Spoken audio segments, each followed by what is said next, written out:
Hey guys. I don't know if anybody's out there right now, but it looks like the judge is about to make a ruling on the Lori Vallow Chad Daybell versus Rob Wood.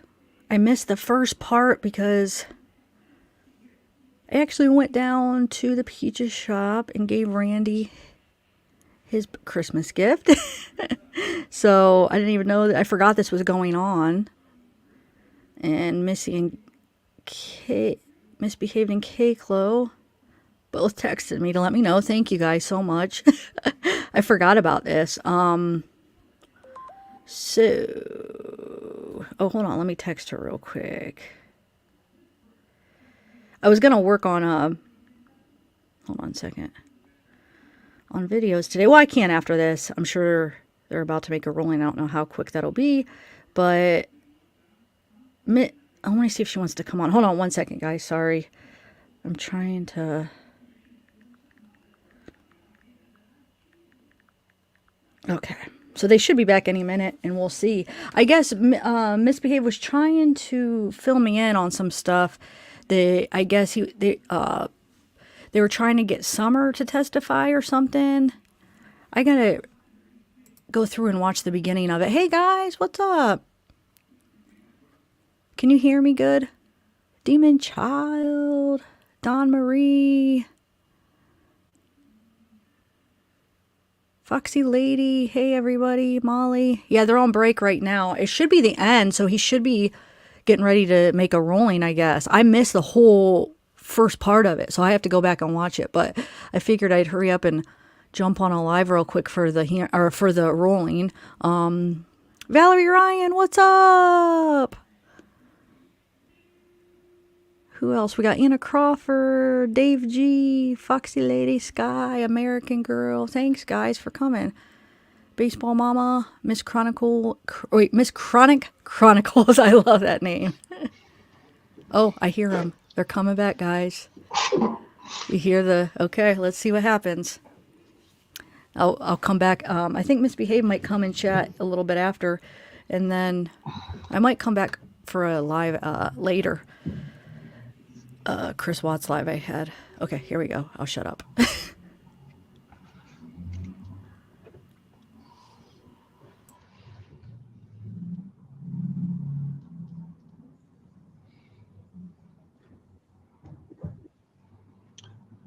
All right, looks like everybody's here after our mid-afternoon break. This is the time on this hearing where we are at the point of rebuttal argument, if any is requested.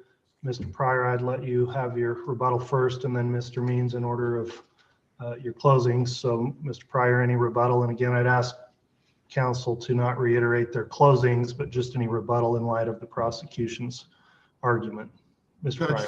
The first point that the prosecutor made is that somehow the Idaho rules of professional conduct don't apply in this case, and that it's the job of the Idaho State Bar Council to determine whether there should be any sanction for behavior. That is wholly and entirely inaccurate. A court, and there's a Supreme Court case, and I apologize, Judge, I don't have it at hand, but there is a Supreme Court case that is directly on point that says it is the inherent power of the court to take basically the job of being the gatekeeper of all the proceedings. Now, in this case, Judge, the allegations are Mr. Wood manipulated, intimidated, coerced, coached, whatever term you want to use, a material witness or a witness in this case. He affected and involved himself to an extent that it created a problem for us to have an impartial and fair trial for Mr. Daybell. It is not up to the state bar to make a decision on that, Judge. It's up to the court to make the decision.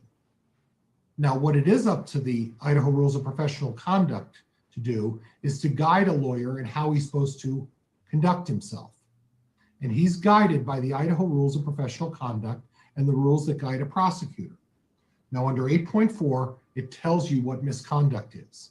And rather than go through it and belabor this point, Judge, it's very clear what misconduct is under 8.4 of the Idaho Rules of Professional Conduct. Mr. Wood's actions cannot be described as anything other than a violation of the Idaho Rules of Professional Conduct. He purposely and intentionally disparaged another attorney. He disparaged a defendant, and I agree with Mr. Means. He slightly disparaged me and slightly disparaged Ms. Vallow in his references. He used his authority as a prosecutor to manipulate and intimidate a witness. It doesn't matter whether it had an impact. Now, regards to the Weber standard that he's applying, what the prosecutor is attempting to do is throw a lot of cases out there and say, let's see if anything sticks. He talked about defense doing that, but that's exactly what he did. Because Dr. Newton expressly said there is not any case on point that directly shows what the standard should be and how this should be applied. But it's not a heightened standard, Judge. If we apply a heightened standard to everything that involves what a lawyer does in a case, there wouldn't be any discipline. And you don't draw an analogy in Weber because that was a trial, and during that trial, these things were conducted. This is a completely different situation. This is a case that before a witness gets in front of a police officer, and before she gets to testify, this prosecutor spent 20 minutes massaging his theory. Now, Mr. Evans said Mr. Means never said to Ms. Shiflett what to say. I beg to differ. And I asked the court to go back to the transcript, go back to the tape recording, and hear Mr. Wood in his own words, this is what I want. This is what I want. So quite honestly, Judge, he did say what he wanted Ms. Shiflett to say. I can't even fathom how this is not in any way a violation of the numerous rules of Idaho rules of professional conduct. In regards to a criminal statute, Judge, it's a very broad statute. And as a defense attorney, I understand and I advise all of my clients that in no way should you do anything that could be construed as influencing, inferring, suggesting anything to a witness when you're a defendant in a case. And the fact of the matter is Mr. Newton, Dr. Newton, excuse me, Dr. Davidson, and Garrett Smith, all of them said, there is no doubt that this is coaching, this is influencing, and Judge, if it's coaching or influencing, Mr. Wood violated a criminal statute. Now, in conclusion, this pretrial taint hearing, Judge, I'm going to suggest a pretrial taint hearing too, Judge, but that's going to be after I suggest my remedy that Mr. Wood get removed from this case. And I reiterate, I want him removed from this case. And then I'm going to gather every witness that's involved in this case and request the court do a pre-taint hearing on every witness. And Mr. Wood will be called and subpoenaed as a witness in every one of those pre-taint hearings. I'm going to object. This is off what we're talking about today. Oh, we talked about Judge, we talked about a pre-taint hearing and I get to address that. You can address that, but we are just, well, it's part of your argument. So go ahead, Mr. Pryor. And Judge, I'm going to call all of the witnesses and I'm going to call Mr. Wood and I'm going to get him on the stand under oath and we're going to talk about what was discussed. Because quite honest. But Mr. Pryor, this is not really argument now at this point. You're just indicating a procedure you're going to follow in the future. So please just keep it to a legal argument if you would. Well, the procedure simply is a reason and a justification for what has transpired here.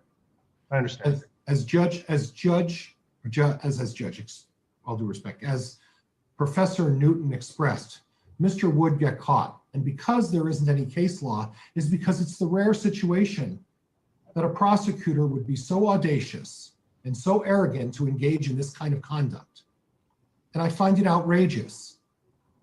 And my experience, and I hate to say this, is because I don't want it held against me in the future in Ada or Canyon County, but the prosecutors that I deal with in Ada and Canyon County are incredibly reputable, distinguished, and responsible prosecutors who take their job very seriously.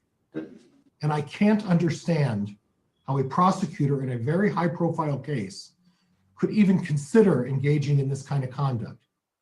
And it can only be attributed to the arrogance that he thought he could get away with this. He got caught. And I want some assurance from the court at some point that none of the other witnesses have been influenced this way. None of the other influences have been subjected to Mr. Wood's version of meet and greet. And I'm not sure how we're going to do that.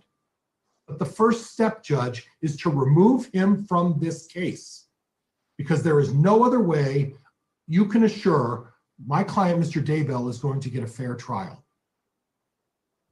Thank you, Judge. Thank you. Thank you, Mr. Pryor. Mr. Means, any rebuttal argument? Yes, Your Honor. Thank you. A couple things. In looking at the transcript that was admitted with this court, it's clear and beyond question that the statements of the prosecutor to this witness were intended exactly to get what he wants to hear. He says things such as, but I kind of want to give one thing I'm going to kind of ask you to consider. So what I want to kind of tell, and then what I kind of want to give you. I mean, these are all that the court can review these things, but there is no question. And the argument by the prosecution that the legal conclusion is that there is no evidence showing coercion or tampering or coaching or whatever standard or whatever one we want to throw is completely unsupported. The only evidence that was introduced at the trial is the exact opposite of that conclusion. There is no cross-examination or no counter witness or anything that supports the conclusions other than Dr. Davison, Dr. Newton, and the arguments that have been presented. So the court, in considering the evidence, is pretty clear. I think part of the mention or part of their brief that I mentioned before, red herrings, is pretty obvious on their argument. You cannot argue the ABA applies and then it doesn't apply. You cannot argue that the test applies, but it's limited to trial. But by the way, judge, apply this same exact test. You can't argue that the Weaver applies in a civil case with a civil attorney when a prosecutor has a higher duty of ethical standards to ensure justice as a quasi-judicial officer and compare that to a typical incompetent civil attorney. You cannot argue that Rule 16, that object to the argument and then argue in your brief that it hasn't been violated. If we look at Rule 16 by opening from their argument and their oral argument on page 8 of their brief, it's real clear. Rule 16A, mandatory disclosures of a prosecutor. A prosecutor must disclose to the defendant information in the prosecuting attorney's possession or control, or that later comes in the prosecuting attorney's possession or control, that tends to negate the guilt of the accused or the offense charged, or that would tend to reduce the punishment for the offense.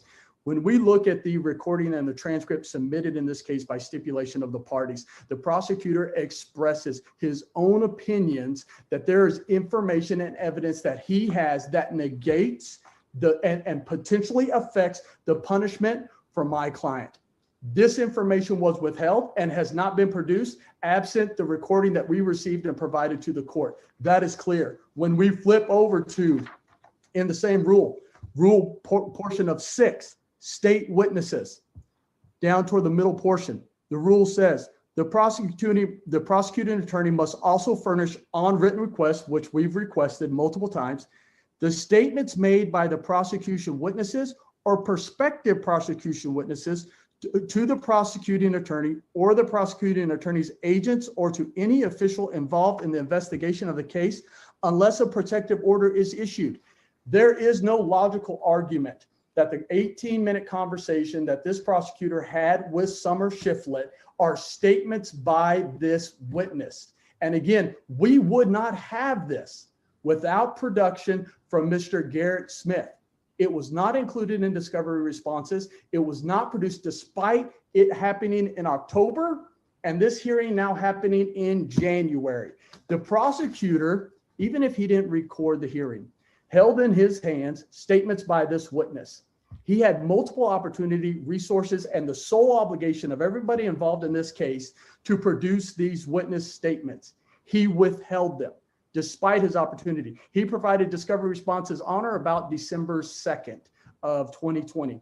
In no way are these statements by this witnesses included in those discovery responses. They were withheld. That end of Rule 16 allows this court to issue appropriate sanctions as a result of those violations. I think the sanction has to be at this point in time, when combined with the other issues here, disqualification from this case. And then if we finally look at Rule 8.4, misconduct of the Idaho Rules of Professional Responsibilities, there's a violation of A, B, C, and D. This prosecutor engaged, if you look at D, engaged in conduct that is prejudicial to the administration of justice. No question about it.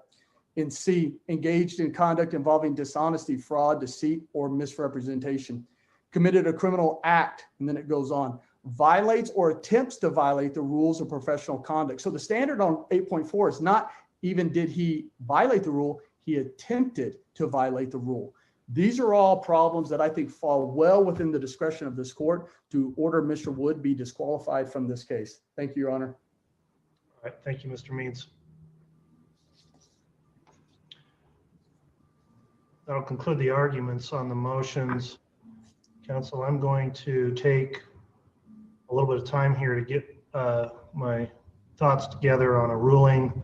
I am prepared to make a ruling on this afternoon, but I need a little time in order to put that together. So apologies for dragging this out potentially longer than necessary, but I'm going to take a break for about an hour, and then we will come back on the record at 4:30, and I'll make a decision at that time.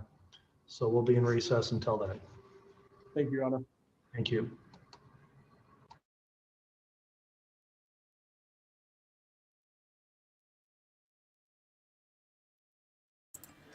Okay, so I don't know if I should stay on or, man, an hour, that's a long time. Or if I should come back. Let me see here. You know what? Maybe we could watch the first part of it. Or I know Misbehaved. Let me see if she's ready to come on, because she said she'd come on and chat. She knows a lot about this case too. Let me text her. And I think she watched the first part of it. So if not, maybe we could just watch the first part, or if somebody wants to come on and chat, because otherwise I don't have a ton to say because I didn't see the first part yet. So hold on. Now when they are on break. Okay. I really want to watch this though, because sounds like he's gonna make his ruling, right? Anybody else want to hop on and chat for like an hour? Or should I just come back on? I come on for 15 minutes and it was like basically, gosh, why do they keep putting this off, man? They wasted a lot of time for this, don't you think? Yeah, I could watch it. We probably won't be able to watch all of it, but I could probably try to skip through some of it. Hold on a second, let me take a sip of this. But we could try to skip through it maybe. Let me see if she responds. Hey, Angelina, I just don't want to miss it. So hold on one second. Let me see something. Let me do this, and then hold on. Let me see where. I just want to make sure I pick up, if I skip through, that I pick up from the right spot when they do come on. So he said about 4:30 in an hour. So that'll be 6:30 my time. So let me make sure I come back at that time. Okay. Yeah, we could start watching a little bit of it until, if Misbehave ends up coming, then we could do it there. Okay, hold on. Let me get to see how far I can rewind it. All right, yeah, I could rewind it to the beginning. Okay, let's start. So it would be, yeah, we'll definitely not be able to watch all of it because they've already been on for 2.5 hours. Why did they start so late then? Because from what I'm looking, they were only on 2.5 hours. And it's already 3:30. Let's see. So they started in the afternoon. But hold on. I'm going to start it. All right. Right here should start. All right.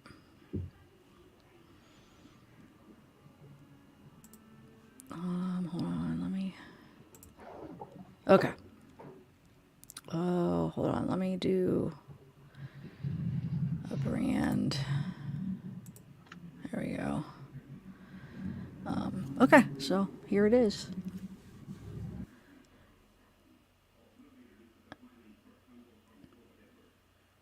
And then, like I said, at 6:30, I'll just jump forward. Unless you guys want to watch all the 2.5 hours. But if it's anything like yesterday, or what was it, Wednesday? Oh my gosh. That was torture, I feel like. That was pretty bad with that doctor. Look at Pryor's face. Oh my, is he awake? What's he doing? Sorry, there's no sound yet, so I'm just talking over. Do you guys find that funny, his face? Wow. He does not look like a happy man at all.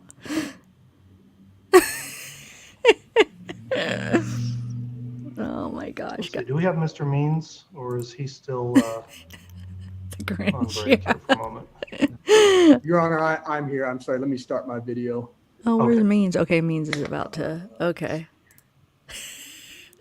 Actually, Your Honor, it's saying I'm unable to start the video. I think I'm going to log out and try to re-log back Look in at if that. that's okay. Look at that Tina That's fine. girl. She looks confused. She's like, huh? She looks so annoyed. Did she just roll her eyes at him? It almost looked like she she just rolled her eyes, I think. Wow. She does not want to be here, guys. Sorry, I'm giving you a little bit of commentary while we're waiting, but she did look, she is so annoyed right now. I don't know. See, maybe this will be able to see where actually Rob Wood's lawyers gets to actually talk, because they didn't really do much talking last time. They didn't get a chance. Okay. Can you hear me, Your Honor? I can, Mr. Means, can see you as well. Okay, we'll be back on the record then. Cases CR 2220-755 and 2220-838, State versus Chad Daybell and State versus Lori Vallow. We took a recess for the parties to review and receive these additional pleadings that have been filed in the case.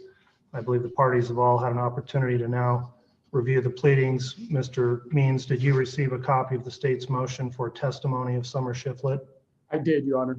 And Mr. Pryor, did you receive that as well? You're on mute, Mr. Pryor. I apologize, Judge. I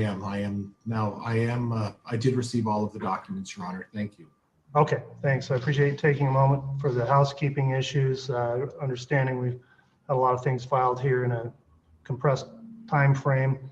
And at this point then, I do want to take that motion up. It was requested to be done on an expedited basis, and as I understand, it may have a relation to the hearing we're determining today, so I think it's appropriate to hear that first. I would note that in addition to the motion, there was an affidavit of Mindy Gee and then a supplemental affidavit of Mindy Gee, which I believe counsel has seen as well. There was also an objection to the affidavits filed by Mr. Pryor on behalf of Mr. Daybell, asserting that they contain hearsay. So Mr. Evans, if you'd like to present argument on your motion for testimony of Summer Shiflett, I'll hear that at this time. Your Honor, thank you. And it's just argument. Your Honor, as the court, I know the courts probably haven't gotten around to look at our brief, but motions to disqualify are viewed with caution. And when it's not dealing with current or former clients, there's heightened scrutiny that needs to be applied. And I've cited the case for the court on that. Witnesses are the most important aspect of our cases, and that's because they perform the sacred duty of assisting the court to discover what the truth is, and frankly, to assist all of us. This is why before they even speak in court, they need to affirm under oath that they're going to tell the truth. Where we've been the last few days, Your Honor, the defense wants the extreme remedy to remove Mr. Wood from this case. They claim he's been coercive, influence, coached, and this all has to deal with Summer Shiflett and his meeting with her on October 1st of 2020. Your Honor, if I may, I apologize. I think it has to be said that we're arguing the motion for the testimony of Summer Shiflett. They have cited one rule in their motion, and we are well beyond that one rule. It attempts that they're trying to backdoor in additional arguments for this motion. And having failed to cite this, I don't think that's proper before the court. I concur with Mr. Means, Your Honor. Okay, let me address that, counsel. We are obviously still going to have closing arguments on the motions to disqualify the prosecuting attorney. We've got a narrow issue before us on what's styled as a motion for testimony of Summer Shiflett. And in reviewing the motion, Mr. Evans, I will just read directly from it that you've indicated that the motion is made pursuant to Rule 4.2 of the Idaho Rules of Professional Conduct, and you're requesting that this court contact and hear testimony of Summer Shiflett. So I'd just like you to confine your arguments to the narrow issue of whether or not this court should contact and hear testimony of Summer Shiflett, and if so, when would you be requesting that that take place?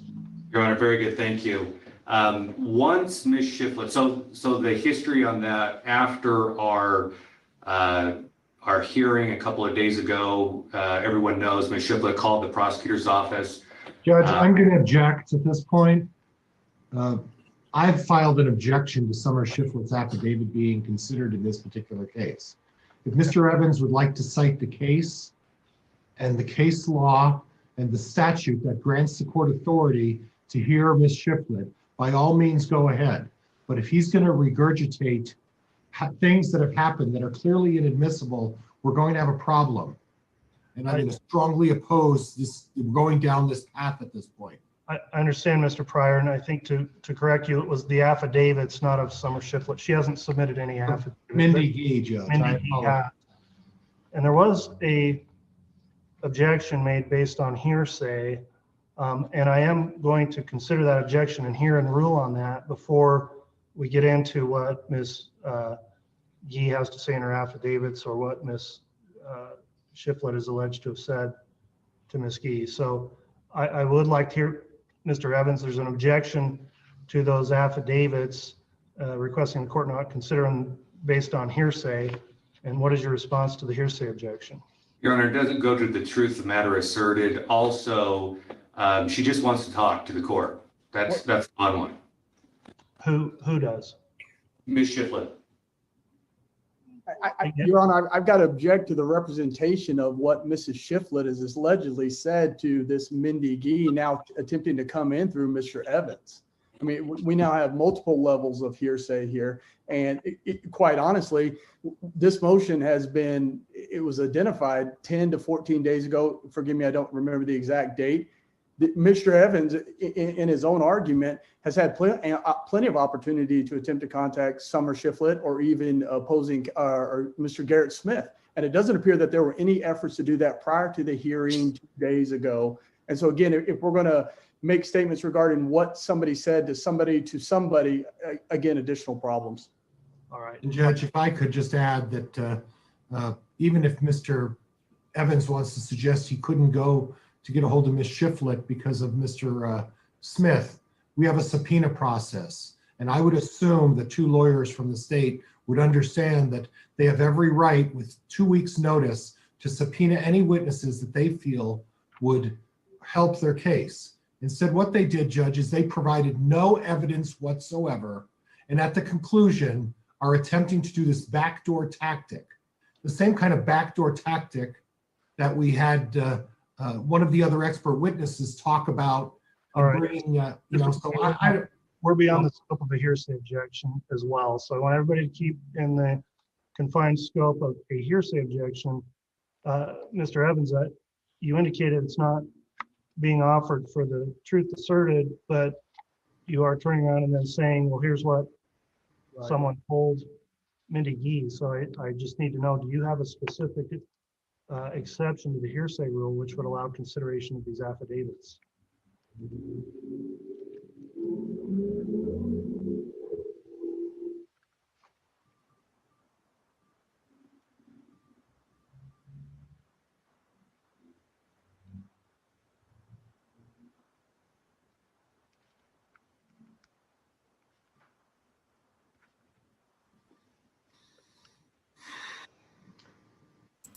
Okay, so what happened, guys? Why is it all quiet? I'm just gonna add some commentary in here.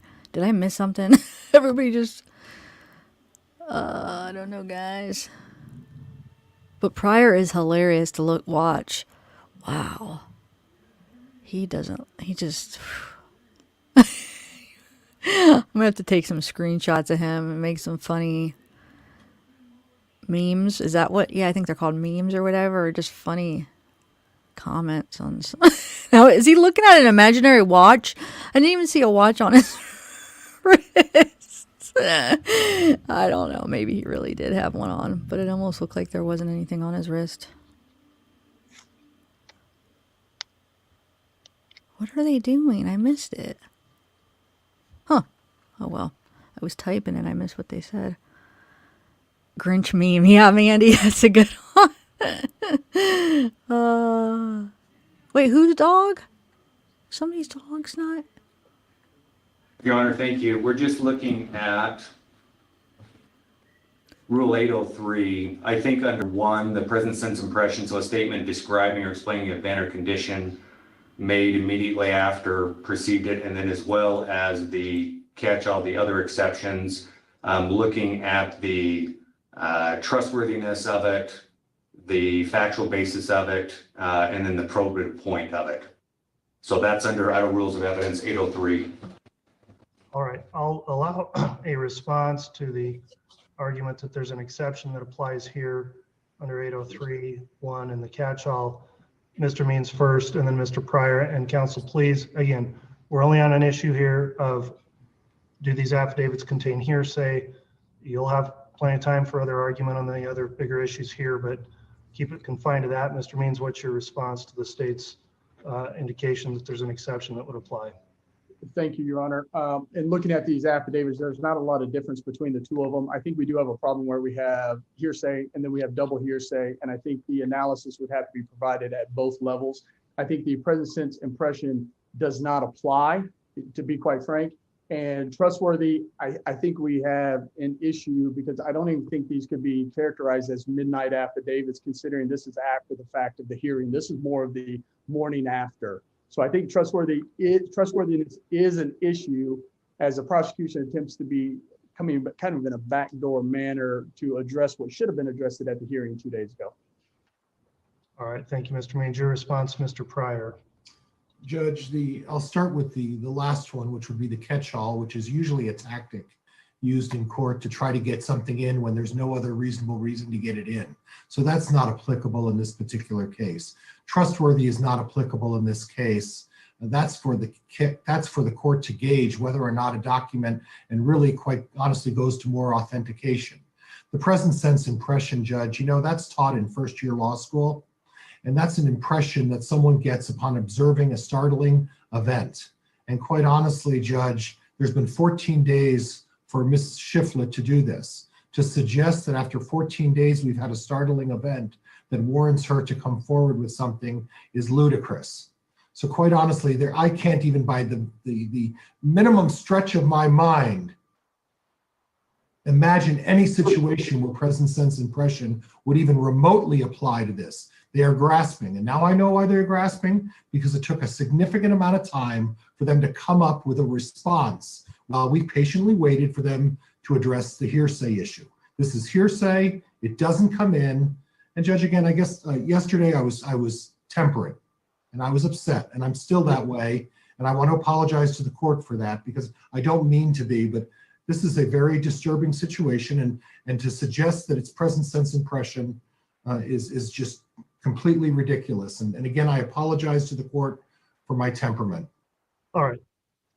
I've considered the objection filed. There's an affidavit of Mindy Gee. There's also a supplemental affidavit of Mindy Gee. There's been an objection made that portions of those affidavits contain hearsay. I've reviewed it.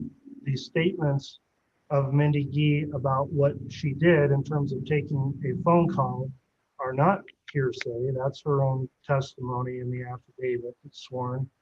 However, these statements as to what Summer Shiflett told Mindy Gee, that Mindy Gee is now telling the court, is clearly hearsay. And so the court will not consider and will strike those portions of both affidavits that pertain to any statements made by anything that Summer Shiflett did say.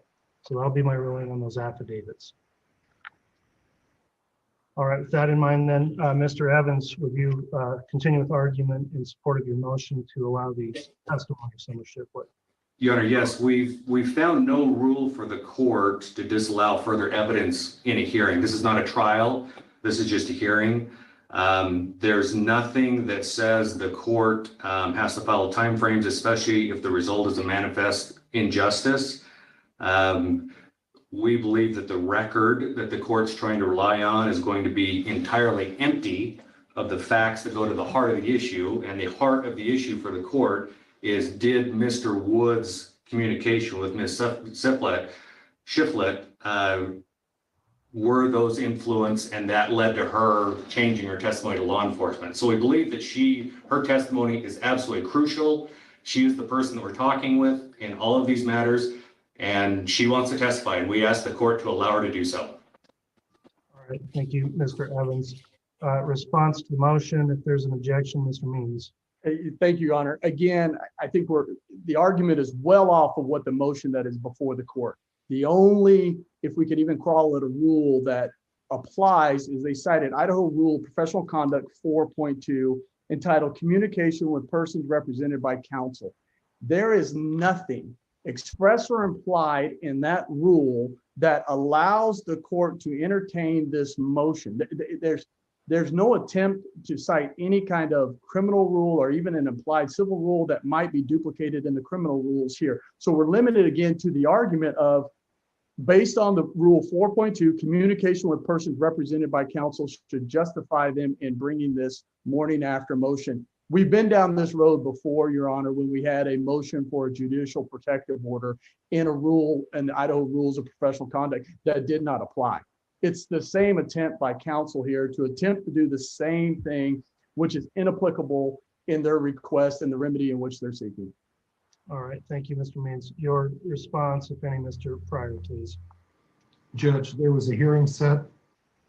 I believe Mr. Means disclosed his witnesses and his exhibits. I disclosed my witnesses and my exhibits. Mr. Wood at the time, through his counsel, chose yesterday at a trial not to present any evidence. He made some brief, very brief cross-examination of some of the witnesses, but nothing else. Now, at this point, at the last hour before we were to make closing argument, this is an attempt to get information in through the back door. And that backdoor process is going to be violative of my client's right to a fair opportunity to present his argument here.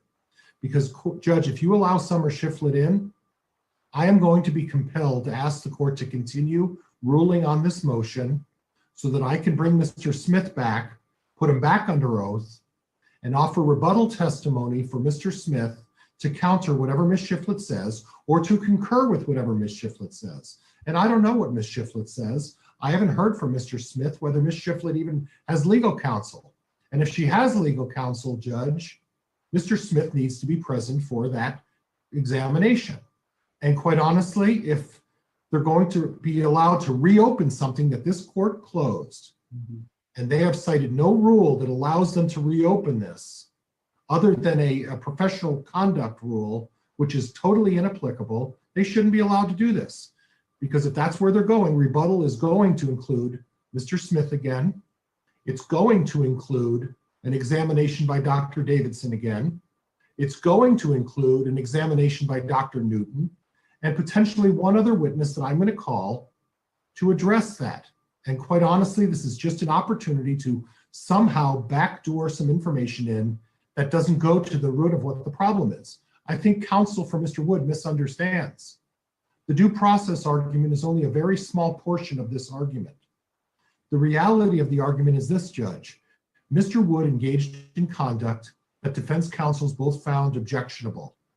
It's not the impact on the witness that the conduct that's the question here.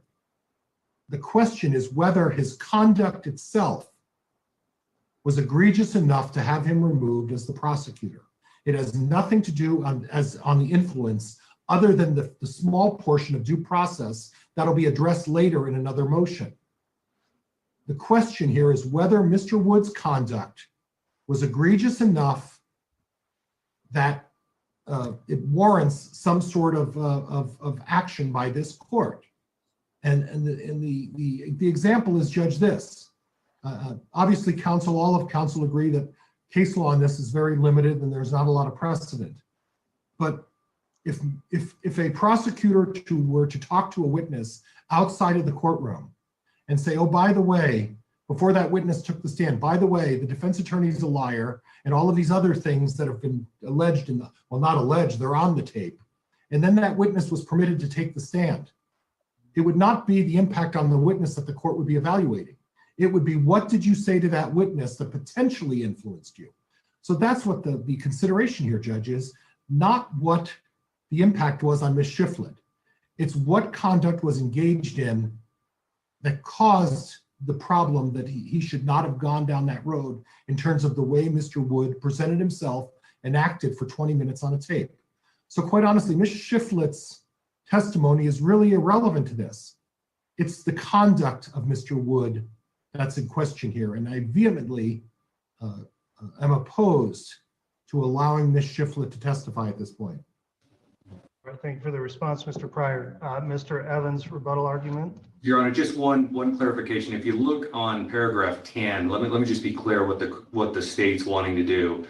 So moves this court to allow contact with Ms. Shiflett. The court knows bar counsel was called with this. So the prosecutor's office contact with Ms. Shiflett and or allow her to testify in the court. So rule 4.2, if you look at the very bottom, that is the state asking to contact her. And so how do we do that when they have been represented by an attorney? You need to get permission from the lawyer, if she still has one, or authorized to do so by the court.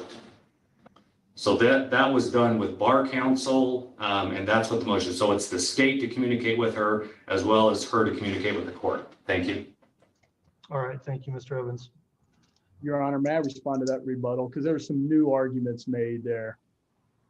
Keep it brief, Mr. Means. I will, Your Honor. When we go through the affidavits of Mindy Gee, given the rulings of this court, the only thing that's admitted that's not stricken as hearsay are paragraphs 1, 2, and 3 of both of the affidavits. Paragraph 4 on the original affidavit would be limited to, on January 7th, 2021 at approximately 2:53, I took a phone call from a female individual. And then the portion after that would be hearsay. Then it says, I stated that he was not available and asked if I could take a message. The rest would be hearsay. Concluding on paragraph 4, the only portion that's not hearsay then says, and I told her I would relay the message. The phone call then ended. The same thing applies to the supplemental affidavit. 1, 2, and 3 should be admitted pursuant to this court ruling. And paragraph 4 is limited to, on January 8, 2021 at approximately 9:30, I answered a phone call from a female individual who, and then the rest is stricken as hearsay. So we don't have affidavits supporting this motion as a result of the court's ruling. There's also additional hearsay from alleged statements of Ms. Shiflett in their motion.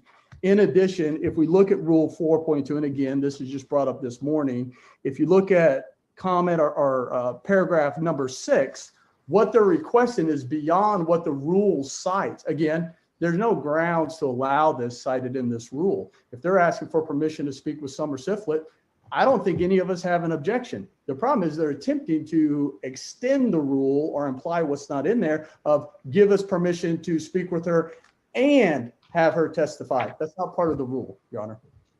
All right, thank you, Mr. Means. Thank you.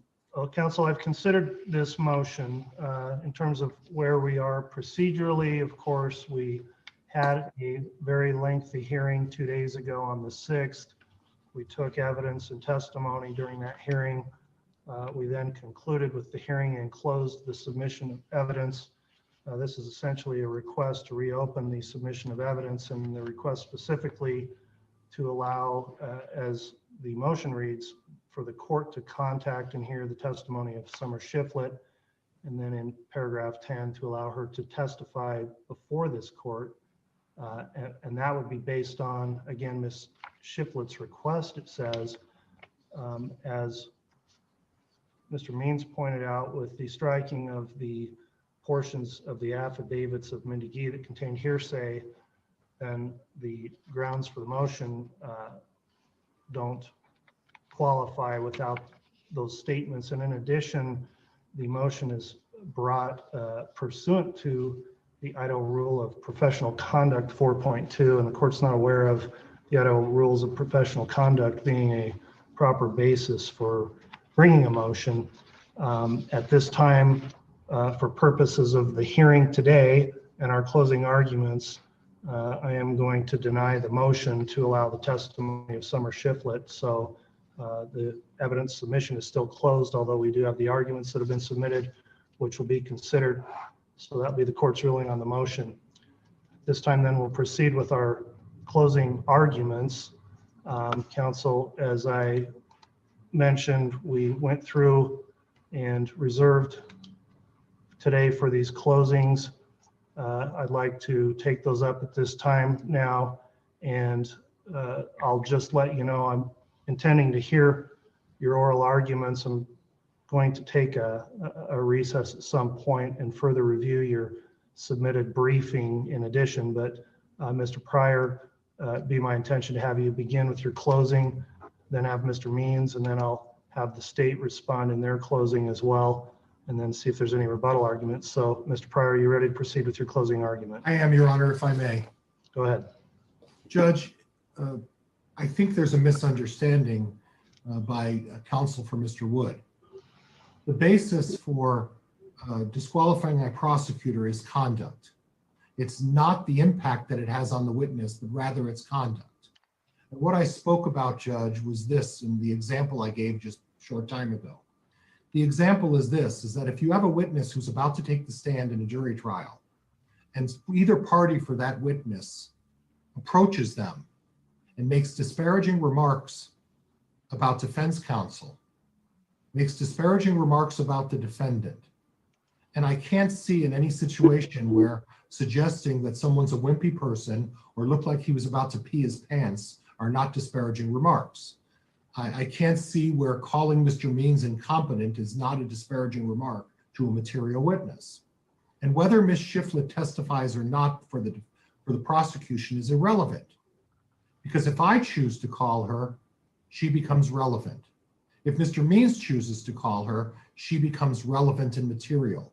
And she's the sister of one of the defendants in this case, who was told, oh, by the way, you know, she won't talk to us, but this is what I'm going to do, and I'm going to charge her with murder. And it would sure be nice when she has competent counsel. Maybe we can get this thing closed up. I can't think of any more direct way that he's trying to circumvent Mr. Means' authority as counsel for Ms. Vallow. It's egregious. It is incredibly egregious.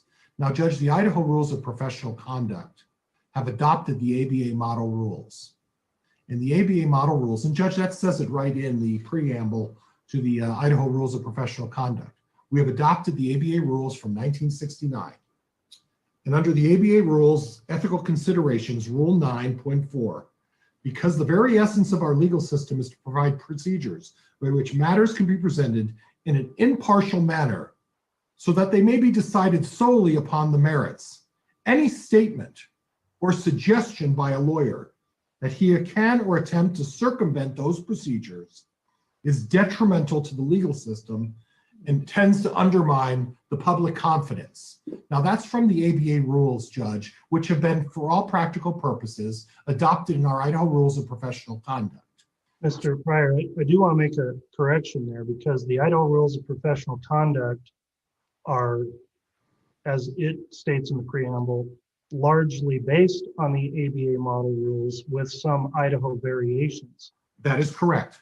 I would ask that if I'm following along here, if you're citing to any specific rule of professional conduct, please cite to the Idaho rule, because they are largely the same. But if there's a difference, we need to rely on the Idaho precedent. So, and I understand that, Judge. What I'm trying to do is I'm trying to say, in the spirit of adopting the Idaho Rules of Professional Conduct, they considered the ABA rules, and it still goes to the same essence, Judge, which is this: our Idaho Rules of Professional Conduct require that we do everything we can as lawyers to engage in an impartial system that does not allow undue influence from any party or their attorneys to jeopardize the opportunity for a defendant to have a fair and impartial trial.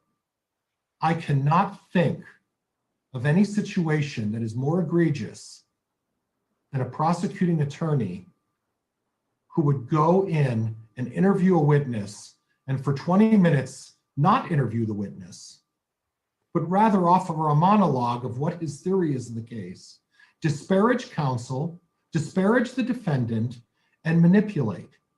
Now, I want to point out that the prosecutor in this case presented no evidence in rebuttal to counter Dr. Davidson, to counter Dr. Newton and to counter Attorney Garrett Smith.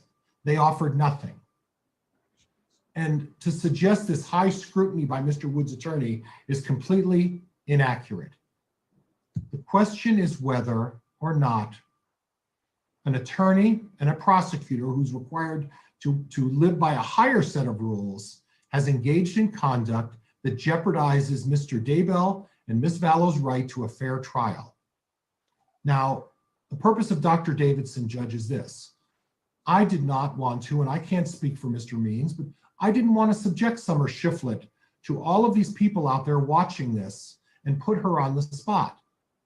Dr. Davidson got on there and he testified that it's, without credulity, that there was not influence here. He's suggesting, listen, there's no way there wasn't influence here.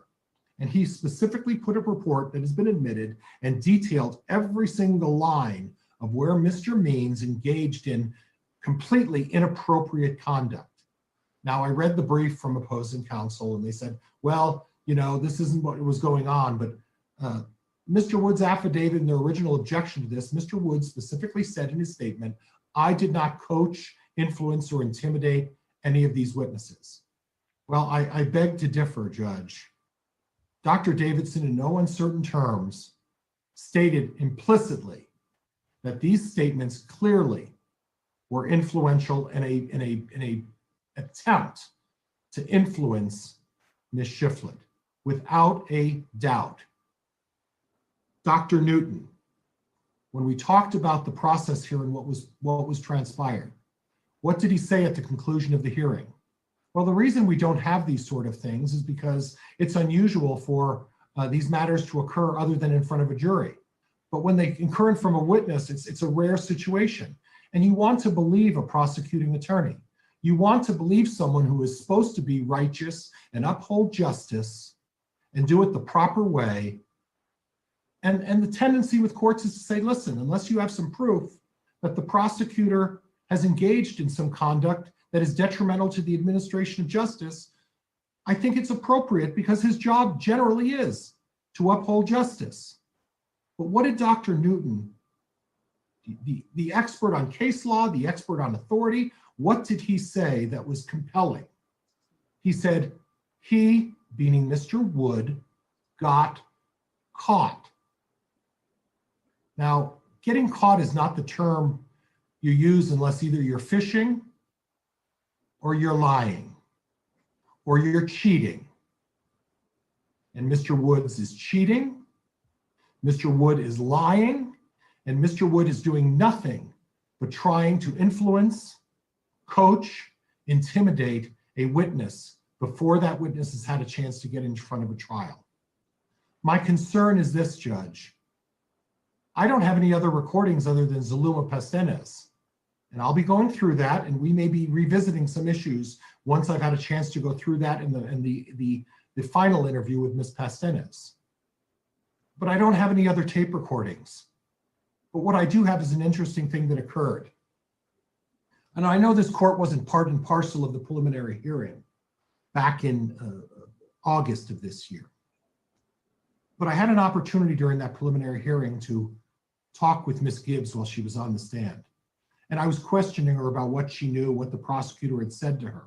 And after I asked her what the prosecutor had said to her, Judge, she immediately turned on the camera and looked directly in Mr. Means's eyes.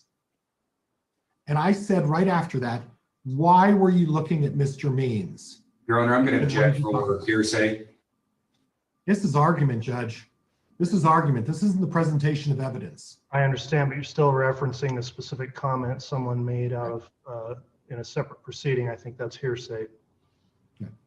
Well, Judge, my concern is this, is that having to bring up the subject of whether Ms. Gibbs was looking at Mr. Wood when I said that, and the fact that I brought it up, and the fact is, Judge, I observed Ms. Gibbs look in the eyes of Mr. Wood when I'm questioning about what sort of conversations they had. That causes me great concern. And everybody in the world can look at it on YouTube and see that there was concern. So what assurance is the court going to be able to give me that these meet and greets that Mr. Wood has engaged in, these 20-minute monologues, have not occurred with every other witness in this case.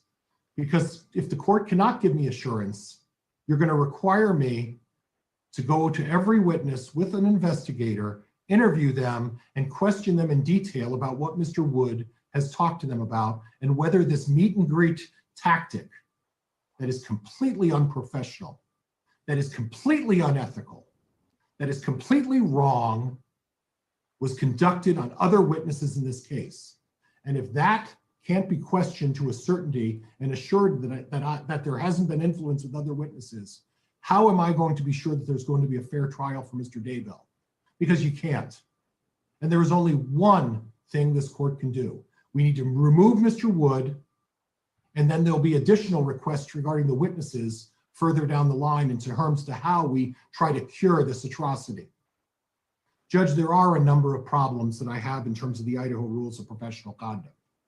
And in terms of the Idaho Rules of Professional Conduct, Judge, we do have Rule 4.2. And Judge, it is misconduct if you violate any of the Idaho Rules of Professional Conduct. And at this point, under 4.2, you are not allowed to encourage or in any way try to contact someone who has legal counsel.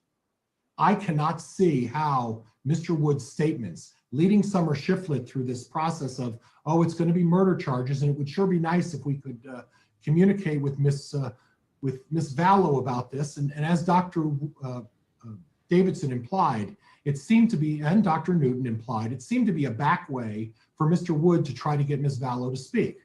Now that's clearly a violation if you're trying, even secretly or indirectly, to try to communicate with a witness or with a defendant who has legal counsel. That is a big problem. In addition, he violated the preamble. He is not doing this. There is no way anyone can suggest that his comments did not influence or attempt to influence a witness in a case. That's not justice. 3.8, the prosecutor's obligations. He violated his obligation as a prosecutor to try to present an impartial hearing, and his heightened obligation to do everything that he could to be fair and afford the opportunity for a defendant to have a fair trial is a violation, another violation. And Judge, I can spend hours going through and point out a number of these. Now, obviously, I've been verbose, and I've been verbose in the past, and the court has been very patient with me. But if the court looks at the transcript of the proceedings by Dr. Davidson, if the court reviews Dr. Davidson's report, he makes an emphatic representation that this was influence. Now, Dr. Newton was not going to circumvent the court's authority to make that decision. Dr. Newton was not going to override the court's power and say, oh yeah, this is prosecutorial misconduct. He said that it was up to the court to make that decision. It's up to the court to decide whether this is enough for there to be a disqualification of Mr. Wood.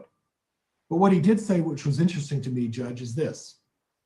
He said, Mr. Wood's behavior was a learning moment, and he meant for his future students at law school. It is a learning moment on what not to do. On what not to do. That would suggest to me that it's a clear ethics violation.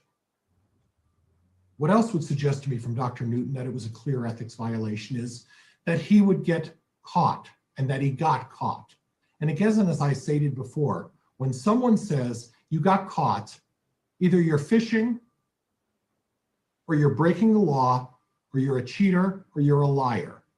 I'll pick which adjective because I don't think Mr. Wood was fishing. Now, Garrett Smith in one of his closing arguments at the end, or his testimony, stated, I can't see any possibility other than that it was influencing or attempting to influence Summer Shiflett, and there is no reason for why Mr. Wood did this. Judge, the totality of the circumstances are this.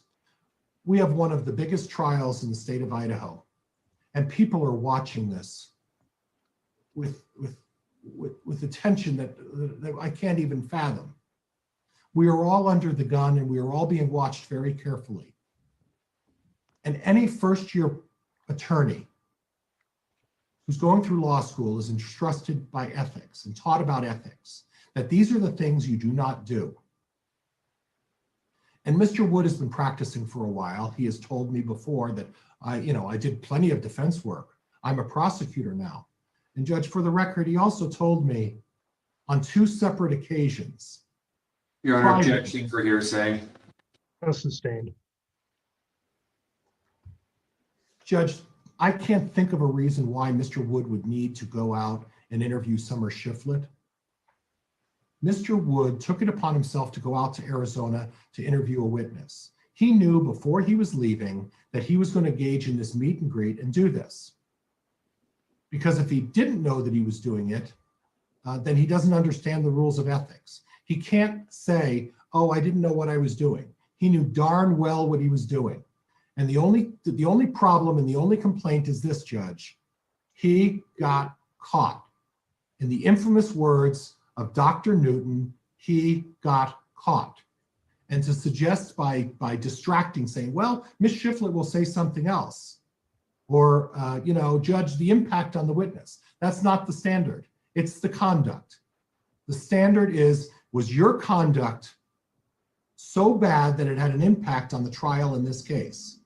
I can't think of a more egregious situation other than a prosecuting attorney in one of the most high-profile cases in the state of Idaho, and I could argue, Judge, in the United States. I don't know how many people are watching me right now, or watching us right now, but I would imagine it's significant.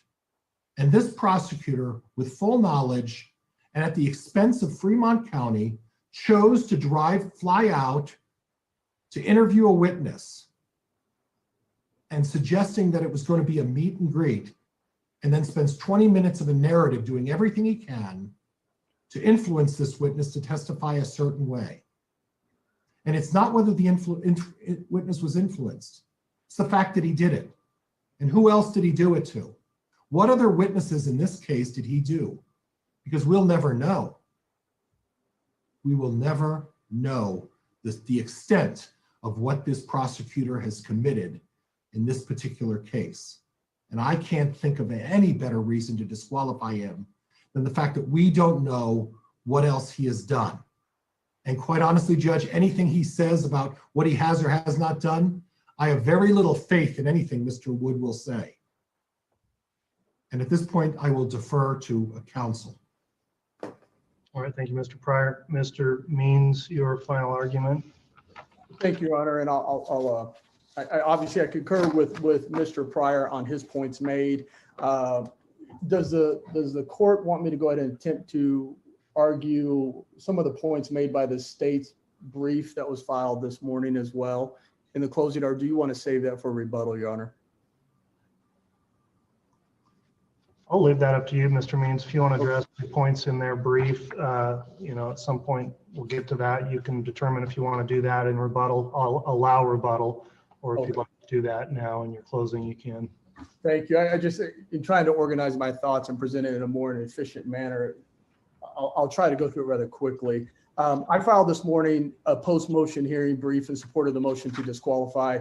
Overall, the motion doesn't introduce anything that wasn't presented at the trial in this matter, but to assist the court in the finding that Mr. Wood should be disqualified from this action. It's a summary of the pleadings and the filings which have been filed in here with some dates, and then some reference and summary to each of the 3 witnesses that were that had an opportunity to testify before this court. I'll go ahead and I'm going to object to any and all potential arguments by the prosecution in this case that were not expressly brought up at the hearing, either through lack of evidence or lack of questionings or limited to their cross-examination questions. I think anything else would be in violation of the spirit of the law of closing the evidence in this matter.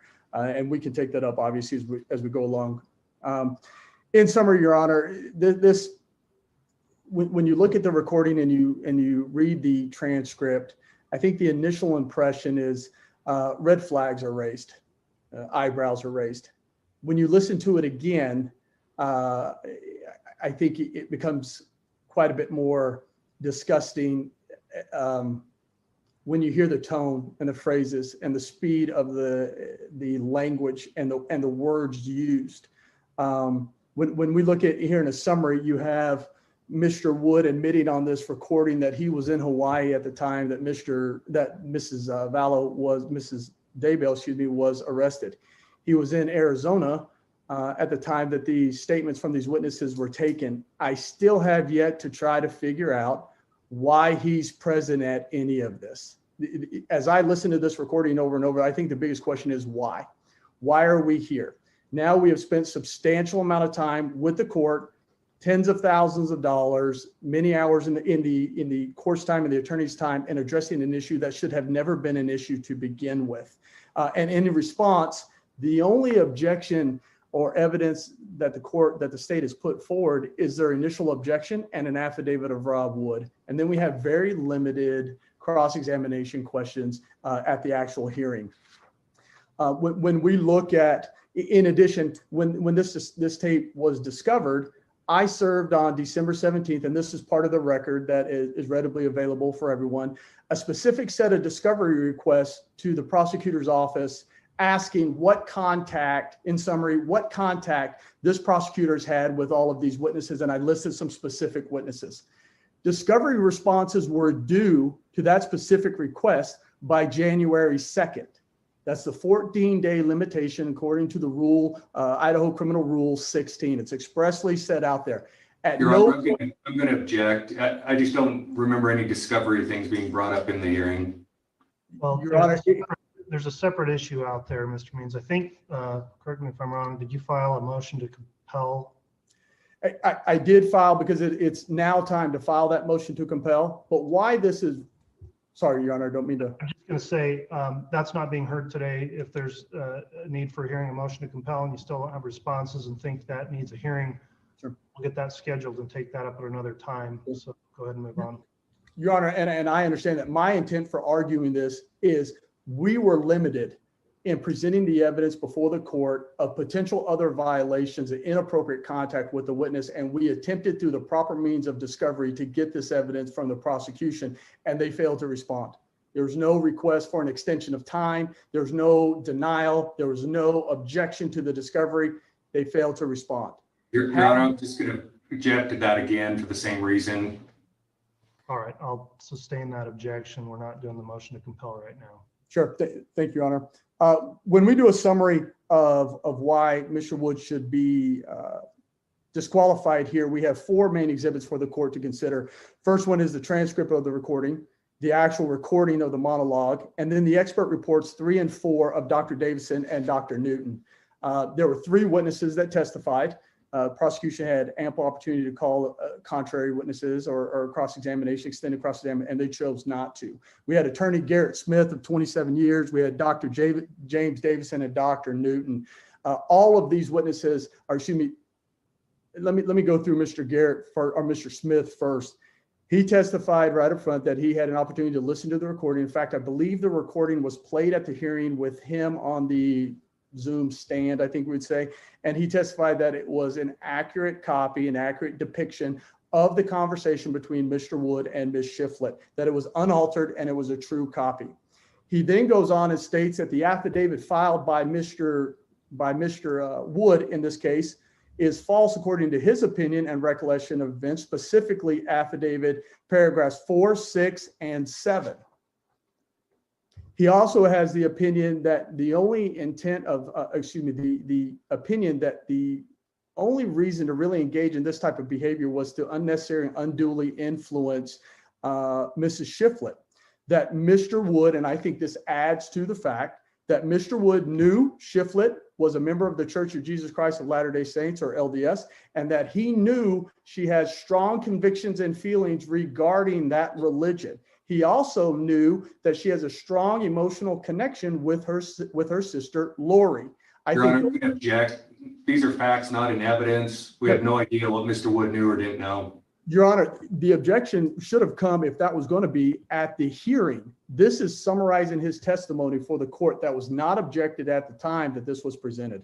And I'll overrule the objection because it is some summation of this testimony. So you may proceed, Mr. Means. Thank you, Your Honor. no, it's important to context this entire conversation that Mr. Wood is having with Ms. Shiflett, having this knowledge here. I think it's an important factor for the court to consider when it's analyzing coercion and manipulation and intimidation and these type of things that come up at a later time. In Mr. Smith's words, he said his 27 years of practice, he's never seen a prosecutor engaged in this type of behavior. That it appeared to be targeted at coaching and influencing the witness, and it appeared to come across as a win at all cost type behavior. This is obviously an issue for the court to consider. Dr. Davison again testifies in reviewing the recording, the transcript, and looking at the affidavit of Mr. Wood, that the affidavit again filed by Mr. Wood, paragraph 4 and paragraph 7 are false according to his expert opinion. He also testified that Mrs. Shiflett is a vulnerable witness, and the knowledge that Garrett Smith provided to the court of Mr. Wood is important in determining that, yes, there should have been gloves on the hand when handling Ms. Shiflett in this situation. He goes on to say, Dr. Davison, that the monologue is troubling, that appears to be no apparent effect to seek impartial testimony from the witness, numerous efforts to influence and exploit and shape the witness narrative. He also goes on to say that the prosecution pours his theory of the case into this witness prior to the testimony of the witness, that there are derogatory remarks regarding defendant Chad Daybell and myself. And when you actually look at the recording, he's also in certain ways derogatory toward Mr. Pryor and my client when you look at his opinions that are being expressed. He also attempts to bring in LDS doctrine as an authoritative speaker on behalf of that doctrine. He also attempts to assimilate or build a commonality with Mrs. Shiflett based on mutual beliefs in the LDS Church, which obviously is completely inappropriate. He also goes on to say that Mr. Wood engaged in coaching, testifying, and had an effort to unduly influence the witness. He attempted to shut down the witness. He attempted to control the narrative, and there's little interest in what the witness's information that will be provided. He's attempting to increase his credibility through derogatory comments and mutual association with religious beliefs. He attempts to, there's a prima facie influence of the witness. He halted any disagreement by Ms. Shiflett. And again, summary, he engaged in derogatory remarks as if we are in third grade in an attempt to, according to Dr. Davison, affect this witness. He summarizes by saying that there are minimal attempts from the state here to actually get the witness statement rather than to say his own. Now, when we look at the prosecution had an opportunity to present cross-examination and additional witnesses, there was minimal at best. I think they went into some questioning regarding page 5 of the transcript, lines 8 through 11, I believe, and that was the only substantive questioning there. And Dr. Davison handled that with his, my opinion remains the same. The words are there. His report remains uncontested. Dr. Newton, professor, University of Law, published author, also came in and said, and I admire his opinion for not trying to come across as to tell the court what to do, but to give you the information and allow the court to make the decision. He says he was, even though retained by my office, that his testimony was given freely, voluntarily, and without any coercion by any party. His summary, and I think this is important, he identifies and properly identifies Mr. Wood as acting in a quasi-judicial figure, a higher standard of law. Not only do we have the Idaho rules of professional conduct that apply to all of us, but there's a higher standard of law for Mr. Wood. If I could put it in summary, the ledge for a typical attorney to fall off is a little further away than it is for the prosecutor. He goes on to say that Mr. Wood presents his case to the witness as if conclusive and sound. He goes on to provide information that is not readily known. He said Mr. Wood is providing unknown information to the witness could be found to have unfairly and improperly influenced the witness to alter her testimony. Now, again, this is all caged or described in an attempt to allow the court to come to the conclusion. He also goes on to incentivize, according to Dr. Newton, the testimony of Summer to coincide with the state. This is, as Dr. Newton cites, potentially unethical. It's also potentially criminal. He goes on to say that the prosecution, without question, poured his versions of facts into this witnesses. He calls this horse shedding, wood shedding, and coaching. And he also goes on the site and says, this is widely condemned. This is not getting to the line. This is a no-no. He then had, by Dr. Newton, put Shiflett in a compromised position. And just thinking of how this is going to affect ultimately this case is mind-boggling at this point in time. He says his behavior bordered on intimidation, that he attempted to possibly circumvent the attorney-client privilege between myself and my client. He goes on to say that the use of religious beliefs, affiliation, and authority is an improper use. The derogatory remarks are improper, and that these remarks and his monologue serve the purpose of predisposing a witness against the defense. This not only he said this violated the spirit, if not the letter of the law of the Idaho Rules of Professional Conduct and potentially the Idaho laws regarding witness tampering. He also goes on to say that there are coercive aspects. This is all of the things which are uncontroverted, unchallenged by the prosecution. I think the question before the court is, what standard do I review this? And it's my argument that this is a standard of abuse of discretion, that the court has to look at this issue and determine, have there been enough violations here, just in those cited by those experts, to justify removal to ensure the integrity of this process? The Idaho rules, as the court has mentioned, asks us to cite specific rules. I've read these rules. I've read the comments. I see a plethora of issues here. We got a violation of the preamble. We got a violation of Rule 3.4 A, B, C, F. We got a violation of 3.5 A and D, Rule 3.7, Rule 3.8 A, D, F, G, 1, Rule 4.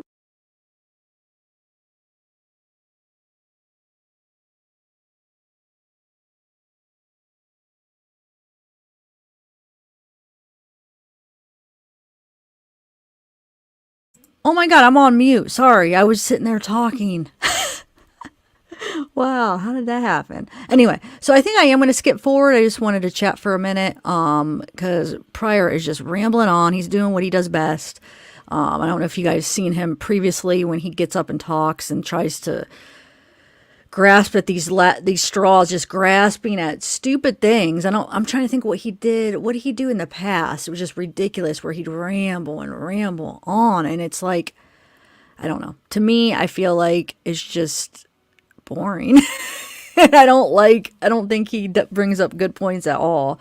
So it looked like we had about a half and half of people. Like half people wanted to stay and watch the whole thing, and then the other half wanted to just skip forward. I think I am just going to skip forward though, because if you guys do want to watch it all, there are other people like KTVB is my local channel that I always go to for and East Idaho News. But I don't know if East Idaho News is doing the hearing, but those two, I love those two channels for this case.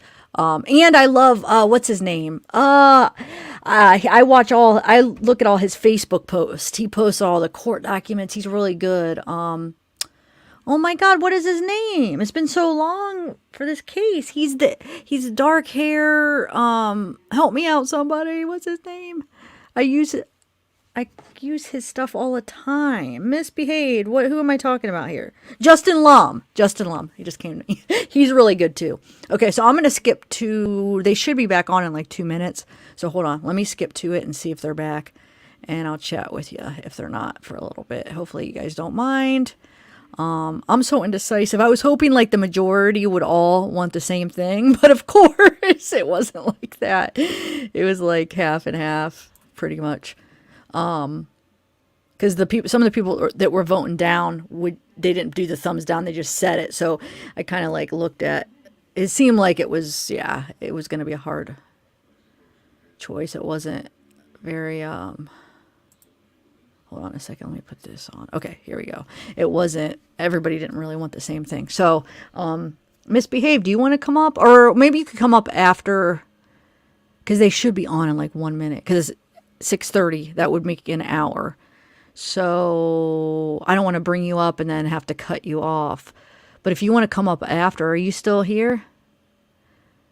She knows so much about this case. You know a lot, I feel like. Hey, Page Q. Inner peace. Yeah, I was gonna work on I was gonna go through, because some people were asking about that September thing, about all the 3 different body cams. I was gonna play them. When did I do that live? Sorry about that live that cut off, guys. When it cut off, my internet went down. And see, when my internet goes down, I have like this little globe thing that comes off at the bottom that shows my connection, and it went down on both, so it just cut off. Oh, Betty Boo, thanks for joining. So it cut off in the middle of the live stream. And it was crazy. And I'm sorry. I had Vanina and Amanda messaging me like, we're stuck we're backstage, we're stuck in StreamYard. So I was like, oh my God, I don't know what to do. I'm sorry, my internet went off. I had phone data and that was it. So anyway, I wanted to play those videos, all of the different views, because you could view the cops that go down the basement. And then I also wanted to go through, I was going to try to edit that morning video. So then when I did a live tonight, I could play it, edit it a little bit better. So, and then I could play the original too. So yeah. That's probably better if I just skip through, because then I could work on that and then we could do another live. And then I also want to try to do another case, maybe cover another case, guys. So I was looking into a couple that misbehaved, recommended, that were kind of pretty interesting. The one I watched that night that the live went out. But we'll talk about that. We'll do an open one where we do like an open case. I don't know if that'll be tonight, but it'll maybe next week we'll do an open case where we could just talk about any cases, basically. I think that'll be interesting. She's posting most of her comments in her other channel. Wait, what, Darksea? No, I think it's coming up both, isn't it? Hold on, let me comment and see what it does. I thought last time it came up both were... Yeah, see, it comes up in both. It comes up the live streams and the regular. Some live streams I stream them from both channels just to kind of get the other live stream going a little bit, because then because a lot of people don't know about it or they can't find it. So then once I get like YouTube start recommending that channel, then I'll start doing maybe just some live streams on that channel, which I might still do that anyway. Yeah, I will, but I just been live streaming from both sometimes. But see how it comes up both. See, you could see the Zavgirl live streams and then Zavgirl. So I don't know why it comes up when I comment, it comes up on both. So, but yeah, so we're just waiting for them to come back. As you can see, they should be back anytime, I bet. I don't know. Either way, this is how I look at it. Either way, I mean, if they get into the prosecutor, I'm sure that the prosecutor is going to do fine, whatever prosecutor they get. But I do feel bad for Wood, because that goes against his reputation. Like, if he loses this, that's going to look kind of bad, I feel like, for his reputation. You know? Oh, thanks, Open Mind. Open Minds, welcome to the membership. Hold on, let me see if I could put yours up. I see you up top, but... Oh, thanks, Courtney Rob, for Shipastika. Thank you. Open Minds, where's your member thing? Oh, there you are. Thank you for joining. And Betty Boo, you too. Hey, Love and Coco. We got Jose Mita in the house. Inner Peas. Misbehaved.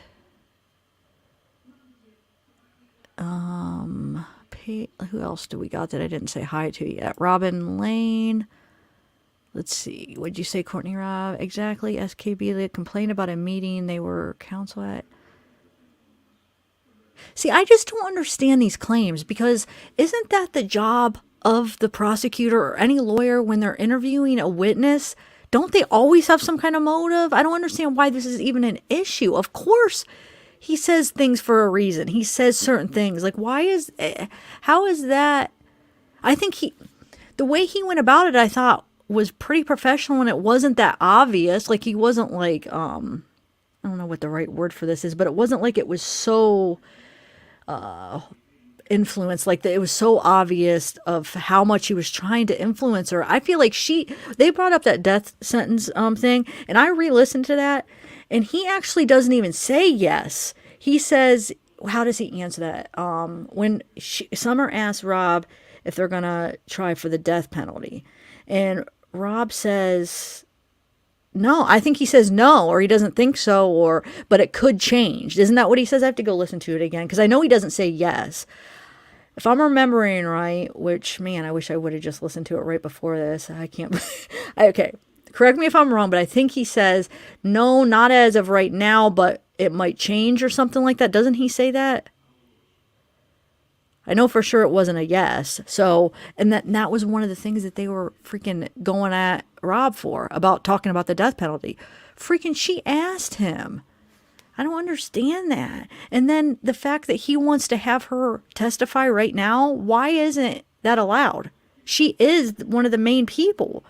I understand Pryor's argument in a way, but it shouldn't be that she can't testify. I mean, I understand what he's saying. It doesn't necessarily mean how she feels about it. It's basically what he did and how he acted, but she should still be allowed to testify and say how it affected her and how maybe it made her feel or how she took it. It still has to count for something. It doesn't count for the whole thing, but it has to count for at least something, But he made like a threat. Pryor like basically threatened, like, well, if you do this, then I'm going to call in the doctor and I'm going to call this and we're going to do this. Like, he was like threatening the judge and threatening them. If you do that, if you let her testify. And basically what he was saying, I feel like, is like he's going to draw this out for another couple days, waste the court time's money and time.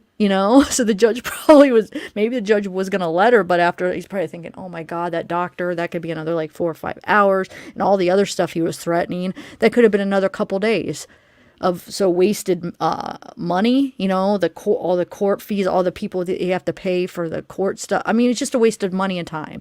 And he was threatening that. I thought that was very rude and unprofessional of Pryor. I do. And then he's saying of how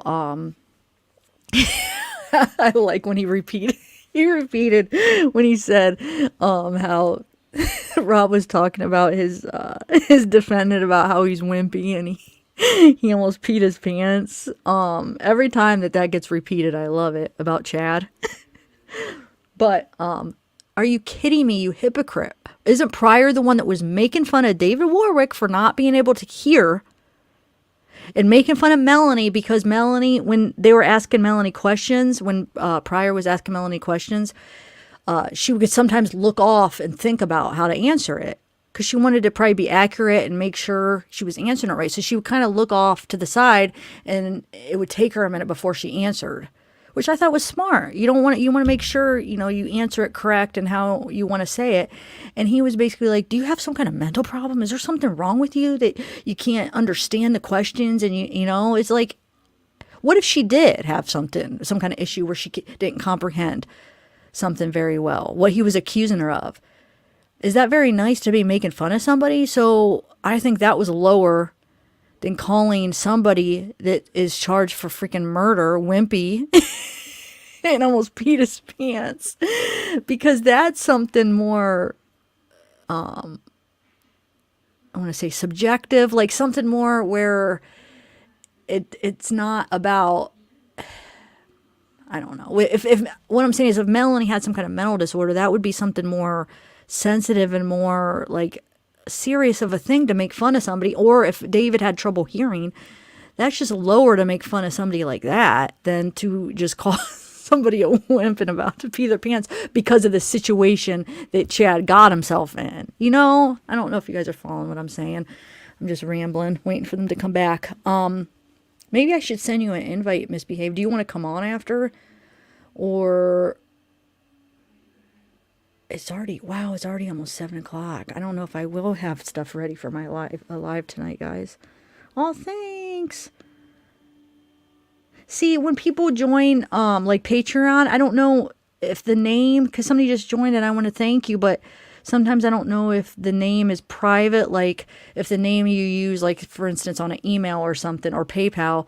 So I've had people where I've accidentally thanked somebody on PayPal and their name was on PayPal, and then they emailed me and they said, hey, please don't use my real name, but that's what's connected. So that's why I get nervous thanking people like on Patreon. But I saw you, the person that just joined Patreon, I saw that you joined. Thank you so much. I'll respond to you in the message. I just don't want to go against your privacy if that's a name you didn't want. I don't know. I don't know how to handle that kind of stuff. But I see all your Patreons that's been joining. You guys, thank you so much. I'm going to respond to everybody. Yeah, that looks like your real name, so I'm not going to say it out loud until you say it's okay. But thank you. I saw that. Who else do we got in here? See, they are late. I could have kept playing it. I should have just waited till one of you guys told me they were back on. But I did just want to say a couple things first. Yeah, no, Michelle, it's all right. Some people are just more sensitive to that, and that's fine. And some people, because of the jobs they might have, certain things that may make them a little bit more sensitive or a little bit more private. So no, don't worry. Some people use their real names. That's fine.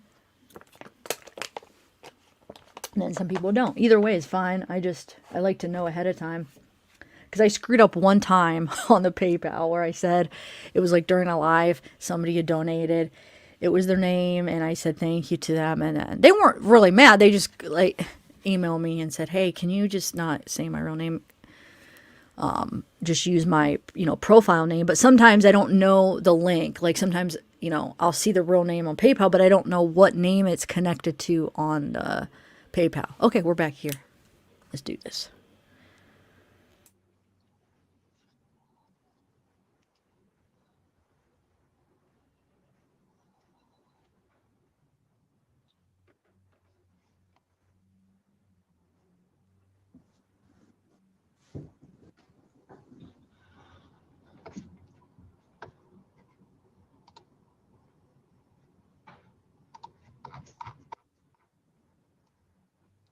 All right, Madam Clerk, are we ready?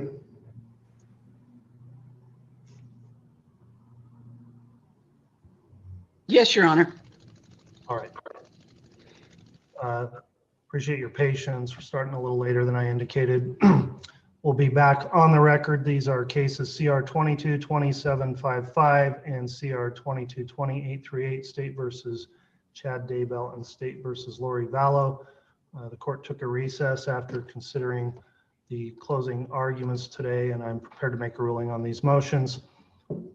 In this case, the defendants have each filed motions to disqualify the prosecuting attorney.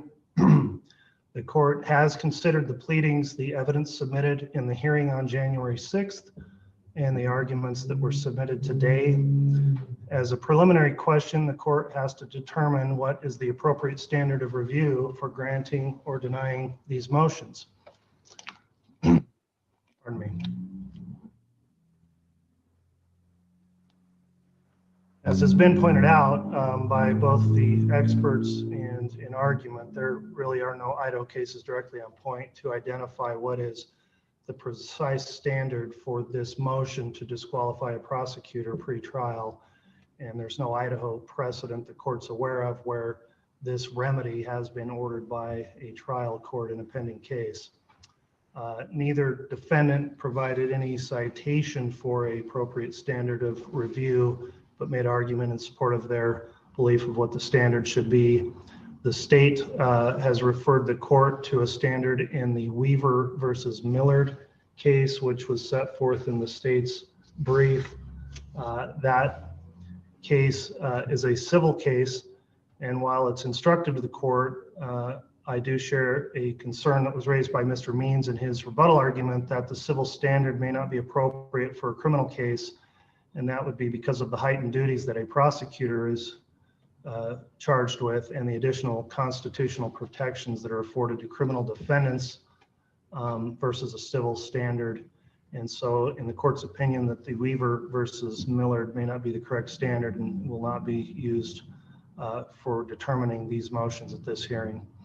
There is some Idaho case law out there that for good cause, a trial court can, in its discretion, appoint a substitute attorney for an indigent defendant, for example, and that would be State versus Lippert, 145 Idaho 586. However, that is for the constitutionally guaranteed right of representation of an indigent defendant and does not necessarily apply to a trial court having the ability to order a substitute attorney to represent the state. In looking at other jurisdictions then, the court has located a precedent out of New York that is persuasive and will be adopted in this case, as I think this is a novel issue in terms of precedent. The case I'm referring to is called State versus Paperno, a 1981 case out of New York found at 54 New York 2nd 294. And that case deals directly with the issue of a defendant's pretrial motion to disqualify a prosecutor.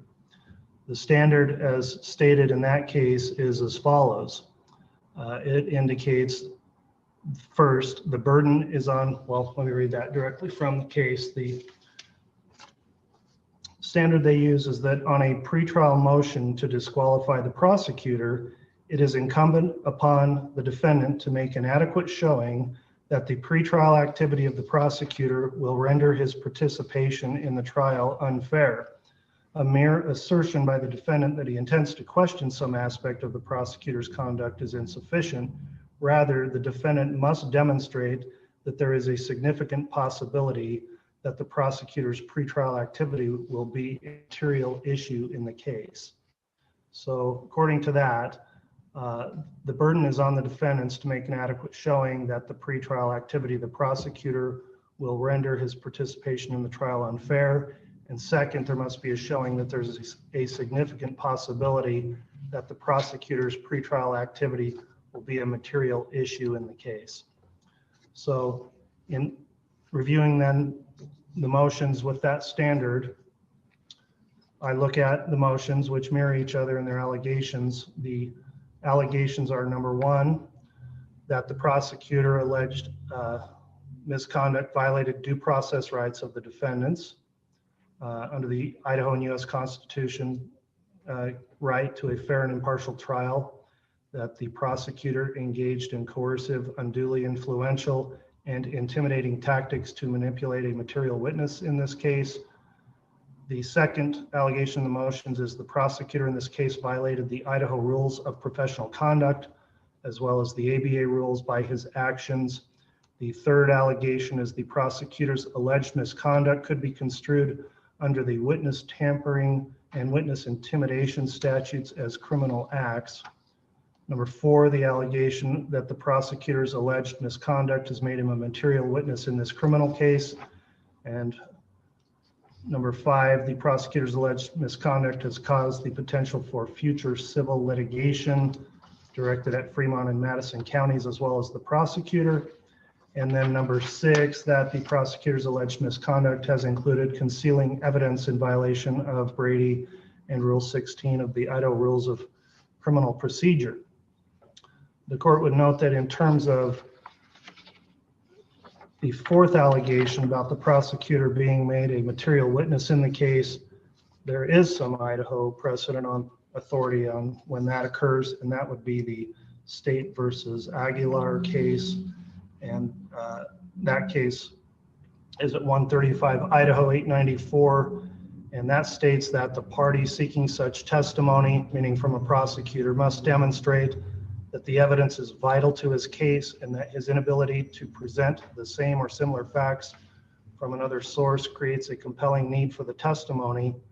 Also, that a defendant has an obligation to exhaust other available sources of evidence before a court should sustain efforts to call a participating prosecutor as a witness, and that case states that such motions are generally disfavored. In determining then these allegations in the standard I've announced, then I've considered the evidence submitted, including the submitted pleadings and exhibit and the testimony of the three witnesses, including Garrett Smith, the attorney from Arizona, the expert witness opinions and testimony and reports of Dr. James Davidson and Dr. Samuel Newton. I've also considered, of course, the transcript of the audio recording as well as listen to the recording of the potential witness in this case and her discussion she had with Mr. Wood, which was submitted in the evidence of this hearing. So getting down to these allegations, counsel's alleged that there may have been or was a violation of Idaho Code 18-2604, which is Idaho's witness tampering criminal statute. Of course, to make a showing or to sustain the burden of violation of that would require the highest burden of proof because it's a criminal statute, so that would have to be shown beyond a reasonable doubt. Regarding the allegations of the Idaho Rules of Professional Conduct, of which there have been many allegations made, including rules 3.3, 3.4, 3.7, 4.2, and 8.4 of the Rules of Professional Conduct. The court considers as a fact finder in this proceeding that the standard of review to determine if there's been any violation of the Idaho Rules of Professional Conduct would be clear and convincing evidence, and that would be found under Warner versus Stewart, 129 Idaho 588, and the matter of Daw, 128 Idaho 80. In regards to those alleged violations of the Rules of Professional Conduct, the Idaho State Bar governs the licensing of attorneys in the state and also enforces the Rules of Professional Conduct. There's an office of Bar Counsel that conducts those hearings, which are administrative hearings. The Bar Counsel has the responsibility of investigating, and I'll quote from a rule, all matters involving possible misconduct called to their attention, and that's Idaho Bar Commission Rule 504B2. The state, in its brief, pardon me, I think I misplaced that, cites to the case of Cosman versus Dinius, which is 165 Idaho 375, which states unequivocally that the district court appropriately recognized that whether to issue sanctions for an ethical violation is a decision for the Idaho State Bar. So in other words, there's a separate governing agency that would make a determination as to whether or not any sanction should be imposed for violation of the Idaho Rules of Professional Conduct. Now, I understand that as the sitting and presiding court in this case, if I were convinced that an acting prosecutor was engaged in conduct that would result in a fair trial, then I would have an inherent ability to grant this motion, even though as I have mentioned, I don't see any prior precedent or I haven't ever heard of that happening. The Idaho Constitution under Article 5, Section 2 does grant the court with the inherent right to administer justice in a case. But again, the standard I'm looking at for the motion would be the standard out of the State versus Paperno, New York case, which is that the question of one, did the pretrial activity of Mr. Wood in this case render his participation in the trial unfair? And two, was there a significant possibility that this pretrial activity will be a material issue in the case? In this case, then, we're dealing with the comments that were made to a potential material witness who is the sister of the defendant, Lori Vallow. And as Mr. Evans pointed out during cross-examination, this witness may or may not ever be called to testify at a trial. So that's something I have to consider. The prosecutor, based on these allegations, could of course choose to recuse himself, but there's been no indication that he is doing that. Mr. Woods could, as if the allegations were true, be charged under that statute of Idaho Code 18-2604. There's no evidence or indication that that has happened. There could be a sanction issued by the Idaho State Bar, and their sanctions may include a private reprimand, a public reprimand, a suspension of license, or disbarment. Those are possibilities out there. There is no evidence before the court that the bar has taken any such action. So without knowing whether or not this potential witness will ever be called to testify at a trial, the court cannot find at this time that the interaction between Mr. Wood and the witness would render Mr. Wood's continued participation in this case unfair, and cannot determine that the prosecutor's pretrial activity will be a material issue in this case. For those reasons, then, the motions to disqualify Mr. Wood are denied. Now, if Ms. Shiflett in the future is called to testify at trial in this case, the court would require a pretrial hearing based on the evidence I heard at this hearing, which has been referred to as a taint hearing. And that was done in the case of State versus Severson, 147 Idaho 694. It's discussed in Head Note 46. So I would require that type of hearing before her testimony based on the evidence been presented by the defendants in this case. The court at this time has no other information of any other such conversations that may have occurred with other potential witnesses. If they did occur, then there may be a possibility of a future request for additional taint hearings for those witnesses as well.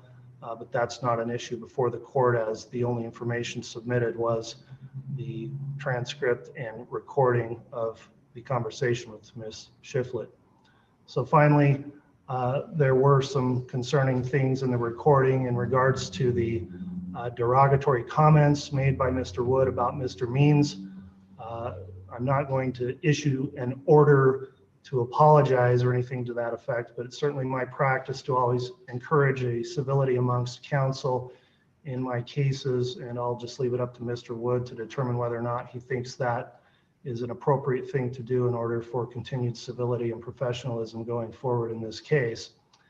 Finally, of course, if the Idaho State Bar were to take any action, this court would be advised of that by the State Bar Association, and this issue may be subject to being reopened for further findings and conclusions if I received any such information. But any decision regarding a sanction for any violation of the ethical rules, if they did occur, is left to the sound determination and discretion of the Idaho State Bar. So that will be the court's ruling on these motions. Mr. Evans, I would ask that you prepare an order indicating that the motions are denied, and also include in the order the indication that the court would require a pretrial hearing to have an in-camera interview of Ms. Shiflett before trial, or well, don't necessarily say it would be an in-camera interview, just say that a hearing, pretrial hearing would be required if she is in fact to testify at trial. Very good, Your Honor. Thank you. All right. Mr. Pryor, do you have any questions on the court's ruling? No, Judge. Thank you. Mr. Means, any questions on my ruling today? No, Your Honor. Thank you for your efforts. Thank you. And Mr. Evans, does the state have any questions on my ruling? No, Your Honor. Thank you. All right. Counsel, we do have some other hearings we need to get scheduled, including, I guess, hearing on a motion to compel, change venue, and motions to dismiss. My preference, given the time, and I'd like to just arrange a conference call with counsel to look at calendaring and get these matters set. So I'll be available in the coming week. I'll reach out to counsel and let's look at our calendars and see when we want to get these additional motions scheduled. All right. Anything else we need to bring up on the case this afternoon then? No, Your Honor. No, Thank you. no, Your Honor. All right. Thanks, everyone. And thank you to the Idaho Supreme Court for their support, as well as Fremont County. We'll be in recess.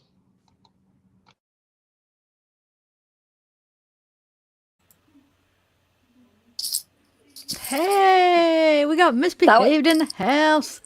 That was so brutal. Oh my God, I'm happy Can you hear me? though. Oh. Yeah, I can hear you. Hello. Can you hear me? Okay. Yeah. Oh, turn your YouTube down. Mute your YouTube. I could hear the echo. Sorry, I'll turn it. Oh, yeah. Hold on. No, you're Okay. fine. Like, is that better? Yeah, yeah. If you have it off, Okay. it'll be fine. So what'd you think? I'm happy. Oh my but- gosh. That was like, I can't believe that he kept like using the threat. I'll bring those witnesses back. And we're all like, I no, know, just let what Rob the- go. Let Rob go. I know. I bet you that's what the judge was thinking too. Like, okay, fine. I'm I not think going to that bring he Summer totally- up. I think he totally did that on purpose. He brought those witnesses in and said, make it as long and dreadful as you possibly can. That's what I think he did. Yeah, You know what I I mean? think you're right. Pryor is that type of person to just be like that. Yeah, I agree. Yeah, and he wants to talk about conduct, really. And he's the biggest slime ball out of anybody. Like, really. I could see that, but I'm glad Such a because I got nervous hypocrite. for a minute. I did Get nervous for a too. minute. When he was first starting out, hey, thanks Penny Blake for the super sticker. When the judge first started talking, I almost thought he was going the other way. I was like, wait, what is he saying? When he was 'Cause quoting he- that case, and then he was, yeah, I got scared for a minute. Go ahead, Yeah, what? because Rob would have gotten some trouble. You know what I mean? Just I because they make it criminal that way. know. And I was trying to look up what happens if a prosecuting attorney gets dismissed, but it doesn't. I couldn't really find the real. It always kind of turns back to your case being dismissed, but I don't think that would dismiss this case. But who knows? Who knows what they'll pull next? Yeah, I mean they're probably gonna try something else too, because they have up until what end of July and August the new court, right? Oh, I don't know. It's a while There's something away, tomorrow. or the They new have trial. something. I mean, Oh, that was oh yesterday. wait, what do It you was on the 7th, mean? sorry. It was on the 7th, sorry. It was yesterday. They had just on here, I'm just seeing that they hold on, let me find it was just like the judge saying no, it was gonna whatever was denied about the hold on, it's right here. Oh. The amendment to it's opening. It was the amendment to something about the close to deny the hold on. Oh, the doggies. Oh my gosh, she's mad at me because I've taken her down, getting her hair done today. But the motion hearing will. Hold on a second. It was just to say that they are going to have it closed or whatever. Oh wait. Did they? Yeah, the venue, change of venue. What did they decide on that? Sunny, Wasn't that- hold on. I don't think Okay. is this. I don't know if this is that. I was saying hold on to the dog.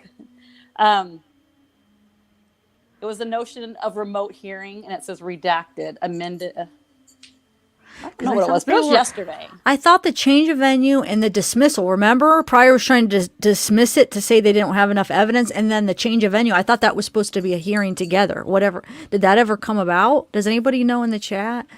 Do you know what I'm talking about? Misbehaved. Yeah, they were supposed to do them both, and then it ended up being Yeah. to those testimony guys that lasted forever. No, but I don't think that was with this one though. I didn't think they were combining it with this hearing. It was supposed to be I think they earl- were with this one with Rob on Wood. on the one on the 4th. Oh, so what did they come up with? I don't know. It seems I'll have like to it was look supposed into to be. that. On here, Yeah. they say, I don't know, I just lost my spot, but it says that they had something on the 7th, but, right here, the notice to remote hearing, it just says that, and this is redacted. Okay. But then on the 4th, they say order denying motions to close hearing. So they don't even put anything on this. Oh, that's for the close of the hearing of Rob Wood, though. Remember, he wanted it closed, not Rob, but Yeah, wait, who but wanted they it closed? Rob did, I think. Yeah, but they made it public or whatever. But Yeah, I don't see anything on this case on the okay, on here. maybe they didn't have it yet. But did you see? I caught a part of the hearing. It was either Monday or Tuesday that had Judge Mallard. What was that all about? I saw that's why her. I wonder if the other one was at a different courthouse, if it's at the one at the Fremont County. So I'm just looking at the Idaho Okay. Judicial Branch. Actually, I'm looking at the whole state. It says State of Idaho Judicial Branch. So I don't know which. I think it's the Madison County one I'm looking at, but I'll look into that and see because but I this know one they has were the Supreme doing. Court too, but they have so many. I know they have stuff all against these them. stupid things because of freaking Pryor and means both. They're just trying to pull out anything because they're scared. I bet you. I mean, they don't have really. I feel like there's so much evidence against their defendants. I feel like I don't think. Yeah. I mean, This one says that the notice of trial setting, final pretrial conference, and order governing the further procedures. So what is that? Would that be it? I don't know. I'll have to see. Hold on, let me see. Maybe we'll get back with you on that. I just know it was sometime in January that the dismissal of Chad. Remember, Pryor is trying to get the dismissal of Chad because there's not enough evidence, and the change of venue. I remember seeing them together in a hearing that they were gonna. I don't know if it happened yet. It was sometime in January. But I don't think that was this week. This week was about making basically this hearing public, and then this hearing. But there was something with Mallard. I caught a part of the hearing. It was either Monday or Tuesday, and I don't know what that was about. So, but that has to be Mallard is the judge for Lori and the one, right? Isn't she? I forget these judges keep switching and stuff. I'm getting so confused. Which one's the one that everyone thinks is like Yeah, cute? yeah, the Everyone's nice looking one. Is that- what's his which- name? I forget. See, I now. always thought that was boys. I'm like, I didn't know. No, that was I would know if I heard his name. Do you guys know? Let me see it in the chat. But where did he go? That's why I'm so confused why these keep I don't changing the know. judges and stuff. Because there's the And the charge, Lori's first charges, remember? Go ahead, sorry. Well, the last court was that when it was just, remember, Lori and Chad didn't show up. It was just the chick that time, the chick judge. Yeah. Yeah, there's like 4 different ones. That's what I'm talking about. That's Mallard. Oh, is that Is the Mallard? girl. Yeah, that's the one I caught earlier. It was either Monday or Tuesday. They had I saw I don't know if it was just Means or if Means Empire, but I saw there was a hearing with Mallard either Monday or Tuesday. And Lori and Chad both didn't show up for that one. Yeah, Which I'm like, so I don't they know what must that was communicate. about. They don't show up. I'm not going to show up either. You know what I mean? It's like, why would they both not show up? But how can they communicate? They don't have any communication, do they? Between their lawyers, probably. They work in the same Oh, building. yeah, you're I right. mean, they're you're all, right. they work out of the same office building. That's Judge Edens. That's the one everybody thinks is cute. Judge Edens. I think that's how you say it. Yep. You're right, Robin Lee. I mean, he could use a new hairdo, but There's sometimes I feel like It's he all looks brushed down. cuter than others. Yes, that's what I thought, Super Noob. Okay, so Mallard is the one for the misdemeanor charges for Lori. So that's what the court, I don't know why they were in court Monday or Tuesday, because it had to have been something about that. and she was, I think that was the one to dismiss, wasn't it? Or no? Pryor wanted to dismiss the charges against Chad. Remember? He Right, said there like wasn't that's enough gonna evidence. happen. That's bullcrap because that's what the whole pretrial hearing or They the were preliminary found in hearing was all about. That was the point of it, to see if there's enough evidence to go to trial. And Yeah, they found plus that they there were found in was. the freaking backyard. I know. It's ridiculous. I see sometimes when children are found and they're not the parents don't cooperate and stuff like that, and they'll get arrested even if they don't find the bodies. They'll still arrest the parents or whatever. Yeah. Sometimes. Like that one with that little boy just not too long ago, they still got him, and they didn't. You know what I mean? Just because they didn't cooperate or whatever. Hey, Autumn Santomoro. I hope I said that right. Otto Santomoro, thank you for your comment. That's a sweet comment. You're being so needy. Wait, is Emma? Is that Emma? I don't know. Anyway, no, yeah, I agree with that. That's so ridiculous that he's even, because I mean, we sat through what 16 hours almost of the preliminary hearing to show that there was enough evidence to prosecute or to go to trial for Chad, and then he tries to say, "Oh, dismissal. There's not enough evidence." It's like that's like a kick in the butt to Edens for going through all that and saying, "Yes, there's enough evidence." What, you don't trust his decision, So yeah. And that was even long to that. But I'll tell you what, I like that. That preliminary ones on hearing was Monday. interesting, though. Those ones Yeah. on Monday, that was rough. Someone made a comment in the chat about something taking up knitting as I was sitting there teaching myself how to knit a blanket. I'm like, that's me. I took up knitting during that one. So, but yeah, I did do some. I'm gonna have to look into like summer and stuff more, because it really just spikes my interest that she said her and her mom went to one of the PAP events to support Lori, who Lori was supporting Melanie. Why would her mom and her sister go support the sister supporting someone else? You know what I mean? Wait, say that again. Say that again now. Because Summer said that she had met Chad first. She went to a PAP event, one of the Prairie People events, with her mother to support Lori. And they said Lori was going to support Melanie Gibb. So I'm like, oh, okay. So you guys are actually going to support Melanie Gibb then, right? You know what I mean? Isn't how you're supporting Yeah. Lori. So I'm like, I would like to know when that was, when it was. And I don't think they just went. Who is so bored they just want to go to an event to support if it's not even your children? I mean, I wouldn't want to go. Is that the one you're talking about where they said that they met Chad? Or not Chad? Yeah, Chad. Okay. Yeah. And then it's funny that Chad calls her about bail money. That was kind of funny to me too. He said that. Oh, so, yeah. She said that. Yeah. She says the first time that I talked to him was, he said Lori didn't tell him anything about the kids. Yeah, right. So you don't think? Oh, yeah. So I do think that's what he did say to Summer probably, but yeah, right. Like they're in your freaking yard. You don't know nothing about her. And that Smith, he is such a liar. Like when he first started talking, he's like, well, I didn't know if I was going to record or not. And then I just had my phone, and then I don't remember if I turned it on before or after I went in the room. And he goes, but then I just had it on the table. I set it on the table with my books and it was recording when it was set down. But then later he's like, oh, once they started talking, once Rob started talking like that, I pushed record on my phone. So which is it? You know what I mean? Was it on the table recording, or did you have it in your pocket where you could sneak and record later? That's a You good know? point. That And was he said kind they were of. just in the lobby of the Chandler Police Department. He didn't say, oh, and then we went into a private room. He never said that. He said it was just in the lobby. Yeah, remember he even said they didn't even sit down. He said they just So- he doesn't even think they sat down. They just stood up. So Yeah, I'd like to see the that's footage from the weird. police department that day. Yeah. Yeah. Smith is who he represents. What Summer, Zulema, and Melanie, right? And that's another thing is what's in Pryor kept saying, I don't even know if she has counsel. Well, then who the hell was Smith, and why was he up there lying through his teeth the other day? I know. That's what I was wondering when Pryor said that. I was wondering, does he think that she got another lawyer now because of all this or something? Is that what he meant? Because And another thing that's- about him not even objecting one time in that conversation. Yeah. That's so annoying to me. I had to let it sink in. Well, yeah, you'll be definitely an attorney I'll call if I need one. Yeah. And I met Melanie Pawlowski, guys, not Melanie Gibb. As far Oh, as for her that attorney, Smith, yeah. yeah, because sometimes when I just say Melanie, people get confused they- because they're both Melanie. So yeah, It seems like but they Melanie kind of bounce Pawlowski, around. yeah. Who is Melanie Gibbs' lawyer? I know it's Melanie Gibb, but when you say Gibbs, because Gibbs. how I say it, but who's Did- her lawyer? I don't know. Did she even really go? It's I know, I'm and trying to there's think. something to their marriage date too. They didn't get married on Alex's death date for no reason.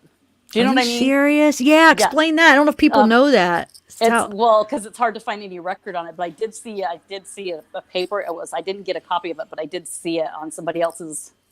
Did you send me? So you didn't send me a record. I forget what you sent I didn't me. send you a record. I Okay. haven't even really kind of searched for it, but they did get married on 12/12 of this year, and it's like, why that day? Why not just wait maybe the next day or whatever? But then I Yeah. started looking into all the Utah, the Mormon, the cult stuff there, and it's actually quite extensive there, and it's actually quite known there. But it's the Utah is owned by the Mormons, and when law enforcement and judges sign on to their duties, they sign an agreement that they will protect the owners of the land, which means if there's any kind of weirdness going on, they're going to have to protect that.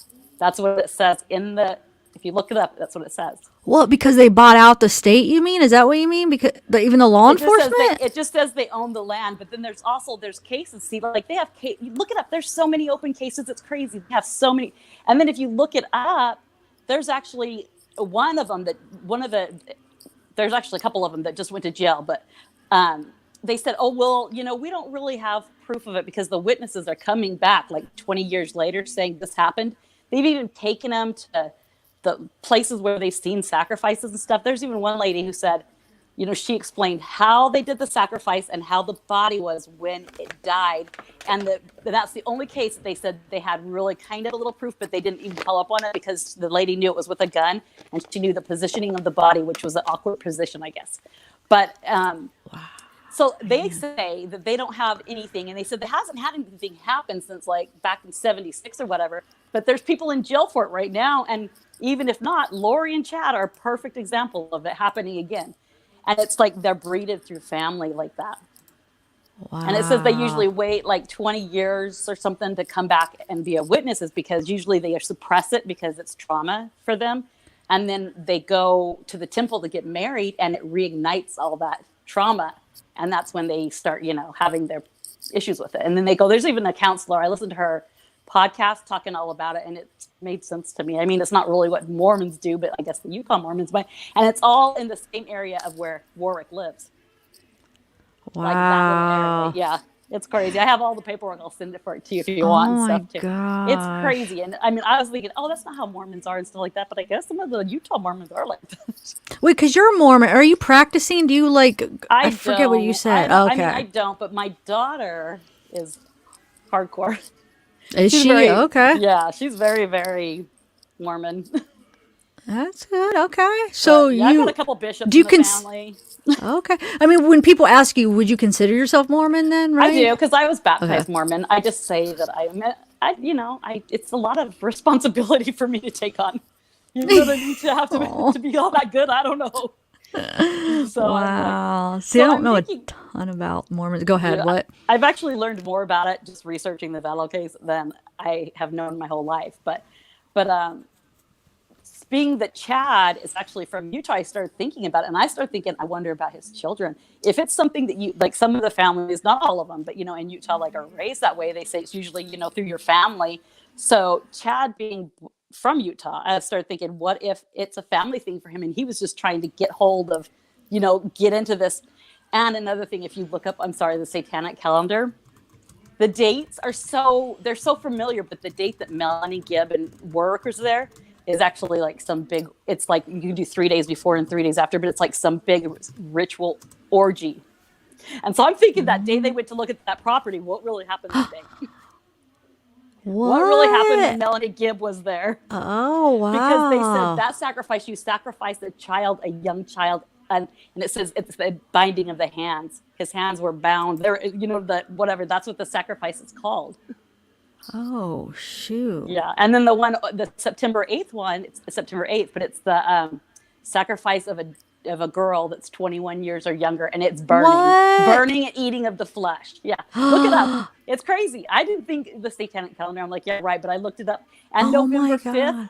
November 5th is a ritual for partying, dancing, and drinking. What were they doing on the beach? Drinking, dancing, Wow. and that is November 5th. Yeah, it's crazy. You can just look it up. There's a couple different ones of them, but if you just search, look through them, you'll find that one. And I think I saved it to send you, but. Wait, are you saying the first one that you talked about the orgy, is that September 23rd or is that September 22nd? Yeah, it's the 22nd, but you can do it 3 days before. And in the Satanic calendar, it's 3 days before or 3 days after. You have to do it in that time period. Like, you don't have to do it exactly on the day. Okay. So. Wow. So maybe I guess it was. I was a little leery believing that it had anything to do with too. like I've heard it. sacrifices, but yeah, I guess I don't think that was the reason that they killed him, but I think that they had other reasons, and then they made it so it fell along with the sacrifice. You know what I'm saying? Do you or think? Maybe I just think that maybe the two somehow. I don't think that that's what they're practicing, but I think somehow, since it's all a little bit of corruption, they intertwined. And they've just heard it through just like polygamy. Polygamy is not something that the Mormons practice now. Well, not most of them, but if you go to the old Book of Mormon that we don't practice, nowadays or whatever, they did mention polygamy and they did mention the many probations, but they call it many. It's more of a mortal. It's like when we're born, we're in the spirit world, and we know what's like in that recording. Lori starts talking about, I sat with Jesus. I knew what my life was going to be like. I chose, you know what I mean? How she kind of said how she knew she was going to go through all this trauma in her life or whatever. So like before you have that, and then you're born, so you get your body, and then when you die, you go back. Kind of like those are the multiple probations in our life. But in Lori and Chad's belief, as I found this site, that what they believe is that they can go, that they're always going to be able to come and go. They're not going to ever be like, here or there. And they said that it's so fast sorry if you see dog hairs. It's so fast, like they can go and come back here. And for us, it'll seem like 10 years, but for them, it's like 10 seconds or whatever in their mind. But it's all the stuff that from the Old Testaments that they learned. And I got to send you all the stuff on it. It's so crazy because everything it makes sense to when you listen to like Lori's beliefs and stuff like that. What I read, it makes so much sense with it, but it's not reality. You know what I mean? Yeah, it's not real. Yeah. Just like, and they think that they're like those, she does think she's protected by what that thing said. It says she does think that she's protected. They have a certain protection, and so she thinks that she will not pay any consequences for the sacrifice of her daughter or whatever not. But it's so crazy. I didn't really think it was like cult-like either, and I still don't necessarily call it cult-like. And I don't think he was like, I'm going to form a cult, but I think he was thinking he was going to form his own religion, which, you know what I mean? Yeah. He didn't look at it like a cult, but he just looked at it like his beliefs and his visions and his. Yeah, and I think he was usually thinking more of how he can get more, because I mean, who in their right mind has ever heard of a church that talks about libido being one of the major things in it? Who does that? Libido, is that the right word? Libido? You know, Lovato. Wait, no. his three major rules about it were something, and then Lovato was in it. I don't remember exactly how it goes, but he mentions it in there, and that's your sexual appetite or whatever. Oh, libido. Yeah, okay. so I was like, what are you talking about, that Lovato? Okay, exercise, libido. Yeah, Yeah. I know. But I mean, what religion says that in it? Besides, Yeah, because that's true. Religion. Well, I mean, it's talked a lot about in like psychology and stuff like that. Your libido, but not in a religion. Yeah. yeah. Huh. And then I was reading something like, you know, when Chad went and stayed at their house when Charles lived there and stuff. And there was a girl, and I was trying to, I was reading like whenever I was texting you, or where I was super late. And then I don't know where I saved it, but it was like someone who was at that preparing a people event that, you know, and Lori invited everyone to come stay over. And there was a chick there, and she was like asking where Chad was staying. And she said he got really super weird about it and stuff. And then it's like she said, even, you know, they just were so weird about it. And she goes, and now it makes sense because they didn't want her to know that he was staying with her in her room that night. Yes, I remember reading something like that. How it was. Yeah. Didn't they? How did they answer? Didn't they answer? How did they answer that when they asked? They said that he him? was Do you staying remember? in JJ's room or Colby's room or something. Yes. Like that. Okay. Yeah. Okay. Yeah. And I just like that whole thing is, to me, I don't know, but like Melanie Gibbs, she lied so many times that she got some kind of immunity. Why did Zulema get some kind of immunity? What's that about? You know? You think Zulema did get some kind of immunity? She did. They said it yesterday. They said on Monday. Really? Mm-hmm. Wait, who said it? What? Either one of the judges or either the judge or one of the lawyers. Wait a minute. Yeah, they said it in the very beginning part of it. She's got some kind of protection. That's not. Then that means she gave up some information, probably, right, or something. I don't know. I mean, what is that? Usually, you get immunity. Wait, how would that work? I don't know if immunity was the word that they used, though. I think that it was some. Let's see if anybody in the chat knows. I can't look at my chat because I guess I can if I turn the sound down, right? Yeah, Ariella, your comments are getting posted.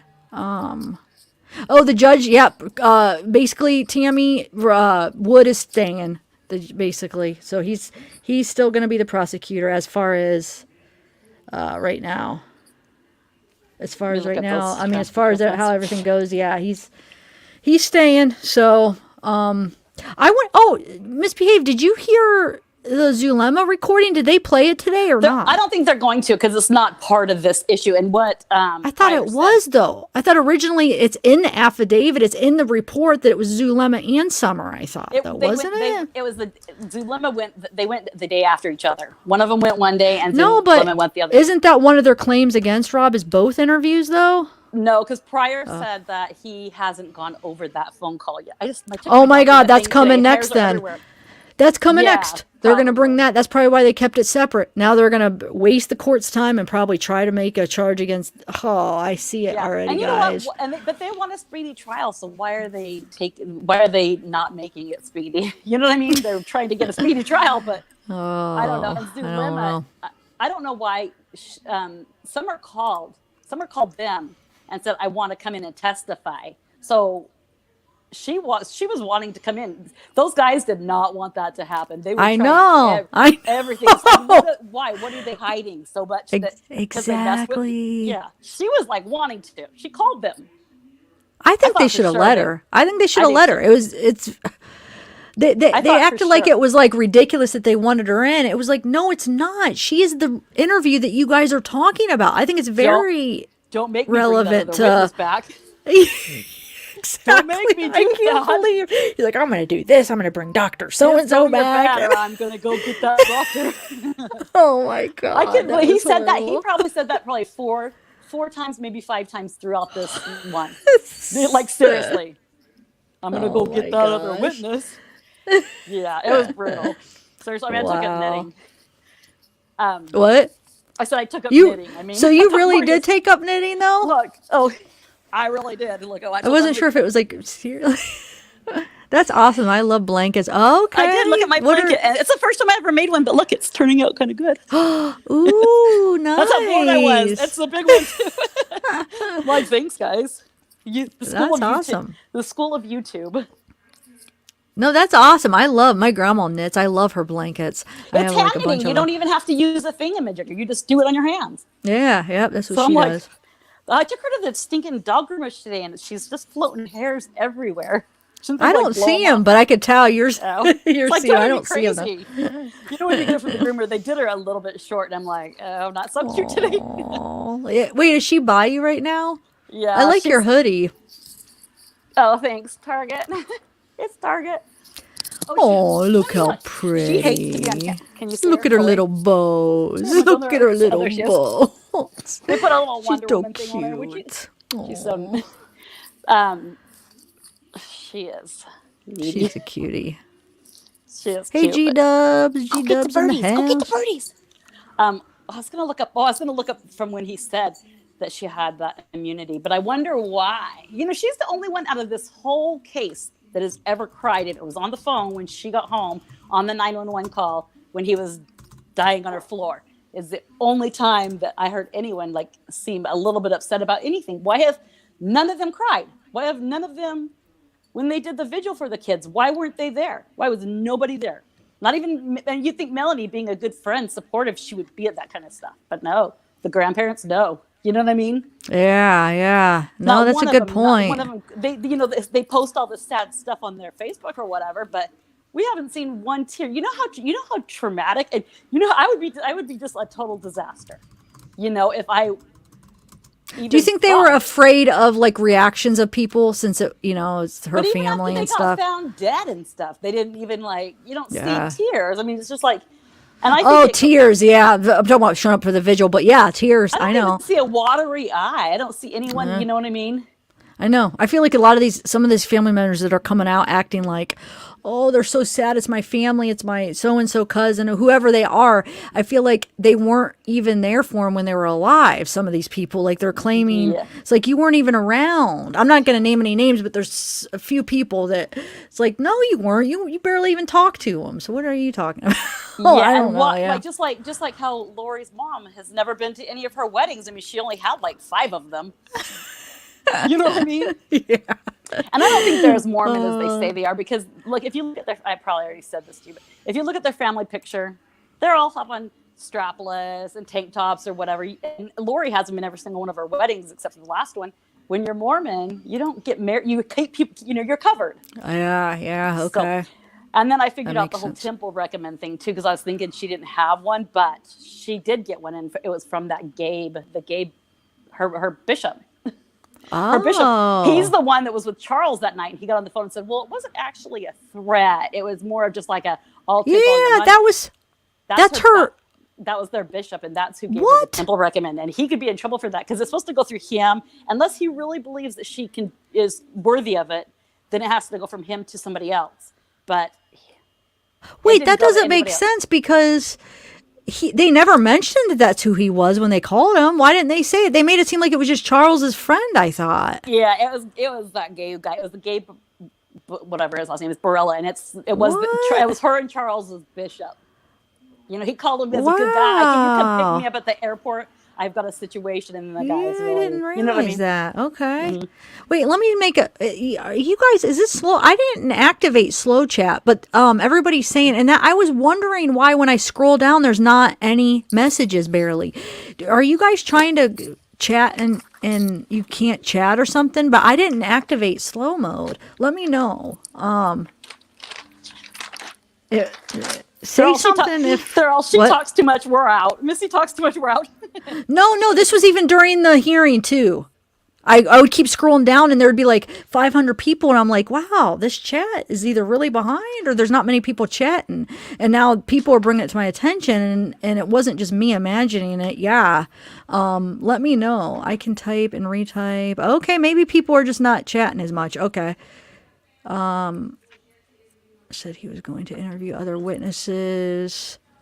Etc. I don't think we've heard the last of. No, you're right. I think he's going to try to pull some stuff. Remember, he said he was going to interview the witnesses and stuff. Remember, misbehaved prior. Isn't that his? And, And plus, isn't that his job? Isn't his job? It's like how Tammy kind of set Chris up to tell the truth, kind of, or the so-called truth. It's like his job to get the guy yeah, to confess. yes, I know. I mean- That's the whole thing. That's all of their jobs. So I feel like the Like, and then they intent. go and bring in these doctors that are from, what are they, just teachers and stuff? I mean, you know what I mean? It's like these pointless people come in, but then they can't really have the real person who it's about come in. It's the most ridiculous thing I ever heard. No, I it mean, is. Rob is probably just like, that makes Rob, he's just like, because they think that it could make it easier for them to dismiss the case. Because they can dismiss it if he doesn't have accurate information or whatever. So maybe if they brought in someone new, they'd be like, "Oh, he doesn't have that from his own mouth." I don't know. Oh, I I don't know. see. I see. I don't They think might no matter mess up what, I don't something think- because I mean, what's I that? guess it's not murder charges, so I guess it's not as big as case as we think that it is, or we know that it is. But to the court system, it's really not because they don't have murder charges. So I think Pryor's thing is trying to get that it dropped before they have the murder charges. But Okay. Rob Woods is a huge threat to him. He's huge to them. A huge. But don't you think so you don't. You think if they did end up getting another prosecutor, they would feel less threatened or something, or I think that well, from what I was reading, it says that if the prosecutor does not have correct information or misinformation or whatever, they can drop the whole case because of misinformation. okay. So And I this think is so for some reason they complicated. think if they get rid of the prosecutor, they'll just bring in an attorney, and they might think that attorney might not be sufficient enough to bring in, Okay. or maybe he Okay. can't transfer his records over. Maybe I don't know. Maybe he has to start with all. You know what I mean? Maybe there's certain Yeah, and records he can't there's have. so many different things going on in this case. It's kind of complicated that I feel like it would be easy maybe for them to mess up on something. Maybe they're Right, because hoping, it's yeah. not murder charges yet, so it's Yeah. not that as bad as the case as it is. You know what I mean? That's just my opinion. I don't know. It makes sense to me, but No, maybe because I was wondering. I'm like, man, karma is. You get rid of him, you're going to get somebody probably even tougher. But maybe know, they that's what I were was thinking, hoping on too. like, but hopefully they would have somebody competent enough that would really bust his butt or her butt and like make sure they got all the facts straight. And yeah, but or maybe this will put Rob Woods in gear to get those murder charges going. yeah. I just felt bad for Rob if they did dismiss him because that would go against his. I don't know if there would be a legal thing like a charge on his record, but also his reputation. I mean, that would just look I bad, know. Plus, to put him through that, I mean, that was Yeah. treacherous. Could you imagine actually having to be about you? Yeah, man. I was wondering. I was wondering about Julie Rowe. Did she take her kids when she separated from her husband? I don't know. I haven't really looked into her in a while. You know the other guy. He was. I'm trying to find his name. He was Chad's friend, and he supported him at first, but then he didn't. But there's pictures of him and Julie Rowe. They do like a podcast together. I'm trying to think of what his name Yeah, was. yeah. Are you talking about Eyes Open or something? He left his kids too. What? He's the dude. He left his family. He even says it on his website. He goes, the choices that I made and stuff like that, and the bonding to my family, and but he says it on his website. Then he puts all these podcasts on there that are just like Julie Rowe's podcasts. Which were like, you know what I mean? It's like you're sitting here saying that you. Wait, these so- it's not the Eyes Wide Open. It's another one. It's not that same guy. Is it the same guy? It's the same Okay, guy, but it's a different website. They have so many. They have Okay. and Julie Rowe. So do you is think now they're maybe getting together or something? They I both think- leave their families? And they do this one little podcast together, and it seems to me, I think so, probably, but I think they'll probably be married tomorrow. Is that a Mormon thing to get married so quick? No, but I guess what I've heard, but I haven't even really seen it, but I guess it's like because to go to the through the end days, you have to have. So I'm going to be screwed because I guess you have to have a partner or priesthood or whatever married to one. So I'm like screwed. I guess I'm staying here.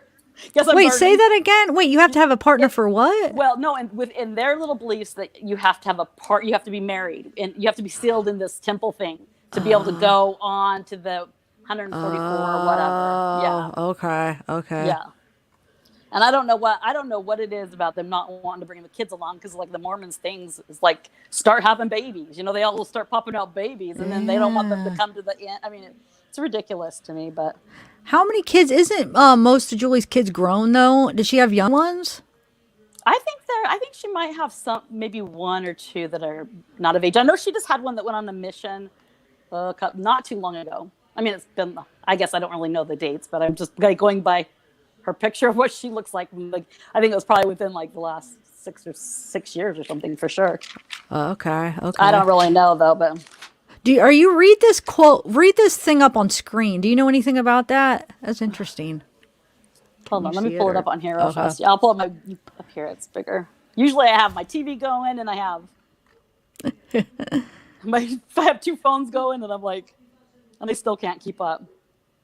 Okay, I don't see it up on there. Oh, I gotta wait for the commercial. Oh yeah, it's delayed. Under Oh, Idaho law. hey, cow, grow up. Oh, go ahead.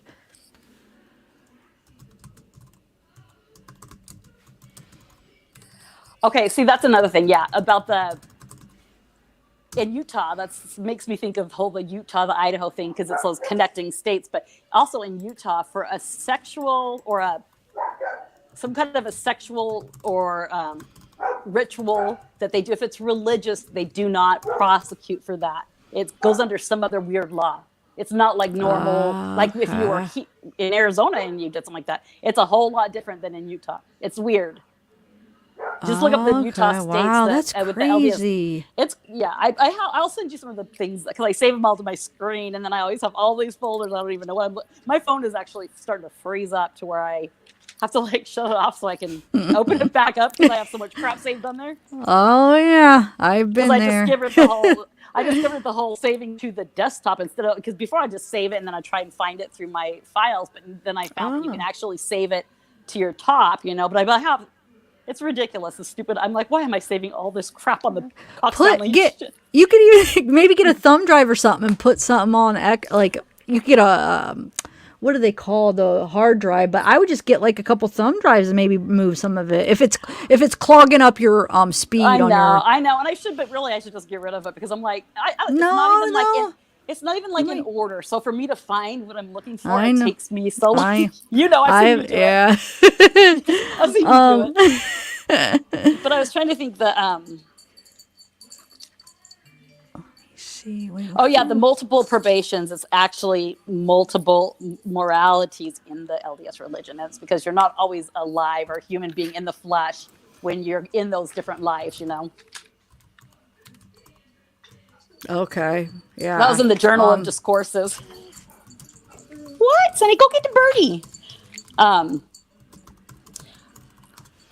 I found Melanie. You want to go to Melanie Gibb for a minute? Yeah. So I started listening to the whole interview thing again. I have to see where I put my notes. But when she was talking to Nate Eaton in his interview, she says, she starts talking about, when Chad called her the day of the search or whatever and asked her to, about the kids, or said that she's going to say that they're with you. And then she says Lori called her hours later or an hour later or whatever. But when she's talking to him, she actually says,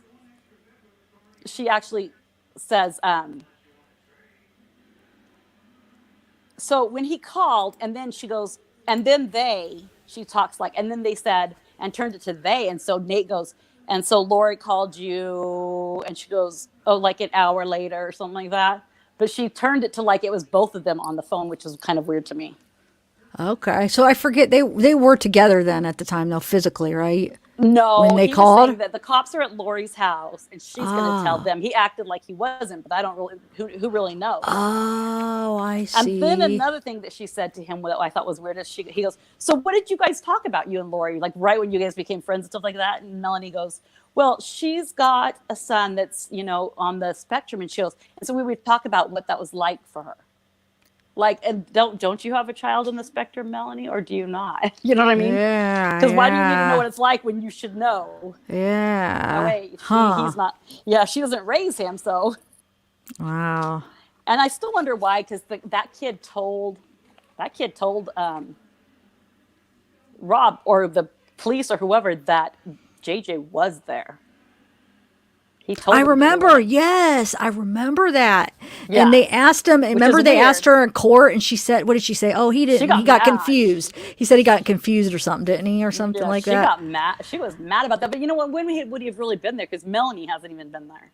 Yeah. So, I mean, what do you think? Why do you think that it was because she told him to say that, or why? Like at first, maybe when she was going to pretend that JJ was there, maybe she originally told him, "Hey, just go along with the story," and then she forgot to tell him not to, or she did clear it up, but since maybe he's has a disability, maybe he just didn't understand or something. I don't know. Or maybe he doesn't have one, and she's just saying that so that.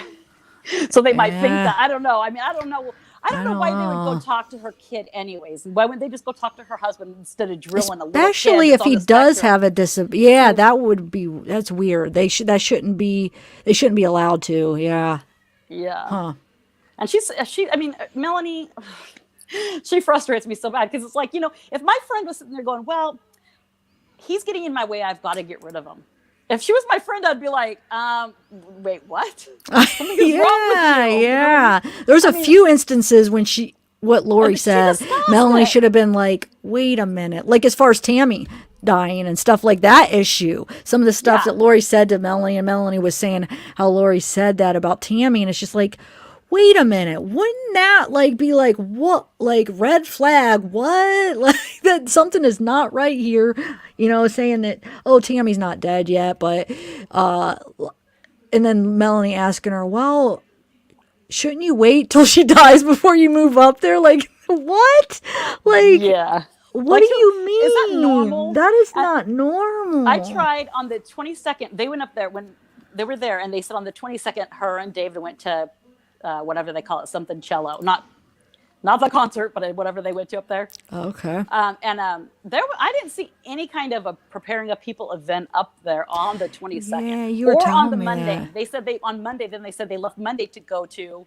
It's a little town. I forget what the town's called, but it's a little town. But I didn't see any kind of event, so I'm like, were they really going to an event? And because on all day Saturday they don't have nothing. They have nothing except for that event to take up their time. But that weekend, the party of the giant orgy or whatever, it's actually for the weekend. It's like a couple days long one. I think there's something. So do you fishy think about but do you think maybe it's just not a preparing a people event, maybe just a It's different not. event? Well, I or- looked up any kind of events. The only thing I find is the bike one. When you go ride with a bunch of okay. other bike riders, unless they went bike riding. I don't know. Oh, And that do was they- on the 23rd, the bike riding one. But I didn't see So- anything. But it could have been under something else. But I looked all through any kind of book thing, any kind of author thing, any kind of like public event. I'm trying to think of what the little town's called. Melanie says it. No, we went to something Portatello or something like that. It's a little town over there. Yeah, I remember her Yeah. saying that. I wasn't sure what that was or where I that mean, was maybe they're out just there. having a romantic little getaway and they're connecting. Yeah, but bedroom- why not just connecting rooms. say? I mean, why? Oh, I see what you're saying. Or why not just stay at Lori's or whatever, for that matter? I don't know. And what I want to know is where's that podcast from that night? Where is it yeah. from that Saturday night? Where is that podcast at? Well, you what's know? that one podcast that's out? I forget what date that is, where you might hear JJ in the background. What date is that from? Is that I have it is that from- uploaded. I don't know. I forget what date that's from. Man, I Is could go that back to my from- files. I don't think I've seen one from that night before. It was with Melanie and Lori, and you hear what people think that it's probably JJ in the background, like a kid Right, talking. right. But I don't think it's from that night. But I think it was from a couple weeks before that, which then it made me think, well, were they doing it virtual? Was she not actually physically with? Because you don't she's have to like actually doing it be on with the somebody, phone, but yeah. maybe they were doing like a podcast where she was, wherever she was, and Lori was where she was, and then they did a podcast. But I don't know. I heard, Bill, this is the thing. I heard different people say that was a different date. I heard some people think it was one date and some people think it was another. I don't know. Let me And really, find we don't it. ever know when they record them either, for that matter. But That's true. Yes. yeah, but I don't think that one's been out because I don't necessarily know that they were making one that night. They might have been having their little party. Oh, I don't okay. really know, but I'm just speculating that. But I don't. I just. I want to me, I'm find just that like- and see. It's Yeah, I've interesting. only It's heard definitely actually one or Melanie and two. her. It's definitely Melanie and Lori. Melanie and Lori. Yeah, it's And definitely that's not the one that Jason Mao's on. no. It's a different one. Yeah, there's the one with Jason Mallon, and then this is a different one where you hear a kid in the background that people were thinking it might be JJ. And then that's why the date was important, because we were trying to figure out, was this before he was missing, after? Hold on, let me find it. But if it was that date, it would have stuck in your head probably. Well, no, it's because I don't know what date it was. Some people It were doesn't saying matter. one date, and Okay. some other people uploaded it and they said it was this day, and then some other people like commented under my upload and saying, no, I think it's this day. So I don't know. I mean, there's no way to confirm it. That's the problem. Let me see. Anything else? Any other topics while I'm looking for it you want to bring Oh, up? you know how and what's another thing is when they searched the townhouse and stuff, they said they had to search the certain ones, and when they called Ian or talked to Ian on the phone, he even said he gave them the passcode to Alex's condo. Why would Ian know that when he wasn't even married to Melanie yet? You know what I mean? Like, why would he just know their passcode? New family member, come on in, have our passcodes and stuff. That's kind of weird to me too. Yeah, okay. I didn't even And know when that. Lori and Chad got married on the 5th, on their little drink and dance on the celebrate, why did they come back? Why did they come back? Why didn't they just stay gone? The kids were dead. Why did they come back? Do you have that's a weird. do you have Did a they have to theory get- on? I don't. I have no clue why they would have come back. I mean, I don't know. Why did they come back? You know what I mean? They were Yeah. gone. They could have been in Mexico by that point. We didn't. What happened after? Let's think. What happened after that? They came back, and then, what did happen? I know Anything that's like- when Melanie moved. When did Melanie and Alex get married? They got married on the. I have them all down here somewhere. Alex, when did Alex and? Man, I used to know these dates like the back of my before hand, they and now got it's been married. so long. It was before they got married, regardless. Okay. But, so it was between that time. It was like they got married and then they went back and then that happened, I think.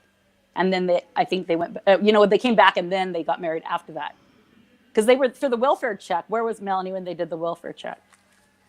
When's Thanksgiving? Because Melanie went to Thanksgiving, and they were Okay. gone, and they were gone by then. And the search was on the 26th. Thanksgiving had to have been after the 26th. That year. Okay. You know how it goes every 7 years? It was Yeah. on Thursday. So I think they got married on like the 20. I don't know, but still, why did they come back? Does anyone know? I don't know. There probably was some reason because then they went back after that. And then, do you know that if Melanie ever really did go to Hawaii with her, Melanie, Like- Pawlowski? I heard. Well, there's pictures of her kids in Hawaii, so I imagine.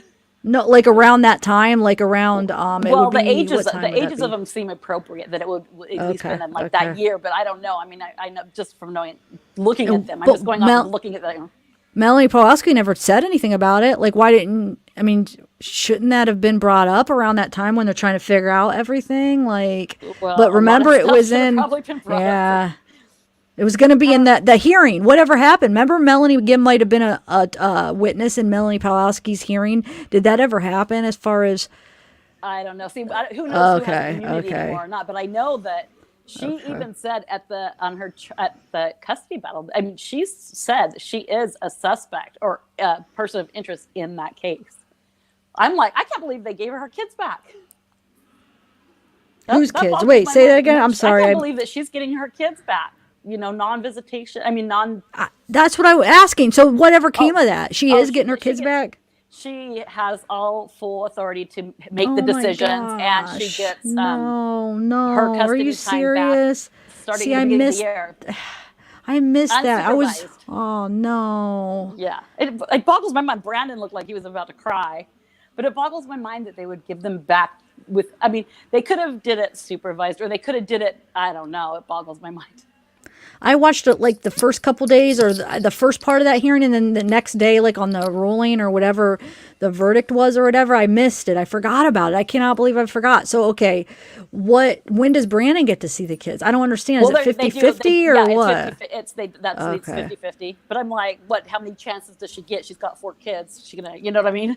Yeah. Knock Okay, them all so off at once, or I heard, okay, I found the podcast. The podcast supposedly, from what I was told, and I put in my title, it would have been 2 days before Ty Lee's gone. So Ty Lee, what was September 8th? So around September 6th is what was told when I received the podcast. But then I had other people claiming, oh, I think it was this day. I don't know. But that's what I thought of when I uploaded it. I thought it was from I'll have to go a listen couple to it to see what days they talk before. Okay, yeah. Does anybody know in the, let me see what everybody says in the I chat. mean, I started listening to some of them. I'm like, they're all the same, and I can't even barely even finish. I mean, I think I've listened to the one with Jason Mao, and I'm like, I couldn't even barely. That one was, yeah, that was boring. I think I'd rather listen to. And then the doctor. Zulema's was, yeah. No, I don't know. I think I'd rather listen to Jason Mao than the doctor. I That just don't doctor know- was, oh, Jason Mao. Just like It's about, I am the king of the, I don't know. I should hit up my cousin, because my cousin is married to his sister. They live in Rexburg, and I haven't talked to him in so long, but I talked to his sister, and I talked to her a little bit about, they're all crazy. That's all pretty much she said to me, but Wait, who's all crazy? she's like, I said, my cousin's name is Jason too. And I said, he's married to Melissa Mao. And she said, yep. And I said, oh my, he's involved somehow in that Lori Vallow case. And she said, yep, they're all crazy is what she said. Oh, wow. I didn't really, inquire more than that, but I should. Hey, real quick, short, nice brings up a good point. When did Chad get that insurance money? Maybe that's why they had to come back to get the insurance money from Tammy. That would have been around. But do you have to go pick it up? I mean, do you have to maybe fill out some form? I mean, maybe that's a lot of money to just send. I mean, he probably had to be there somehow. And they did have to, and they did have all cash on them when they got that search warrant. She had a bag full of money. Yeah, I could see them having to be there for something, but yeah, and I guess it's taken up all his money on that. I couldn't believe it the other day when Pryor said, my client's paying for this and he's having to pay for all these stupid things or whatever. It's like, well, he shouldn't have freaking killed some kids. Yeah, know what I mean? Really, yeah. He could have saved himself a whole crap load of money if he wouldn't have killed kids. I mean, that's exactly. I want to know if anybody knows. I want to know Alex's personalized license plate. What does it mean? He had a personalized license plate, and I just wonder what it means. I forget, what did it say? I don't know, but I know it was not like a normal Arizona license. I mean, it was personalized. It was it meant something to him, or I have to find the picture of it, but does anybody know? I guess I could look it up real fast. I don't know what it's. I wish I knew what it actually said, and then I'll tell you. I'm gonna send a link to that podcast we're talking about, so you guys know if you guys want to listen to it. Hold on, I'm gonna put it in the chat. Because but it says September 8th, so that would have been. I wonder if they would. I mean, it's just weird, kind of, just like September 8th. So what was on her mind that day? And another thing about JJ, how do we know that he wasn't killed Saturday night or in the morning? We don't really know. You know what I mean? Because they just said the last time they saw him, but we're taking this from people who lied. No, but we're taking that from Alex's ping though on the phone though when he was in the yard. You know what I'm saying? I mean, they could have. Oh, I guess they could have. And then that's just when they buried him. The freezer houses, for that matter. I don't know. Plus, how do we know that really Alex had that phone? Lori could have had it. And Melanie Pulowski had 3 phones in Idaho under her name when she lived there. Why? Really? Why did she need 3 phones for each one of her kids to call, which weren't even allowed to call her at the time? If you look it up, she had 3 phones registered her name when she was there. And she wasn't talking to Lori's kids, so what did she need all the communication for, Yeah, that's true. I don't know. I thought that was kind of weird too, but... And then that Lori had a bunch of phones too, so They have the phones, but I don't know unless they deleted all their messages if they're going to be able to do anything with them. Which I can't imagine if you have that many phones, why would you be deleting messages? Because you feel like, it's, you know what I mean? But they can't trace them otherwise. It's just Robbie. Wait, that's not Save Robbie? Is this a different Robbie? Why does that sound familiar? Like I've seen you before. Hold on a second. It's just Robbie. Hold on. I've seen that little your little picture before. Go ahead, misbehaved. Sorry. I'm just trying to look up that truck real fast. The license plate. The license plate Alex's. His license. Oh yes. Find that because I don't know what. Oh wait, I remember seeing that in the picture. Yes. Yeah. What did it say? You're right. I remember. Yep. I have seen it, but I forget what it says. I did go by there one afternoon, but it's a gated community, and I kind of waited for a minute, but I didn't want to seem like, people are going to start calling the cops on a suspicious person because it's gated and I don't know what the code is. I tried putting 6969 because a lot of them do that, but it didn't work. And so I kind of waited for a minute, and then I was like, I'm not going to wait around any longer. I'll just come back to the house where he got shot at. Wait, 6'9"? I don't understand the 6'9" thing. It's a gated community, and so I tried using that because most gated communities have that code on there somewhere. Someone puts that code in everywhere. It seems Are you serious? What? It used to be mine, but it somehow got changed. But you could usually get in any gated community with that code, but it didn't work. And I kind of sat there and waited, but I was just like, now I feel like a total creeper. I'm stalking out a dead guy's house. But so I haven't been back there, but I should go back one of these days. Okay. Well, I mean, I could just imagine they're like, "What are you here for?" I'm just going to try and get a YouTube video in front of Charles Vallow's house.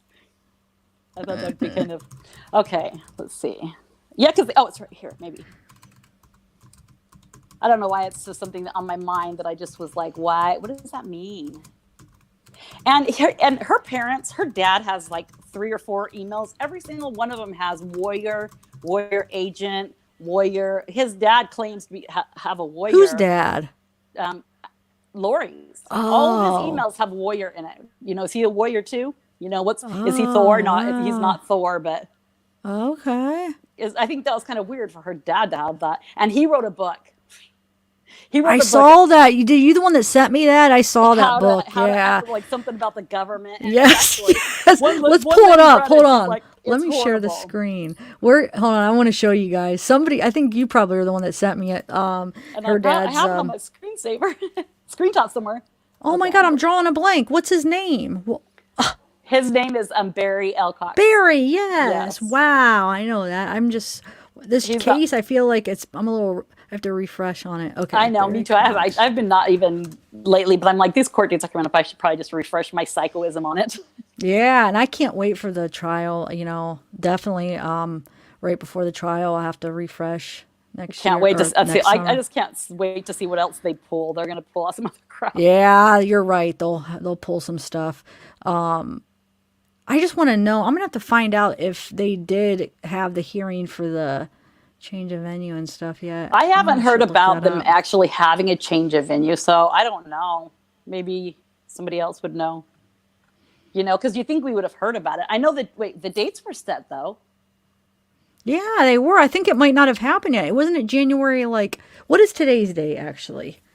Today is the 8th. Yeah, I thought it was like the 12th, or I thought it was a double digit, like January something in the double digits. I don't know if they had it yet, to be honest. See, I just have all these things are like the court, like when you go in the minutes, how you can see it, you can see all of what they say and stuff in the courts, but this is just like all the dockets.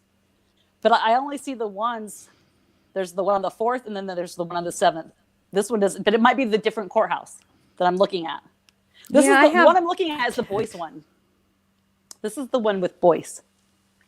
Okay. Oh wait, no, because that was the one today. That was the one today. So I don't know. I don't know. I'm gonna have to look. Anyways, Why can't I find the book of Barry's book now? Where is it? I'm trying to think of where I found it, and I just barely saw something on it the other day. But I have all these notes, but I seriously have all these different notebooks. I tried transferring them over because I hate typing on my computer. I feel like my hands start to get shocky, but I'm such a freak. I have OCD when I'm writing. If I make a mistake, I have to restart the whole page. I won't do a scribble out. I won't do a erase. So it's like, for me, it's like time consuming. Okay. So I never get it done. I never. But I did know I saved it somewhere. But anyways, So I don't know. Yeah, that's today. Okay. Anyways, he did write a book. It was like how to undermine the government. Yeah, I'm trying to look for it. I was going to put it up on screen so people could see it. If you think about it, he has kind of. I mean, I know he's gone to prison for it, and and when he went to prison for it, Janice was she went and lived in Hawaii during that time. How long did he go to prison for? I'm not sure if it was 90 days or 3 months or whatever. It might have even been longer than that. Somewhere it says, but I couldn't find his mugshot anywhere, but I was looking for it. Yeah, I'd like to see that actually. That book, I know that book. Maybe I came across it randomly, and then I came across it again. I think randomly. I have it somewhere in one of my emails or whatever, but I just want to try. We should be able to just bring it up online. Why is it not coming up? Did you put in Barry Cox undermining the government? But he hasn't. He went to jail for it, but he still hasn't paid. So somehow he's getting away with it, But when they found the kids, what was it, June 6th, when they found the kids? Do you know that it was 2 days before? 2 days after that they were filing papers to the court about some kind of a tax thing. That was just right after they found the kids. You think that would be last thing in their mind when they just found that their grandkids were found dead in someone's backyard. Oh, yeah. That's her family just crazy. I found it finally, but yeah. Something is something. I want to. There's a past with. I don't know what the past is with. Maybe it's just her traumatic. What she thinks in her. She talks about how, even on that one recording when Melanie Gibb goes, yeah, it's what does she call it? She goes, yeah, tell your story. It's muddy or something like that. on that recording, when she's talking about killing Charles. Killing Charles. Wait, what recording are we talking in the about? recording when Lori says, I was going to kill my husband. You know that recording? Yeah. Okay. But first, yeah. when she got up, she goes, should I tell the story or not? And then, Melanie goes, yeah, tell it. It's meaty. And I'm like going, it's meaty. You're sitting there accusing your ex of raping your children when there's other people that have way worse stories than that, way more media stories. You know what I mean? Like, your story's so meaty, you should tell it. But I'm like going, her Wow, I story didn't is, catch her say that, but she yeah, I heard made it that. up in her head. I mean, there's people that really have traumatic situations in their life that's meaty. I mean, but if that really is true, it's kind of interesting if that's true with, Colby and all that stuff. But I don't know. I don't like to repeat that because I don't know if it's just, I don't know if I believe it. Like, I think part of me doesn't think it's true because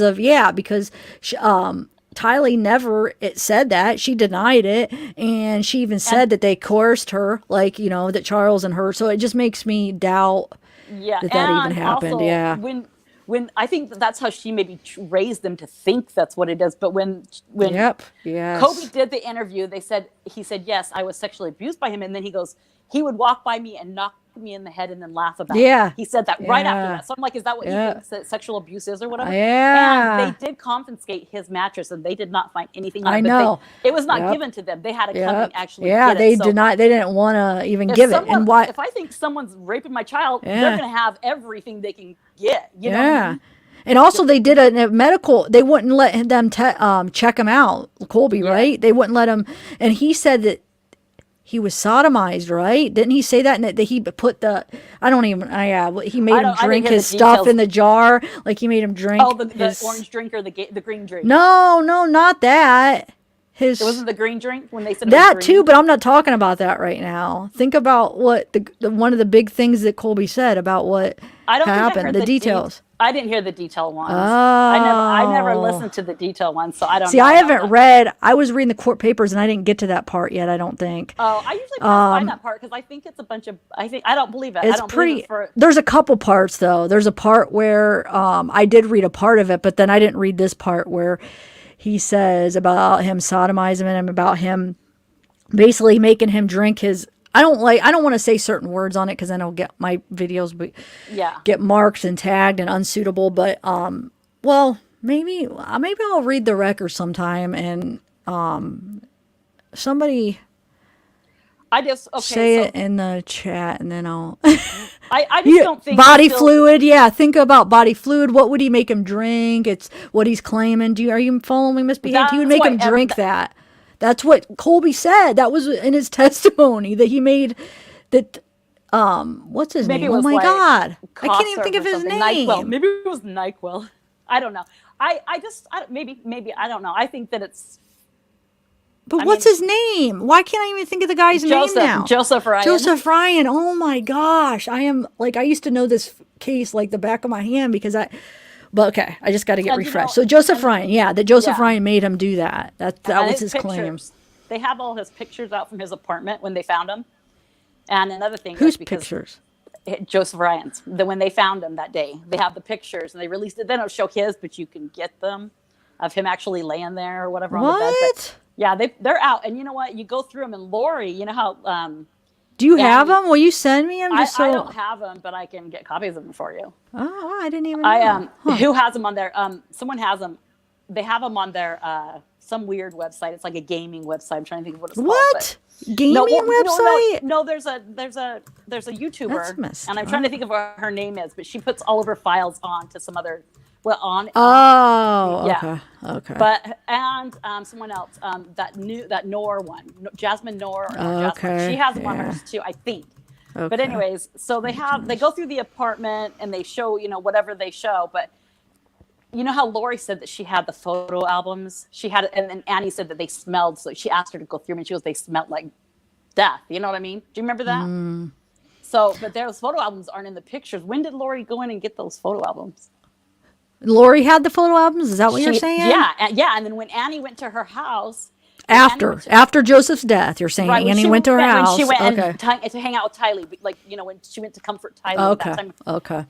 That Annie, because she said, Lori goes, here, can you go through these for me? And she said, can I take one of these pictures? And Lori wouldn't let her have it. no, I'm going to save those for Tylee or whatever. Oh, But she said, I think wow. that she was kind of torturing me, having me go through these pictures, and they just reeked of like the smell of death. So it's like, when did she get those? You know what I mean? When did she go get those? Well, yeah, because it was said, and she had made a quote or something. I forget where it was posted, but she had said that she thought that Lori went in after, remember, and took some stuff. Do you remember that? And you know what? Maybe Tylee had a key. Because they keep saying, well, the window, it was totally bolted locked, but the window opened, the cops went through. But when they showed the picture, there's a garage. So I'm like, is there garage access into the apartment, or is it one that you have to walk? I can imagine you have to walk out and around your garage to go in your house, but there was a garage. Whether it had access or not, I don't know. I should drive by them sometime, but it's not going to show me if there's access still. Okay, the license plate is CPQU. Oh, I don't know if it's a Q or a U. Hold on. Okay, Alex's license plate. CP. I can't tell if it's a QOUINT. Quaint. CP. Does anyone know what that means? Wait, I don't know. Hold on. I was typing something. What are you saying? Wait, say that again. It's his license. I don't know how to. CP QUINT. I guess it's a Q, but does anyone know what that means? That's what Alex's license plate says. Quaint. I have no idea. But wait, say it again. I'm sorry. CQ. What? It's CP. CP. Okay. I guess I could say it in chat. QUINT. QUINT. CP Quint. I don't know. Yeah. CPQ. Yeah, because if he purposely, like, if he specifically had that made, it's not just a random thing then, you know? So that is kind of interesting. And it's an Arizona license plate with a Phoenix thing. But you know what? And after that shooting, he stayed there. And he stayed there. That's when he stayed there for a long time, and he left his garage door open for a while. Wasn't that then? Who stayed there? He stayed at Lori's for like a couple weeks for as long after Charles was shot. It was like 7 days, I think.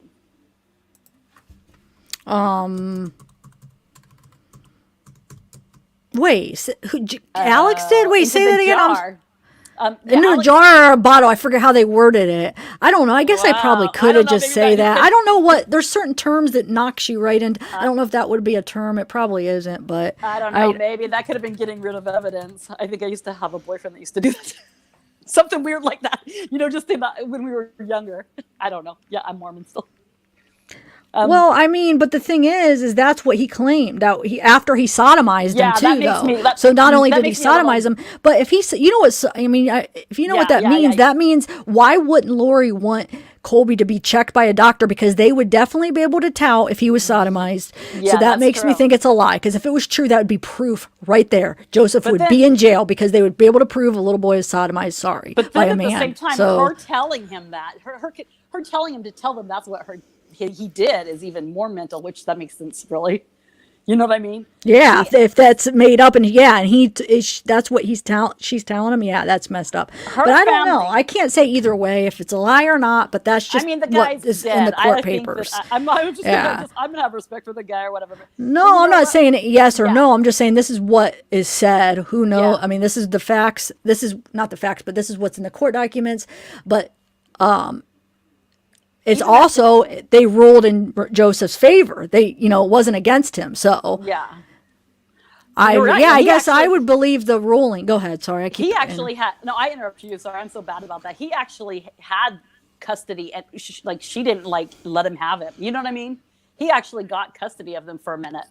Yeah. I don't know. They found him and they found him not guilty of that. So yeah. And you know what? They used to live in the nicest, biggest house.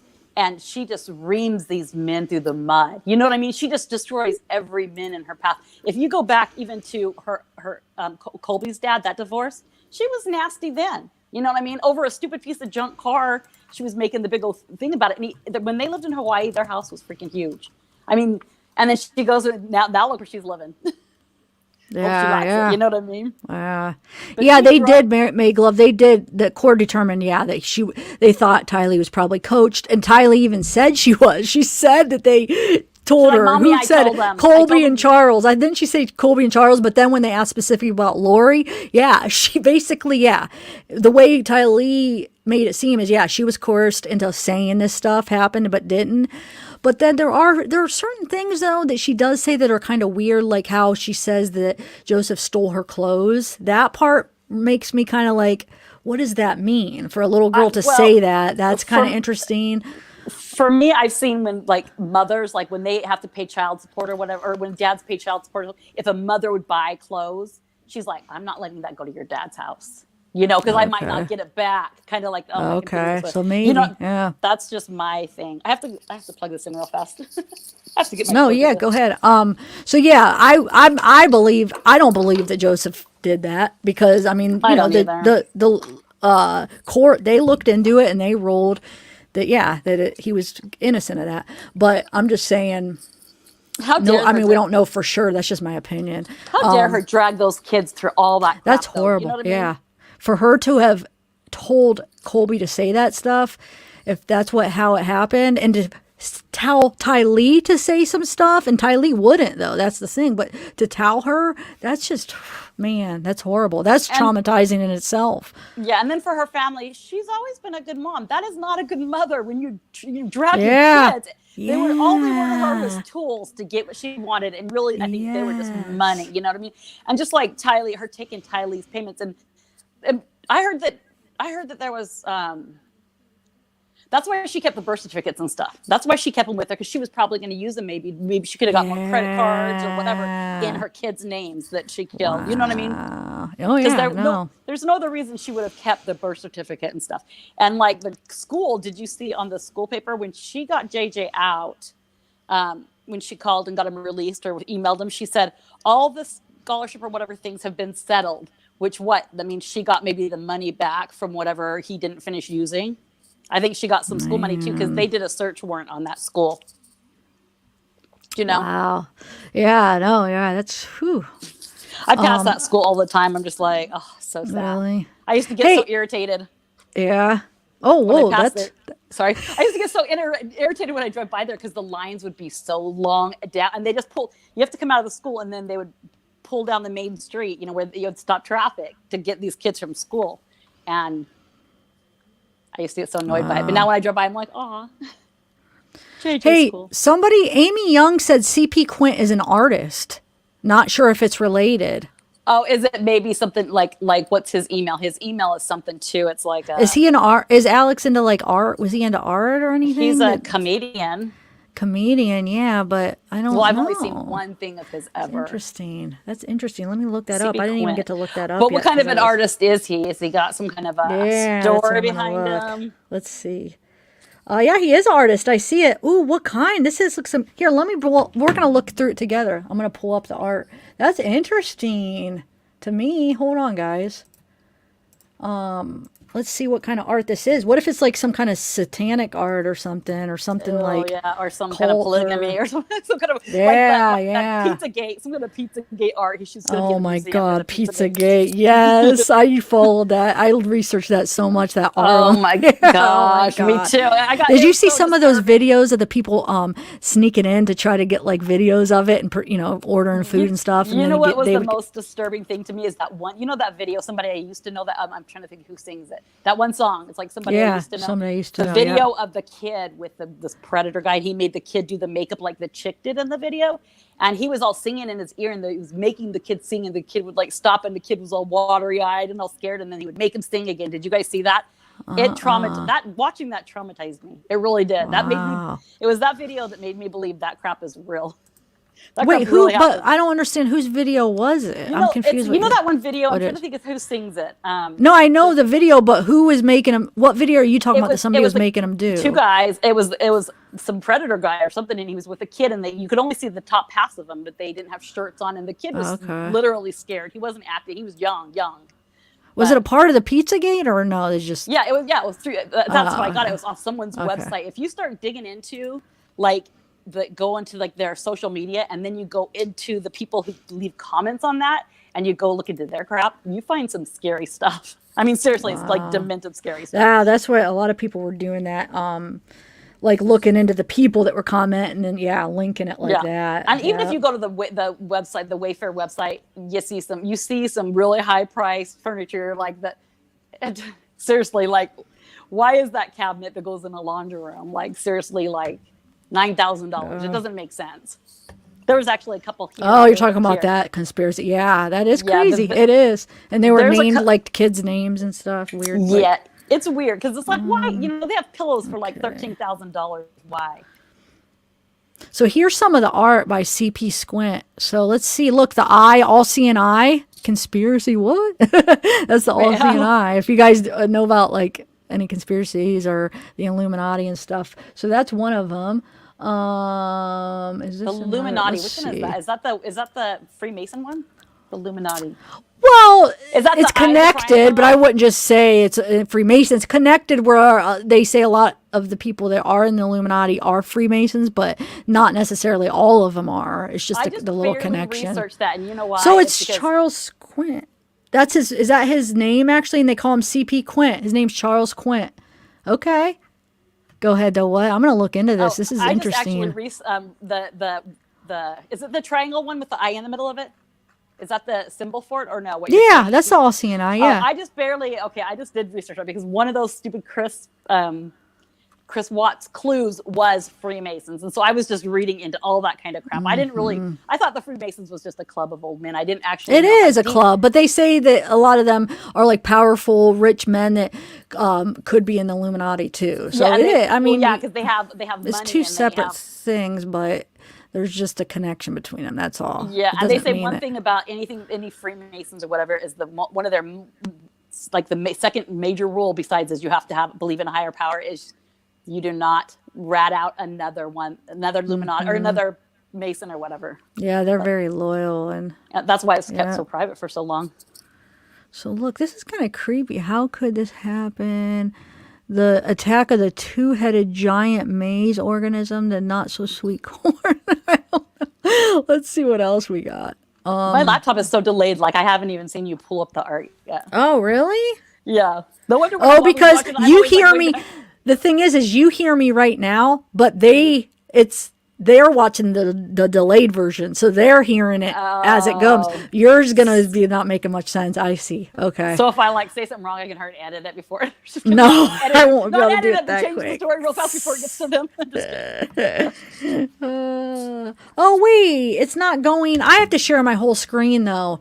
Hold on, guys. Yeah, sorry. I don't see it. Hold on.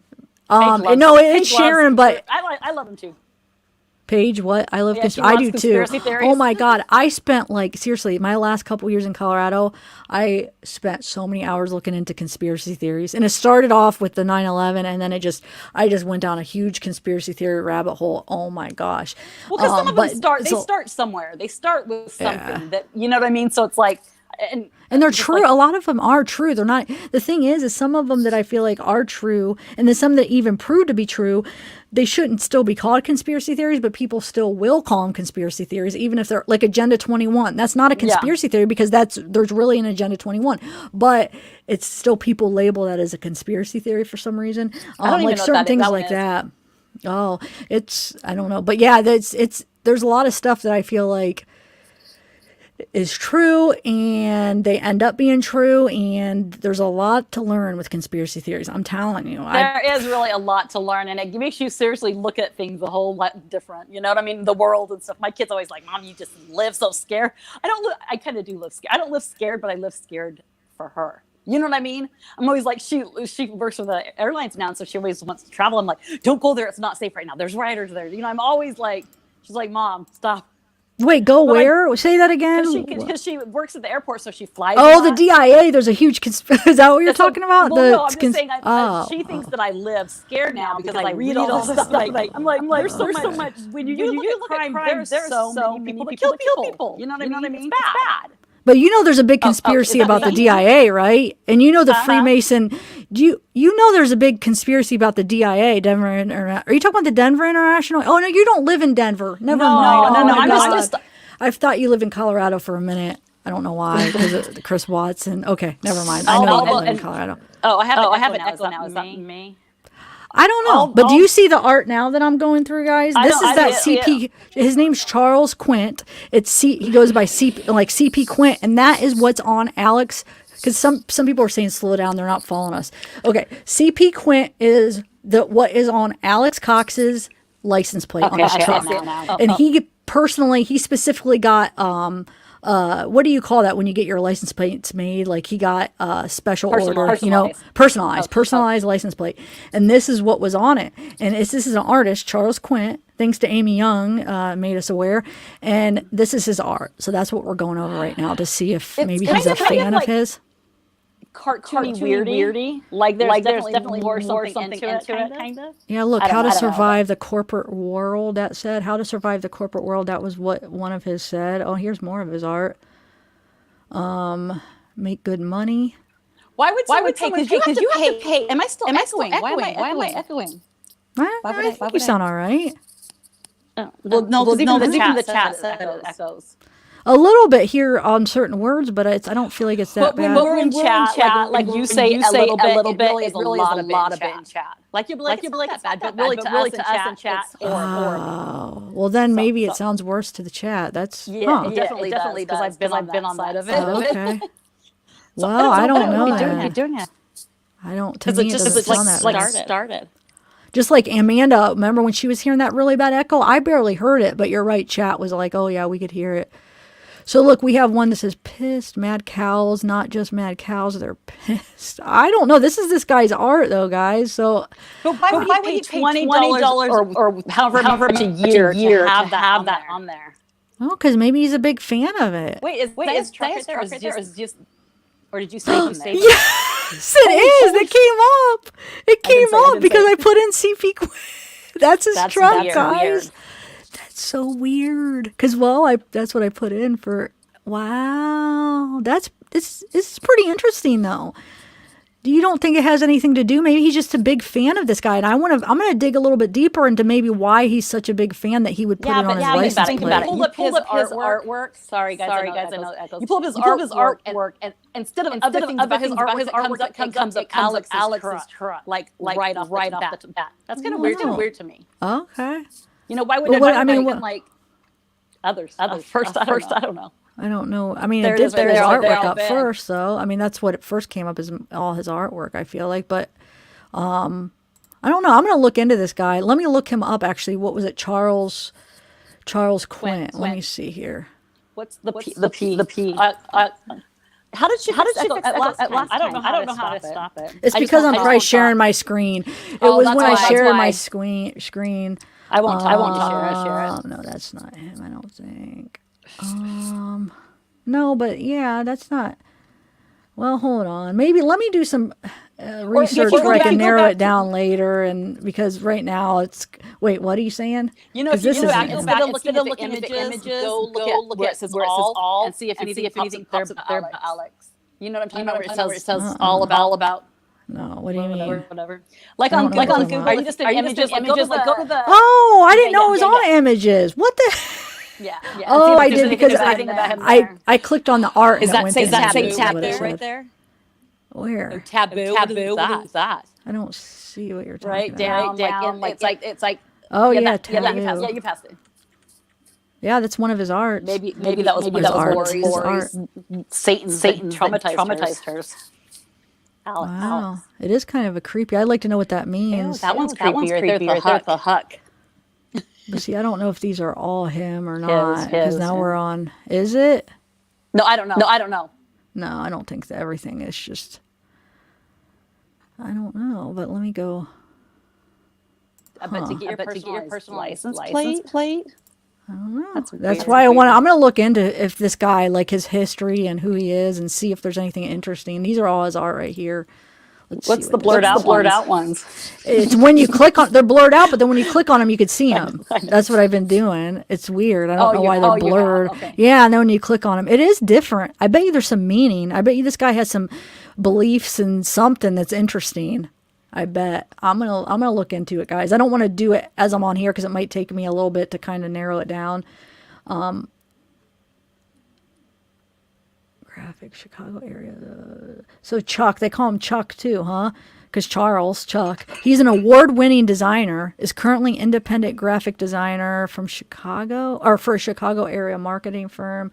He's a graduate of the American Academy of Art in Chicago. He degree in graphic design. He paints with James Menzel. Okay, so I'll look into him a little bit, guys. Maybe we'll talk about him in the next live. Mythology, philosophy, science, fantasy, spiritual and religious, huh?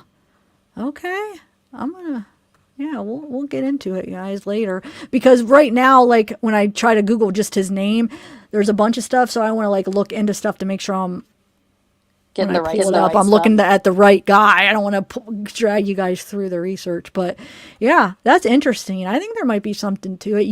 I feel like Misbehaved, you're thinking that it's not, that it doesn't have anything to do with it. Well, I am more now a little bit in my mind just because his truck was in that first little part of the pictures. That makes me think it's even more connected. Yeah, that's what I'm saying. A little bit. Oh, but not too, okay.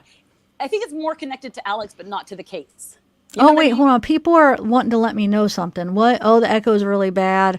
Yeah, sorry. I don't know, guys. I was thinking, everybody's leaving because of the echo. Wow, it's that bad?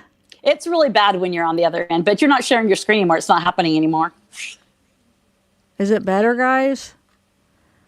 Why? That should not happen, though. That kind of makes me mad. You're probably, I'll have to look. Wow, we just lost like 100 people. Oh my God.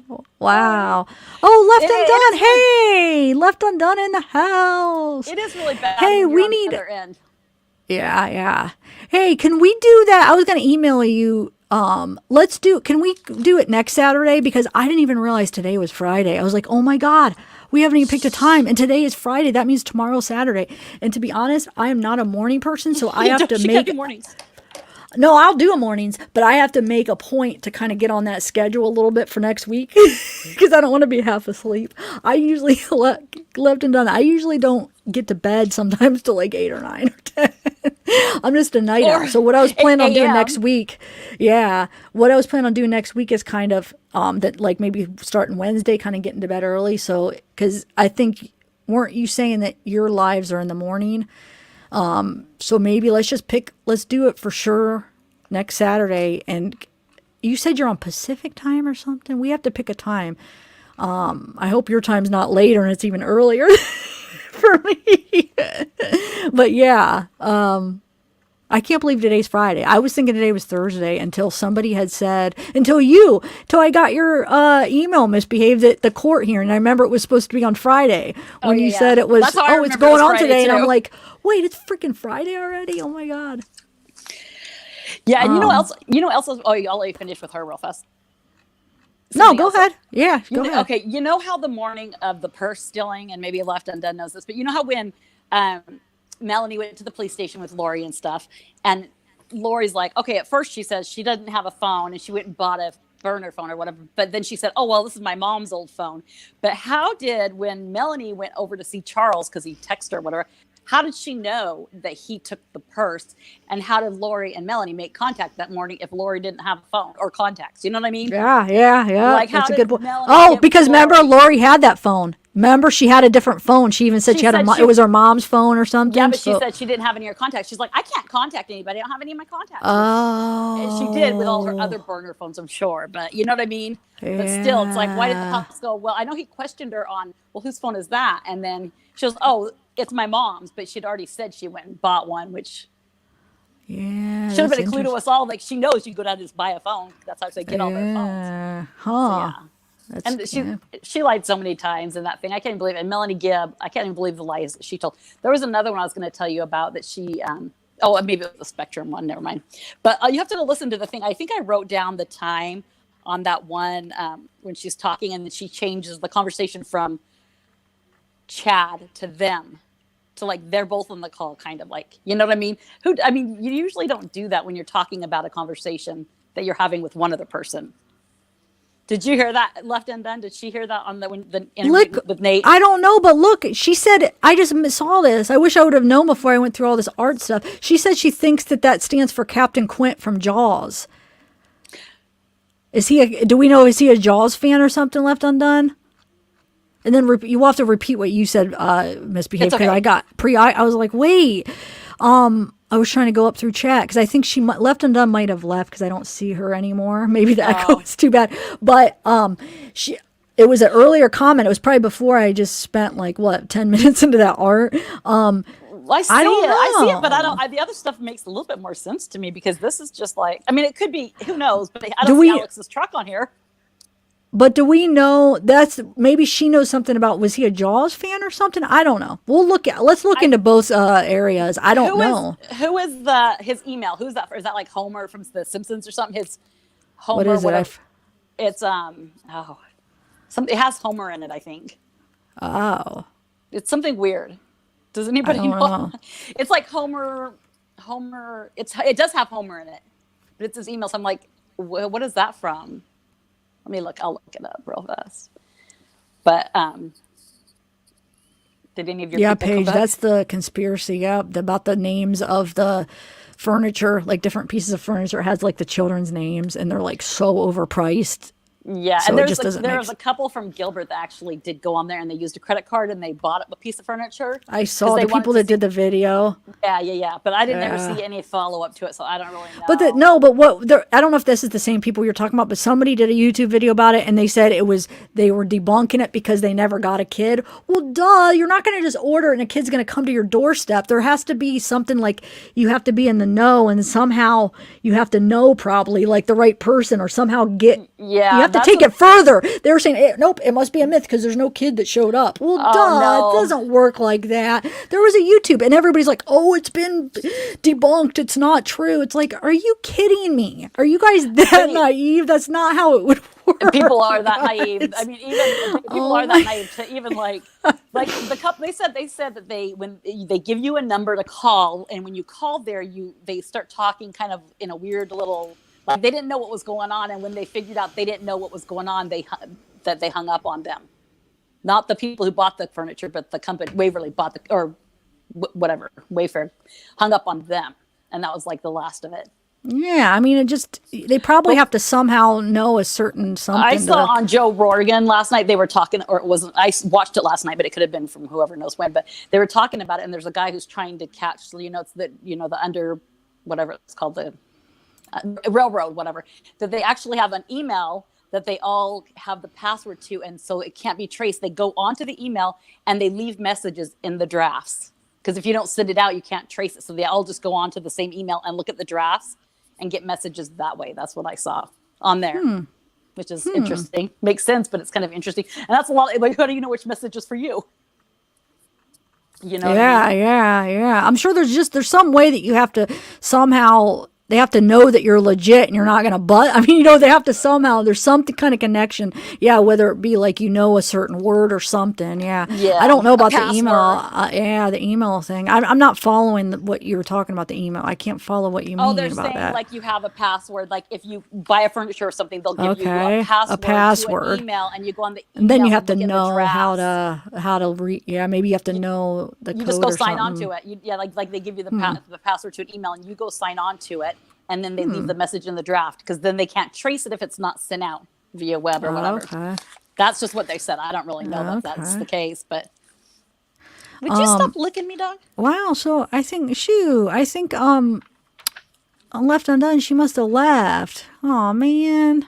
I wish I would have seen her so I could she could have. Did she They could hear at you least said about hi. changing the time? No, I think she had already left by that time. You kind of do have a minute. Like the delay is probably it's kind of a minute. When, because you'll be asking questions. You're like, do you know the answer to that? And I'm like typing it like 20 times before you actually get to But that no, point. that was how long ago? I think I would have seen it by now, right? That was probably like 5 minutes ago that I just said that, right? Yeah. Oh well, I mean, I'll just So- email her, but Yeah. I don't want her to think I was ignoring her or something. I was on the other page. I didn't see the chat. So I did see that Zulema, she filed those papers for to take over the trust or whatever, and she did get denied for it. Okay. Remember how I told you that that, but- doesn't make that would be stupid if that got approved. That wouldn't even I don't know. I'm like thinking if you're married to somebody, I mean, you do get the rights to did she get all of his stuff? I mean, what did she get? They were married, technically. So I'm like, did she get his house or his Yeah, but car, that was, or- I thought you said it was his parents' trust. it was, well, it was his parents' trust, but he was the trustee. So I'm like wondering what happens Okay. to a Yeah, trustee. but It was irrevocable one, which is not a changeable one. So I'm like, what happens to that person when he dies? Does it go to when they die to her, or does it go just automatically back to them? You know what I mean? I tried researching it, but it's so much to soak in. yeah, Go get I it. don't know, man. But I'm like, I don't why know. would they? So, Sorry. oh, Why would they make, and Adam, why didn't Adam come down for his funeral? Why didn't anybody come down for, like, why don't they go to funerals and stuff? Why don't they cry when kids are dead? Why don't they go to weddings? It's weird. Yet they're so close, tight knit family. yeah, no, they're definitely not. That's the thing. Yeah.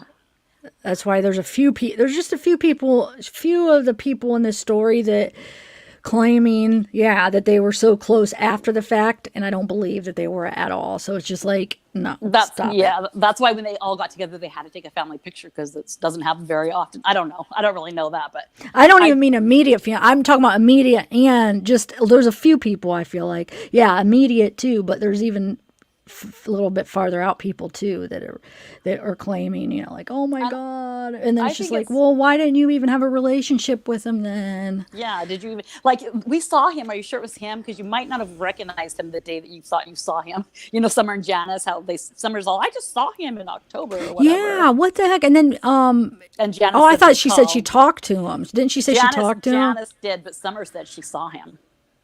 I just watched it just like the other day. Okay. Yeah, like, I incredible. wanted, somebody needs to call them out on that, because that was interesting. So many, like- so many people. Like, were you at the pool party? How about that? Let's find out who was there, because the neighbor said it was a lot of people. Like, they were just all partying it up. You know what I mean? Who was Yeah. there? Who was there? Whoever was there knew what happened there. I don't necessarily want to go to a party when, you know, when there's a dead guy on the floor. Who cleaned it up? You know, I know the cop cleaned up some of it, but I mean, they heard and got rid of the body and stuff, and then they had a party. Who does that? You know, Yeah, who goes to a yeah. party like that? I wouldn't have wanted to go. But so is that when you know how Colby said, I went over there and Tylee was so, you know, whatever, and like, was it that day or was it another day? But when Melanie P goes, oh, the last time I saw Tylee, I think that was the last day she saw Tylee, is that day. You know, because she went over at their house, but she's like, I can't stay here after what happened. But Oh yeah. yeah. That when did Melanie P say the last day she saw her? Did she say it was that day? She of course she didn't give a date. She said the last time I saw Tylee was when they were packing up to move to Idaho. And she goes, and she was just so, it was sad because she's like, I can't stay here after what happened in this house. That's what she said. Tylee said. Yeah, So no, I remember that. Yeah, yep. You're yeah. right. So that was my assumption, but who knows? I mean, who knows what these people say about anything? Oh, thanks, Michelle Gerber Anderson. Yeah, I don't believe Melanie Pawlowski. Like, I have really trouble believing a word she even says, to be honest. Melanie Gibb too. I have a hard time believing her too. I have a hard time believing any of them really, because they're all just like. That's why it's going to be interesting. But I feel like Melanie Gibb is maybe trying to make it right, but it's hard to backtrack everything because she lied so much in the past. But I feel like Melanie Pawlowski is still lying on purpose. Like, she's just a liar. Like, she's never going to tell the truth. I feel like Melanie Gibb is in a situation where, because she lied in the past, it's hard to navigate right now without lying, if that makes any sense. Well, yeah, and I think that she kind of stumbles herself up to where she now, like, when she said that, when she lied under oath, Rob Woods caught it, and he even double questioned, like, okay, you know, took his little notes and stuff. But at the same time, she's still practicing it. She's still going to people's houses and still doing this, which I guess end of times is different than what murdering your children. But when you still have a weird belief system of whatever, and she's still practicing it, just more secretive. You know what I mean? Yeah. I don't know. I mean, what if it's the end time? What the heck do you have to prepare for? I mean, it's like, you know what I mean? What do you want to hurry and eat some dry macaroni before you die? I don't know. That's my thing. I mean, I know it's more detailed than that, but still, and that's another thing in the church. You're not supposed to fear the end times, and they're very much feared of the end times. You know? Yeah, definitely. I don't know, but I do wonder about Chad's kids, if they have, you know, because they're supporting him. And so I just wonder if they have some kind of that whole family weirdness about him that from Utah. I don't know. Yeah, I mean, it's probably they're just supporting him because it's their dad or whatever. But still, your dad does something. Well, I wonder if they believe him though. Do you think they? There's I no mean, way they pulled that the kid. The daughter lived across the street. They pulled these kids out of the ground. I mean, what can you not believe about it? Did he think Lori ran over and buried him real fast in the backyard? You know what I mean? I mean, they got the kids out of the backyard. So I don't know. Yeah, I don't know. Either. It's crazy. It's a crazy one. Yeah. Lori brainwashed Colby. Yeah, I think she definitely probably did brainwash Colby. I think Colby she might did. actually believe that stuff happened because he was, still young, and when she, how you could create false memories. I mean, that happens all the time. So he might actually think that really happened and it didn't. And that's the horrible thing about it. So Yeah. somebody wanted you to elaborate on something real quick, and then I might call it a night because we already been on almost 4 hours. Wow. Oh, now I dang. know why sometimes I get like where my legs stiffen up. But somebody where is it? They wanted you to elaborate on what we were talking about earlier about the satanic ritual dates that you were talking about. Oh! I just had those pulled up too. I'm like in a notebook. They have them on. I mean, you could pull them up on any calendar, but I did just pass them by. But I'm like, which notebook now?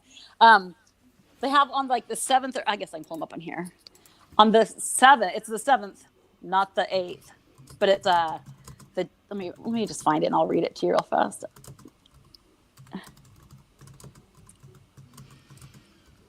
And I didn't, like I said, I didn't believe that it was the wait, hold on. I didn't believe it was like a satanic thing, but let me see if I can find the right one. They have the 7th. Oh, is this one right here? Let me look. Public resources. I feel like my phone's gonna die, but hold on a second. Oh, are you streaming from your phone? I am only because that's fine. My camera on my other one is so crap. I'm on my laptop is crappy, and my other one I don't know. I forgot the password to my freaking my desk one.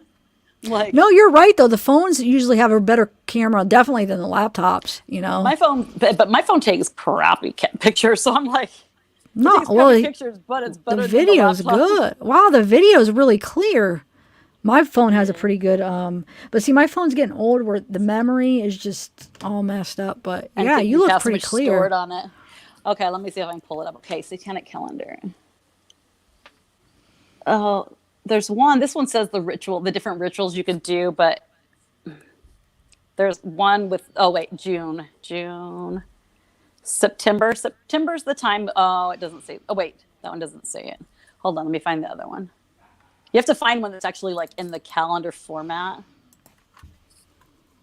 Oh, here they are. Here, maybe. But it's like, okay, so they have the one that's on the 7th and 8th or whatever, 3 days before, 3 days after. And then they have because it's the lunar begins on, that's August 30th, and it goes through September 28th. But that's not the ritual one. Hold on. I think this is it. I might just have to pull it up. So let me just look it up. Might find it in my things real fast. But if you Google it, you can find it maybe, because I'm sitting there saying I can find it, but I really am not finding it here. But anyways, yeah. So they have it, and hold on, I'll find it. Oh crap! I'll find it 1 second. September. This one's Go ahead. This one What? says September 22nd, but this isn't the ritual one. I had like bad dreams. Go ahead. What? No, go ahead. You go ahead. So you said basically, I remember you said the September 22nd was like the orgy one, right? Or wait, no. That's the that's the one. Yeah. And then the September 8th was is, it's a sacrifice person under of 20. a female under 21, and that's the one where they burn. It's a burning and eating, and it's a celebrating for them. It's like getting blood on the ground, kind of like the atonement, which they do believe in the atonement, which is something, out of the the Bible or whatever, or the blood atonement. But and then the other one was the hands that bound, the hands of bound. Or something like that was the orgy one, right? Which is supposed to be no, that was the one on the that weekend, which is supposed to be the cutting off of hands. But I started thinking, well, his hands were so bound up. The way they had his hands taped was weird, right? You know how they had them all taped and then they had them all. So to me, that, I don't know, it made me kind of think about it a little bit more, like it could be that because of the, where's my other one? I have my little notebooks. But yeah, so that was the same one as the orgy weekend. And then the November 5th was dancing and drinking and celebrating on, it was a celebration of dancing and drinking, which was on, that one was actually on that day. So I'm like thinking, is that was the marriage, the 5th, right? Yeah. And then they have the ones, So it's like all the dates coincide with but I didn't find anything for like Charles's date, which, it might not have been because they weren't together then. And I didn't find any, I was kind of looking at all the dates and stuff, but I didn't see any other like dates that stood out to me. But those 3 dates are definitely like match up with it, which could just be coincidence. I mean, I could probably go, I went to a wedding on this day, you know what I mean, in my lifetime too, but I mean, I didn't. No, that's why people are asking about the verdict, because my title on this is like the verdict. You guys, I'm sorry. We just ran over. We're chatting because we did run over. It was the verdict for Rob Woods, though. Yeah, that's what I'm saying. But right now, if they come in, they're seeing this. So we're talking about like the Satan calendar and stuff. When people are asking, I'm just saying, Rob won. Well, basically, Rob's going to stick with he's going to be the prosecutor. What is the word for it? Basically, he won. I mean, they found it. They didn't find any reason to dismiss Rob, so he's still the prosecutor. So no, that's fine. Misbehaved. You said I think they just wanted. You don't need to go. I mean, you explained it. I think they just wanted to repeat what you were saying because they kind of. They can look it up, and I mean, you can look it up and find it when you're not like trying to find it right now. But that's interesting. There's a lot more dates too, and Gabe Bonilla, that's his last name. Bonilla. That's the bishop's name.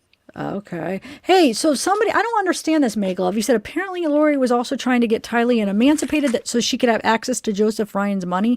But why would her being emancipated give her access to the money that was going to Tylee? Because she had to be 8. Oh, I think she had to do it before she turned 18, I think. Yeah, but why that? But why would she's going to get it anyway? No, but I'm saying, but why would her getting Tylee emancipated? Why would that give Lori access to it? That wouldn't do that, would it? I think read the comment because she wasn't 18, so it give Lori the authority to control the money. Maybe, you know what I mean? Because otherwise, why though? She'd be emancipated. No, it wouldn't. I don't see how that would. I've heard that she's dissociate. I mean, that doesn't make. I don't. Well, can you kind of explain why would that give her access to the money? To me, that doesn't really make sense. You're echoing again. I don't know why, you guys. I'm sorry. I don't know. I don't hear anything. I never hear anything. Is it better if I close mine? Does it still echo? I found close your what? My go laptop. ahead. Yeah. Okay. This September 7th is Feast of the Beast, a female sacrifice sexual events 7, 8. Okay. So, yeah. Sexual events, and then it's sacrifice of a child or a female that's 21 or younger. That's on the 7th of September. September 22nd is the feast day, and it's an orgy. And it says something, the August or equinox, human sacrifice, hands of glory. That's what it is. Not bound hands, it's hands of glory. Okay. And then on November 5th, it's reveals, and it's a reveal party, and it's an event, drinking and dancing, a reveal party. So I mean, it kind of makes like, it could be like, oh, you know what I mean? I don't know. It's weird. Okay. To me, well, that's interesting. No, that is really interesting. They coincide with both of the deaths of the kids. That's weird. I remember after I looked it up, I'm like trying to close out my screens. Anything that had anything satanic on it, because I thought it was gonna like come back and haunt me in my sleep. They were gonna come wake me up out of my sleep, and then I was gonna turn into a Lori. No, I'm just kidding. Wake me up. See, I mean, don't know. that'd be a weird coincidence. I would say if one of them matched up to something, but the fact that they both matched to the date, that's The I don't 22nd know. and That the- makes it and the harder 7th. for a coincidence. Yeah. And the feast day and the orgy day was that the day they And went the to the 3, property. yeah, Was the that 3. that day Oh, that okay. no one wanted to. No one knows if Lori was there though. You know what I mean? But they were all Yeah. there with whoever who knows that, who else was there. Did Melanie P not go? Was she not there? Oh, she wasn't there yet. Yeah, she wasn't there.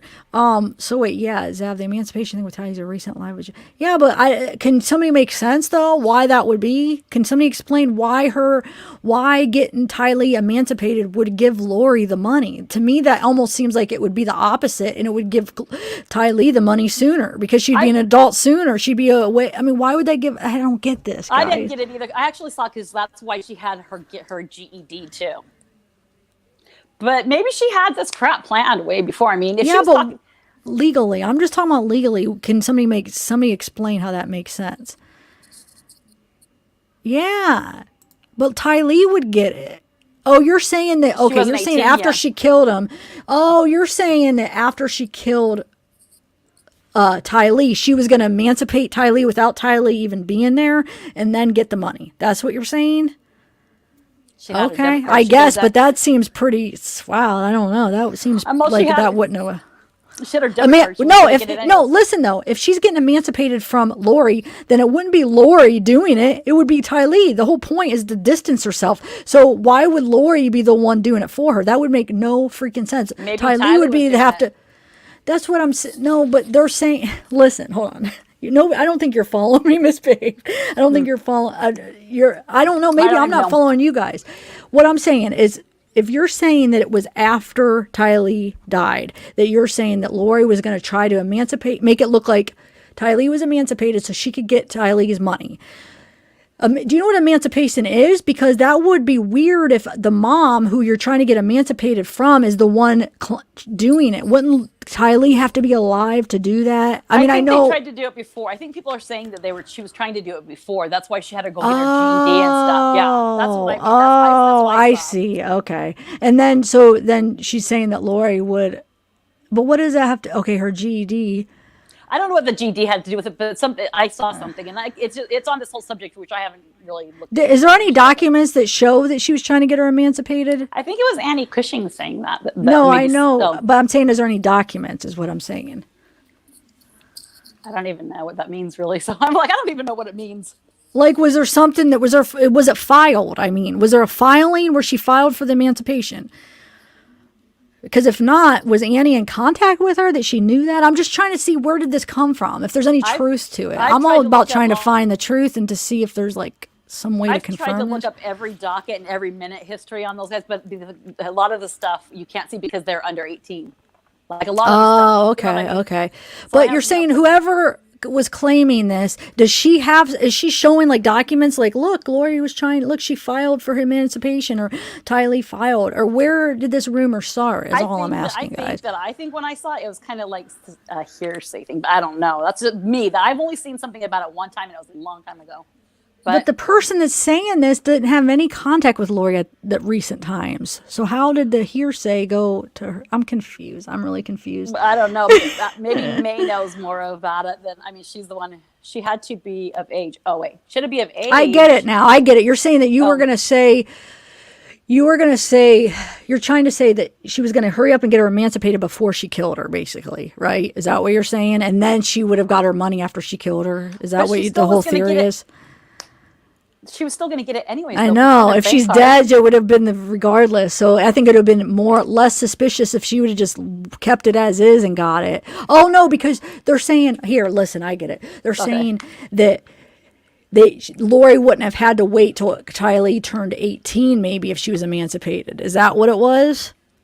But didn't Tylee turn 18 in September? Or wait, no, that Or was maybe the next year. would she get the money earlier if she was emancipated? Yeah, if she's Okay. emancipated. That's what So I think they're trying to get she didn't want to wait at. till she was 18 because she had to sacrifice her before Yeah, she was 18. man, that makes sense, but I don't know where did this come from. That's a kind of a big thing, a big deal to do. You know what I mean? Like for me, you'd think that it put out red signs anyways to anybody that's working in that. I don't know. Yeah, that's what I feel like it would be too. She's been working on that money way before Her brother's you know money going that to great Tylee mother, and that Howard. great mother of her. Wait, hold on. Check out because she talked about her brother's money going to Tylee. No, I understand the whole brother's money because I thought that was, interesting how Tylee was almost about to be 18. I forget. I think her birthday was in September, but I think it was the September after, right? And that she was going to get a lot of money from, her dad's death. But And I did hear that Tylee did get monthly payments from her dad's death. And I heard that JJ got something too, but who knows? I don't know. Okay, so she got monthly payments. So what? Yeah. Well, then she's already getting the money. So what is this money through emancipation? Is she? You mean once she turns 18, she just gets the She rest gets it of it all. in a chunk? Okay. So I know, Megalov, I understand what you're saying. Who said it, and that they're saying it, but I'm saying, did she show files that shows that really did happen, or is it just where did she hear that? Is basically what I'm saying. I get who you guys are saying said it and everything. I just don't get where this person heard that, and does she have the paperwork that says that? I'm just curious because I like to learn about this stuff. I want to get a hold of these documents. If there's some documents where Lori was trying to emancipate Tylee around the same time as her death, I would like to check it out. So I think it was probably even maybe a little bit before. When did she get her GED? How can you find out that stuff? Like, if she was a minor, would you be able to get that records even if you requested them? Not if she was alive. exactly. That's why that's what I want to know. If somebody has an inside info and can let me know, that'd be interesting. The process. I can look and see what I can find, but I don't think I'm going to be able to, because I really did. I've gone through every single docket on pretty much a lot of these people. So who would have told this person that? That's what I'm trying to think, like, how would this person have known? I know it's Joseph's sister, blah, blah, blah, but who would have told her that is what I want to know. Who did she have contact with that would have actually told her that information? Because I don't think she was in contact with anybody like that. Oh, off the subject, something else I was thinking about is the morning of Charles' murder. Lori said she had JJ's stuff all ready to go. And then later she says she was, Charles got there and she goes, I have to get JJ's stuff together. So they were like, she's probably like, come in and go get him out of his room, or he's having a fit, come and get him. But in that same conversation, in her little confession thing or whatever, she said, oh, I had his stuff all ready to go and was waiting for Charles to get there. And then later, like within the first, few minutes or whatever, switched it to getting his stuff ready. She did that a lot. Yeah. She did that a lot, like taking the car thing out of there, taking her car keys and not taking her car keys. But I can't believe that, like, police who are investigating this stuff don't catch on to that when we all catch on to that kind of stuff, No, yeah, they probably did. I mean, maybe not. You think they would have had to because they're trained to catch that kind of stuff. But whether they act on it, maybe it's not enough to act on. Maybe, I don't know. A lie when you're lying to the officers, you know what I mean? That's what I'm saying. It's just like, wow. Wait, Tylee was living at Alex's house. I think she tells police that's why she had a bat while staying at his house. No, Alex's house. That wasn't Alex. Oh, she was living at Alex's house?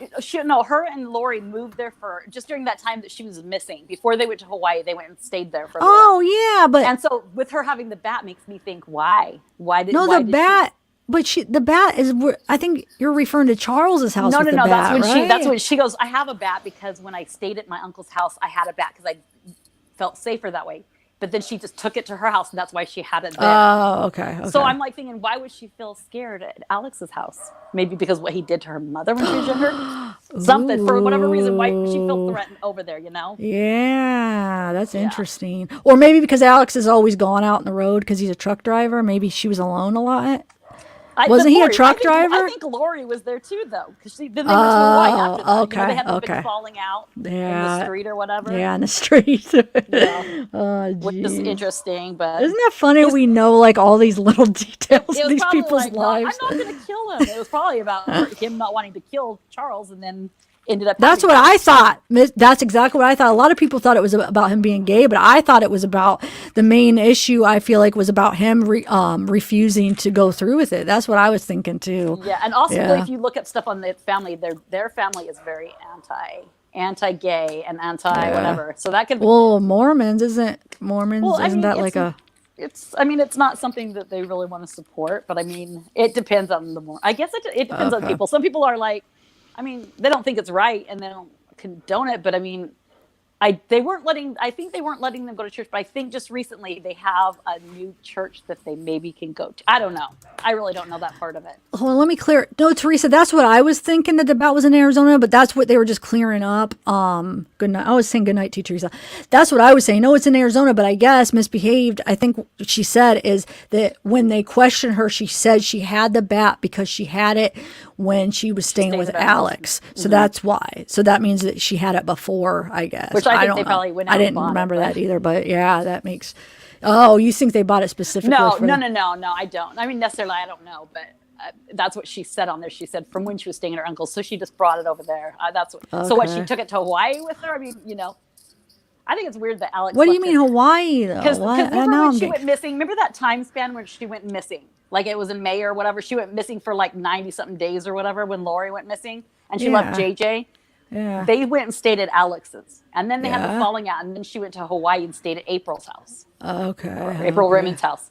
So Okay. it was that during that time when she was staying there at Alex's. Okay. Yeah, that's a long time to just be traveling with this bats. I know. Well, I mean, they could have left it there and went back and got it later or whatever. I don't know, but it's All right. interesting. I have a young But- boy. Hey, cowgirl. I'll have to find What's- out why they gave Zulema immunity. Or whatever Yeah, it's called. definitely. And this whole emancipation thing, because that's just, I don't know. I want to see, I guess that's just, it's one of those hearsay things. Those go around in all the cases. So yeah, that's normal to hear things and not know where they come from, I guess. Yeah. Yeah. I mean, we know who said it, but not knowing where she got it from is if there's some actual documents that she has of her trying to file or if she heard it from somebody. Yeah, I would well- like to, it's just interesting because I never actually heard that. So. Emancipated. Yeah, I'll see if I can find anything too. I don't even know what it means, but and then find out. Oh, about it's the mean you get legislature. emancipated like a kid will get emancipated from their parents. It means they're independent. like you're They're divorcing not- your parents? Yes, exactly. Yep. And so, well, she's maybe she was doing it trying to save her. Maybe she knew she was going to have to be sacrificed, so she was trying to save her kid by emancipating her. But how would You know that what I mean? save her? Because she's though? an adult on her own. Then she doesn't have to like. She's like, that's not my child. But she still That's did just a kill whole- her though. Oh, I you're know, saying but okay. maybe it I could have see. been just in the clause of chat. Who knows? You know what I mean? I mean, who knows the mind of a mother murderer? But I was looking at mothers who murder. There's so many of them. So many Yeah, mothers that murder their children. I mean, sometimes maybe I felt like I wanted to murder mine, but I never would murder my children. You know what I mean? Not really, Oh but- yeah. Tylee, she talked about having a bat while living. Yeah, that's what we were talking about. Megalove. Yep. I don't remember. I didn't remember that part, but I believe you. I mean, I'm sure that's happened. I just See, forgot I think that something happened to Lori when she was little, to where she has a stigma towards men, and even like Tylee, I think she raised her to not trust men. I think that's and basically she did. I mean, by telling her all these lies about her dad and Yeah, stuff. yeah. But maybe yeah. it roots back to something that happened to Lori in her childhood. Because even Summer does say in that one, just the interview, yeah, she does have Rob Wood stated there. I know there's a lot more history involved, and Summer goes, yeah, there is. So that stuff, but he wasn't going to talk about it, and we'll hear it probably come out later. Yeah, maybe, but we're you know what I we're mean? probably gonna So hear. There's probably gonna be some crazy things that we don't even know yet that come out in the trial, huh? We're They're probably gonna going to be have to watch it like "Wow." 20 times to catch like everything. what? We didn't know that. Oh my gosh! Because they have to have. They're keeping some things quiet. Oh, I'm there's sure. going to be so much of that. We're going to all be Yeah. like, what the crap? Yeah. Wow. It's gonna be Hey, crazy, but- I even thought that maybe a part of it was because Tylee knew about the whole Charles thing. She knew more about that it wasn't self-defense. And I yeah, thought I'm that could sure have been that- a motive, a part of a motive too, for getting rid of her in Yeah. a way. I think I so don't know. too. It's like but almost like why, and I think that they might have went to Yellowstone to possibly try to too, and they just didn't get their opportunity. You know what I mean? Because they say you could push somebody in some of the water, and they'll just eat away. You won't even be able to find them. Don't everybody take that advice and go do it. But there's even in the Yellowstone, there's an area that's called the Death Zone. The Yeah, Death I Zone. did a video on that. Yeah. Yeah. And so, I mean, who knows? Unless she just wanted to have one more day of family time, but I don't think that necessarily was it. You know what I mean? Oh yeah. Oh, thanks, Holland. Have you watched the documentary out with No, the newest Larry. one. the one on Larry and Kay? I haven't watched either. I heard it was so sad. Larry and Kay. No. They like where they followed them around through this whole thing, and it shows. no. It shows Wait, the where do I inside. watch it? I'll have to ask somebody. It's on something TV, or I'm not sure. I but didn't it's, even know. What is I the heard- one that has Adam on the documentary? I didn't see that one either, but I know they interview Adam. Which one is that one? It's on a I don't know TV about that show. one. It's on a TV station. I saw it previewed. I don't know about that one. Maybe it when he it Okay. was his own interview when he like killed that girl, or was it a different? No, it was before this. It wasn't mainly only him, but that was one of the people they interviewed. It was Oh. the whole case. It was about the case. I wonder if it was that one, but I heard it was so hard to watch. You know, because it's their rough. Wow, They yeah. have to be so strong and so brave for all this, and but then it just shows their real emotions and stuff about how hard it really was for them. Yeah. Hey, no drama. I don't know. I think there's something going on with chat, guys. Because Yeah. no drama, some people are saying they can't chat. Some people can't see it. And the I mean, chat, it echoes. with It's the not- amount of people, especially that were here, there was almost 500 people during the trial or during that hearing. And there was barely any chat. I So ran there's them all something off. going I read them all on. off. No, you're not understanding. Misbehave. This was No, I before get you it. came on, though. Oh, This was the before chat. you came on. There was over like 500 people, and I'm saying the chat. There wasn't that much chat. I That's kept scrolling weird. down. I'm like, is it Let me behind? look- And let it me never look at came. It mine. just never came. I don't That's know what's weird. going. Yeah. Because I've never had. I mean, your chat's always been up. Maybe your sound hasn't always been on, but your chat's always been up. Let's see if I can see it real fast on there. Oh, No, the chat's it's up, frozen. but what do you mean? It's not like moving. It's like stopped. You know what I mean? Or maybe nobody is chatting. You're right, but I I can see it on- know, I Here, don't- I'm going to send something on there. I'll chat and see if it goes through. Oh, did you see it? I sent Oh, you're on my other channel. Okay. Am I There's on some. the wrong channel? No, not you. No, Oh. no drama, mama. But see, I thought because I am streaming it from both channels, but I thought the chat included everybody. Oh, So see, you might mine be. 'cause- But What? it's still oh, it's moving now because I didn't see anything for a minute either. But now I said hi, and now it's moving again. But it wasn't moving when I went on there. When I went onto this one. Okay. But the so maybe pictures I are- should. Maybe I shouldn't, because I don't know. Now that I'm thinking, maybe the chats are separate. So maybe if you're on my other channel, you're only seeing the chat from that Yes, channel. Yes, because last time when you were on there, people were saying they got lost. They were going, I got lost, and then they came back over here, and then they found it. But they don't. The chats do not connect. Because, Oh shoot, that's what's yeah. going on. And I was trying to explain it to you in that chat. It's kind of hard to explain stuff on there, but ask Barbara, ask Barb, because it happened to her where she got lost. She's like, I was like lost. I couldn't, there was like nobody, but then they came over I'm and gonna- found out this. You guys, I think there's two things going on. It is slow because that doesn't explain why the chat was moving so slow, but explains why some people like Drama Mama said there's only 5 people in chat because you're probably Yeah. on my other channel. So there's It a few happened to, things like, going on. So Last time it happened to like a few people. They kept getting confused, Yeah. or lost. They called it lost, but it was a problem. I won't stream them together anymore. I thought this whole time I did like 3 streams together, and I thought the chats were all combined. I thought everybody could see everybody. So that means if nice my if they mods were. were on my other channel, they could only mod for that channel. So I'm sorry, guys. I won't do that anymore. Oh yeah, that's where I was today. What? Because I wasn't doing modding today, but I was up in the chat stuff. And so I said, oh yeah, I was on the other one today. I was Oh my modding the other one. I wasn't God. really, but that's my excuse. Wow. I'm sorry, guys. I'm not going to do that anymore. I thought this Or whole maybe time you it was all could together. maybe you could block one out, or maybe you could. I don't know really. I'm not that. I want to. pro Well, I at want YouTube, to try to do some lives on my other one, but I feel like a lot of people are getting lost trying to find it. When I even some like Barb, I had to send her a link, like she couldn't find it Well, at one time. even on the links that I post, because I went and clicked on one because I can't put all those links in a message. I have to actually take some of them off or it won't let me send. And so I've done it and I've actually clicked on it before and it just takes it to your webpage. You know what I mean? It doesn't take it to What? like the link the ones that I've posted. And, I see like mine don't Wait, show up like posting a link to what though? to like your memberships and stuff. Like I You can't must be post them- posting the wrong one then. Okay, I'll have to Well, give you. I post What? the membership one in the live chat usually, and sometimes I do the membership and the merch. I switch it up, but I can't post them all at once. It won't let me. But I see that some of the other mods can post them all to where all the things will go up there, but mine won't let me. It won't. The little arrow for the send doesn't get blue. Wait, It just but is- what I'm asking, you said when you post the membership, it only takes me to the web. I It only went- takes you to the time- web page. when I went and clicked on your things before, it just takes me to your site. Well, maybe you don't have the right membership link. I'll have to let you know. You're saying for the membership one, it should take you to the join page. It doesn't do that. Maybe you have Not- the wrong link. I'll have to send you maybe. It could have maybe been. Well, she sent me the new ones too, but I haven't clicked on it since she sent me the ones in the text the other day. Okay. I'll have to but- see because it should take them to the join page. So we have to fix that if that's not right. Yeah, and I'll click on it again and see. Yeah. but- I never click on them. Maybe what if everybody has the wrong one? No, because that's how people Well, because I are think joining, some I people, think. when they go on there, some people can't. It's hard for them to figure out how to become a member when they're on the regular page, which it should just. I mean, isn't there like a button that you can make that just says become a member, like right on There's your join. page? Here's the thing. There's a join button, but when you're on iPhones, on my iPhone, the join button doesn't come up. So if you have an Android, there'll be a join button. If people are on their phones, laptop, you should be able to join. There's a join button if you go to my page. Yeah. I see what But you're saying. if you're on your iPhones, I don't know why. Sometimes you can't find the join button. A lot of the channels you Well, can't find wait. it. So I'm on my laptop and I don't see. I see a PayPal, but I do not see a join on your. by the thing. subscribe. Go to I see the it see perks.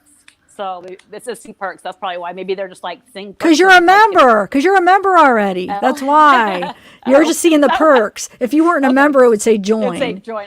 So- I joined and I'm not that tech savvy, so Yeah, so for those of you, like, if you guys ever want to join a member, if you're on an iPhone and you don't see the join button, let me know. I'll send you a link, or let the mods know they should send you a link.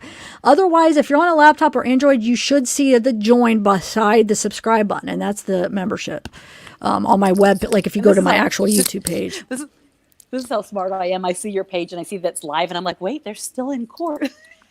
Oh, my God. That's how my brain works. That's funny.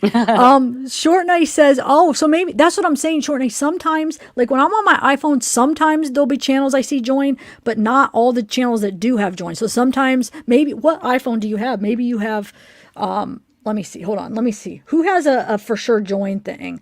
Who has a membership for sure? I'm going to go check. Let me think. Do you guys know anybody that has a membership? I could check their channel on my Mine? iPhone. Just, I'm do you have a on the membership? iPhone. No. Oh, Do no. you?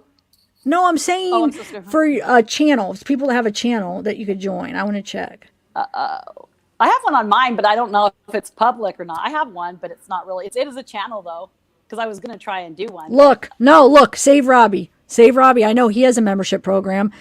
The join button, no option. I can't join. Oh, see, that's what I'm saying. I mean, it's kind of hard, I think, because a lot of people do say, how do you become a member? It should be so easy to become a member. You know what I mean? No, but what I'm saying is it's a glitch on the iPhones, on some of the iPhones sometimes. Yeah, and I have Is an what iPhone, I'm so that's saying. probably And the Short problem. Yeah. Nice is saying on her iPhone, what iPhone do you have, Short Nice? Maybe yours is the 11. Okay, you got the new one. I bet yours is updated. Yours probably has the updated stuff. Mine's the 11. The and I older, don't have it like that. yeah. I think I don't know. I know a lot of have the settings iPhones you can't. A lot of iPhones you can't see the join button. Is Mexi in the house? You guys, I think I am going to end this. I'm kind of getting like wore out. It's almost 4 hours again. But I feel like I do too long of lives sometimes. I hope I'm not annoying you guys with these long lives. Wait, Especially where's with just, like, me Mexi around the whole though? time.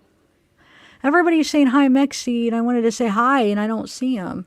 Oh, I wanted to ask if you're- that Rob, if because I saw him post something like about Arizona, and so I'm like, "Are you from Arizona?" I don't know if he responded back, but it was on Facebook.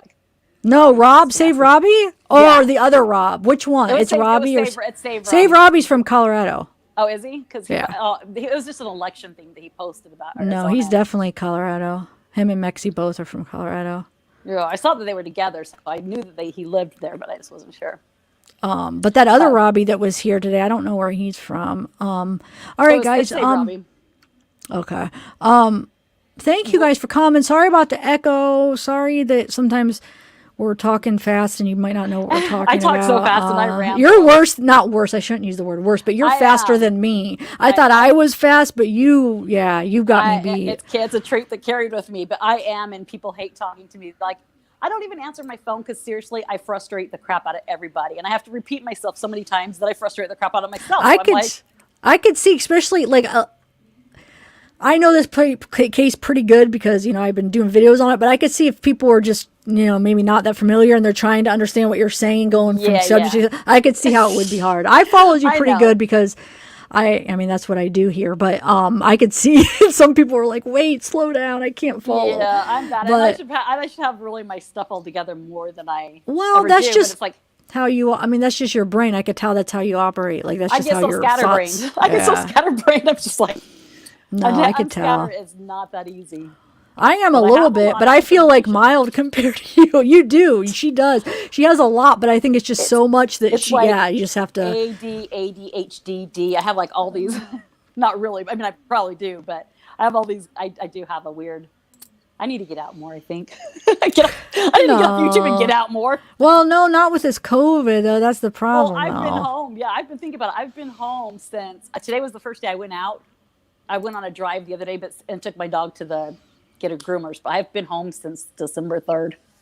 Home by myself. My kid came over Wow. on Christmas Eve and spent the night, but Hey, you're being safe, though. so I probably just got more to spit out. But No, you have a lot of, no, you have really good information. It's just, if somebody's not really super familiar with it, it would be probably oh yeah, hard, even if they're a little bit, but it's I could see how it would be hard to follow from probably would- I jumping probably from would've. point to point. But see, my brain kind of operates like yours too. So not only do I know the case pretty good, but also my brain is somewhat like yours. It's just not as Yeah. quick. But so I I mean, could, I probably I wouldn't follow watch you myself. pretty good. What? if I switched two channels, I probably wouldn't watch myself. I get annoyed talking to myself sometimes. My neighbors literally probably think I'm crazy because I do talk to the dog a lot. Oh, That's all right. no. Well, it's not okay. Hey, so Leah, email me. I was trying to. Did you email me back? Because we need to talk definitely about what we were talking about. Because I want to. Yeah, definitely. And you have to collect your prize too, girl. Yeah, the prize winners, the big one. Yeah, some people haven't collected. The other one, I haven't seen her around yet, and she won. I don't know. That Nicole X whatever XXX Nicole. Hold on, I have it written down. Oh yeah. The Love X, or something. yeah, X, she like won. Nicole X, like something like that. Yeah, she has. I'm gonna peace out because my phone is gonna die. Okay. And I can't. Okay, thanks. I can't do the headphones into the charger at the same time. So. Okay, yeah, thanks for coming, Misbehaved. And All right, and then I'll have to tell you the details on that other case too about that house. yeah, My parents' okay. house, because I get so freaked out when I go up there, but I mean, it's still an interesting story, but I'll just fill you in on it later. Okay, yeah, definitely. All right, thanks for coming on. Mhm, All right, bye. Okay, guys, I'm gonna probably get going here too. Sorry, I feel like I was confusing you guys too. I'm sorry. I don't know. I wasn't planning on actually even doing a live about this case, so I might be a little like I need to refresh on some of the things. I couldn't believe I couldn't even think of names, but once I heard, I'm like, yes, I know this stuff. But yeah, I was planning on just doing the hearing and then getting off. But I'm glad I stayed around and chat. But now I got to get editing because I wanted to edit that morning video for you guys. So I probably won't do a live tonight, another live, but I'm gonna do a live maybe tomorrow or something later. Man, I wish Left Undone was still here. Shoot. I'll have to email her. I feel so bad because I keep putting it off, I feel like.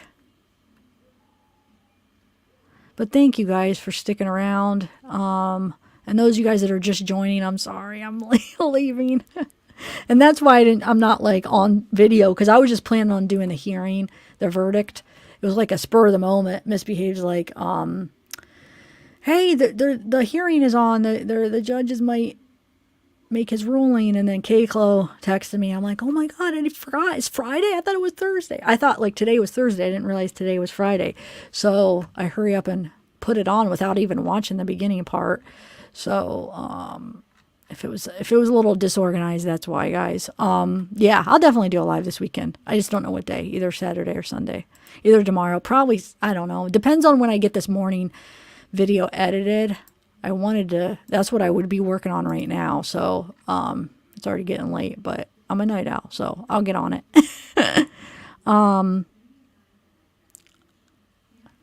Man, I need a sip of water, guys. Oh, short night. That I feel honored.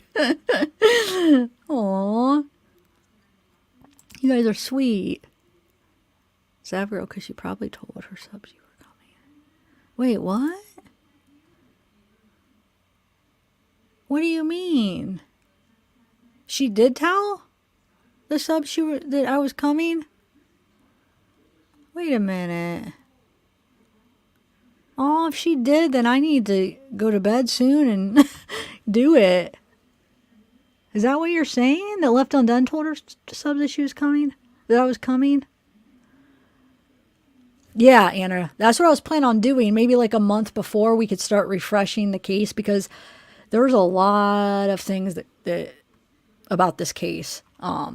It starts from, I feel like it starts from, shoot, it could go all the way back to Joseph Ryan and her divorce, really. But I guess that doesn't really have anything to do with, I don't know. Maybe we won't go back that far. But maybe, I think we should at least start as far back as Joseph Ryan's death and then go from there and all the things that happened.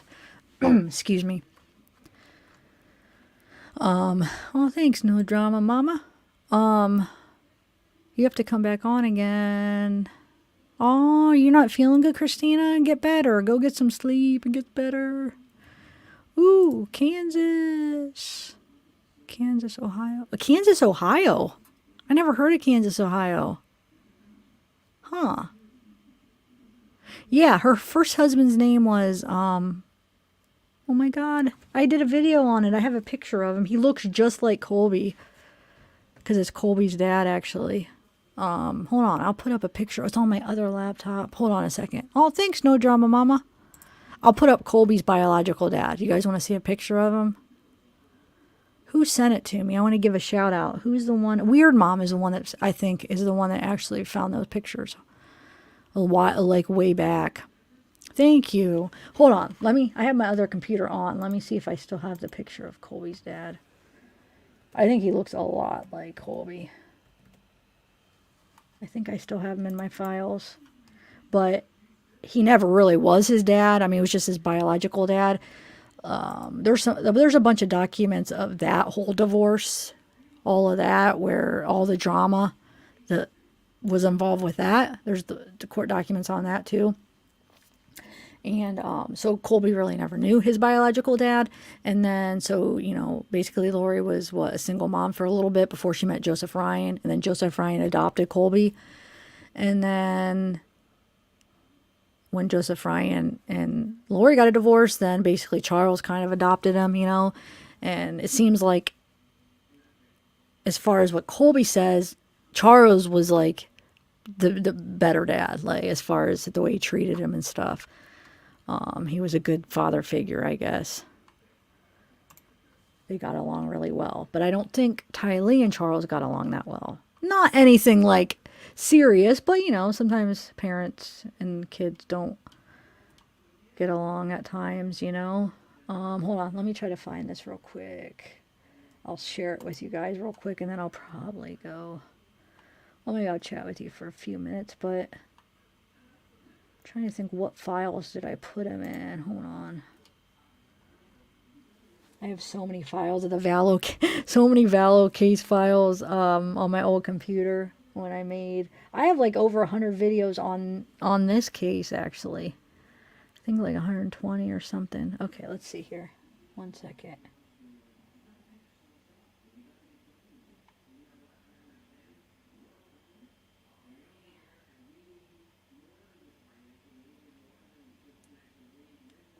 Where is this? I'm trying to think which files. Just bear with me, guys.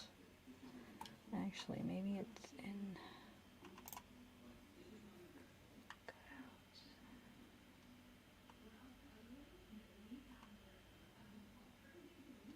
Man, I have so many. Hold on.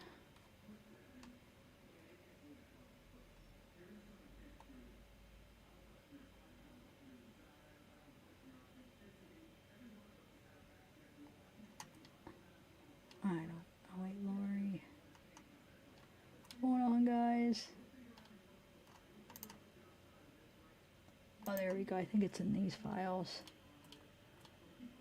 Sorry, I just wasn't planning doing this, so I'm a little bit unprepared.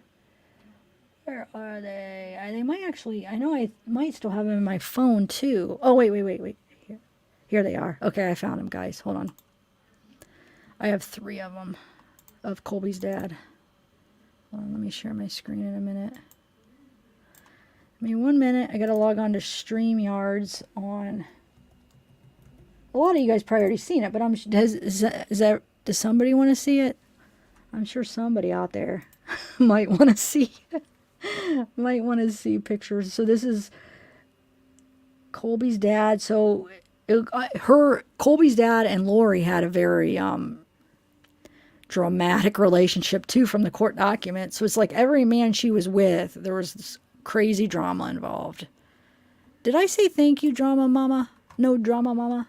And I was calling you drama, and it's no drama mama. But I was just, I don't know. Okay, enter studio. Hold on. I'm just logging into my StreamYard on my other computer so I could, because I have the files on my other computer. He's a nice looking guy. I mean, obviously, I'm sure these are old pictures of him, of his dad. But I think he looks a lot like Colby. Hold on. I'm getting there, guys. I'm getting there. Just hang in. Just takes a minute, you know, because this is my old computer, so it's not quite as fast as a new computer. So it's taking a while to enter the studio. Come on, here we go. Okay, I'm in the studio.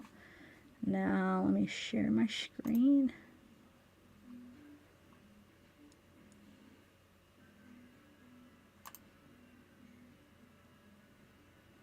Share screen. Okay. I'm getting there. Okay. So here is to Colby's dad. So as you can see, how much does he look like Colby? Like even down to how he, like his smile, like how he holds his mouth, like his look basically.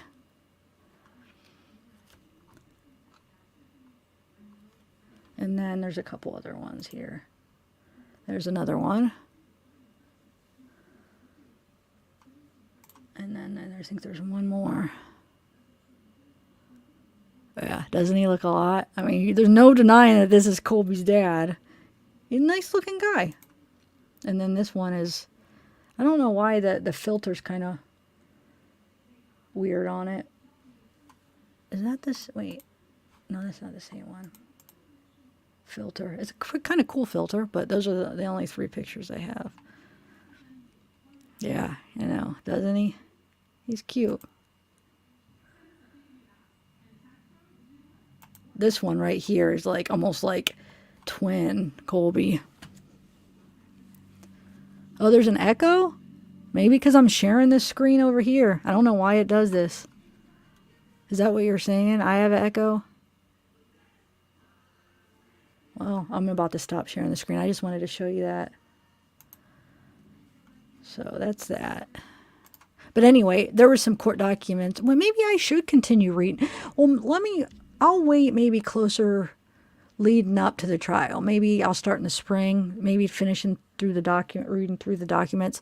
But there's some documents out there of all the drama between him and Lori, and how she takes Colby, you know, basically takes Colby and stays with, man, I forget the details now. She goes and stays with maybe her parents, but there's a lot of drama because she was staying, when she had Colby, when they were first married or first together, she was staying with his parents. They were both staying with his parents. And he would go out and, like, I guess, party supposedly. And I think she even claimed that he was cheating on her and doing drugs and blah, blah, blah. And then she left one night. Oh, and he was abusive too, supposedly. He was abusing her. But it's like, this girl has cried wolf too many times that we don't even know. Because maybe he was abusing her. But how do we believe that? Because you've claimed that about everybody. You've claimed all these crazy things about everybody. So she took Colby from him and, you know, filed a restraining order and charges against him. And so... yeah, and then she met Joseph, and then we see the charges she made against Joseph, and then Charles, and we see how she did the same thing with Charles. I mean, claiming, oh, he's cheating on me, oh, he flips out, and she's afraid of her kid's safety, so she takes her. That wasn't the first time she took her kids to a hotel because she was afraid of what he would do. So, I mean, it's just like, what's the common denominator here? Lori. Lori's the common denominator, not the guys, in my opinion, but... I know you could look at it though. Also, though, some females, or no, just some people in general, are attracted to certain types of men or people, you know. So maybe she's attractive to men that are troublemakers and are abusive. But I personally think she's the issue. I'd like to bring up like the debate, what the other side could say. Well, no, maybe it's because, you know, but yeah, I see it could be that way. But if you go through the facts, it more looks like it's her, that she's a liar. And she, I don't know. It's just, this girl's not right, I feel like. Mentally, I feel like there's something not, like mentally, I do think there's something going on. She's not well. She really isn't. Yeah, exactly, Amy Young. Really? The echo? Huh. Let me log off of this. I don't know, guys. It sucks because, like, I don't need the second computer right now, but, like, in the future, when I do screen sharing, if you guys are saying it's going to echo when I use my other computer, that kind of sucks because,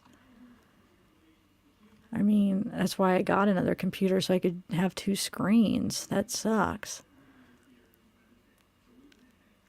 I know. And the whole thing is when there's an issue, like an echo, half the people will hear it and half the people don't hear it. So I don't know. I don't know. I don't know, guys. That happens all the time. There'll be some people that hear it and some don't. Look, no echo, big time echo. I don't hear one, echo. I don't hear one, echo. I hope, I don't know, because in the future I am going to use my other computer a lot. So if it causes an echo, I'm sorry. I don't know. I don't know what to do. I mean, I have everything set up. I have my mic stand, which is helping. I mean, I don't know really what else to do, guys. I upgraded my internet. I'm trying. But, I mean, you have to be able to share your screen to do lives and make it interesting. And every time I share a screen, if it creates an echo, I don't know. I would say it's something wrong with StreamYards and not, I don't know. I have everything connected, right? So I really don't even know how to make it better. Anyway, I know how. I'll just leave. No, it's not. I'm just messing with you guys, but I am going to end it because it's almost 4.5 hours. I just hope right now it's not a big deal because I'm leaving and, you know, I don't need my other computer. I just hope it's not going to be an issue in the future, guys.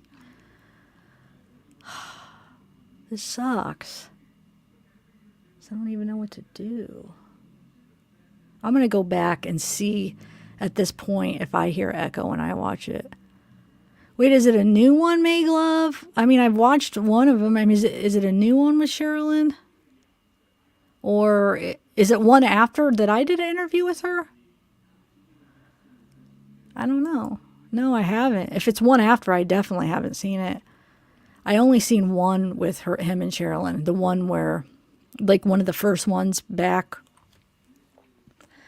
I don't know. Sherilyn, maybe she was on AD, like, you know, a while ago. But, I mean, I think it was the first time she was basically back, you know, with the case. And she did an interview with him. That's the one I seen. And I didn't even see it all. I only watched, like, the first, like, maybe 15 minutes of it.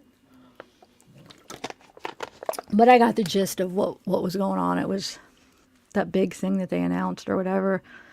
But I do want to ask you guys something because I heard about that whole, well, maybe I shouldn't do it here because this is supposed to be about the judge's ruling.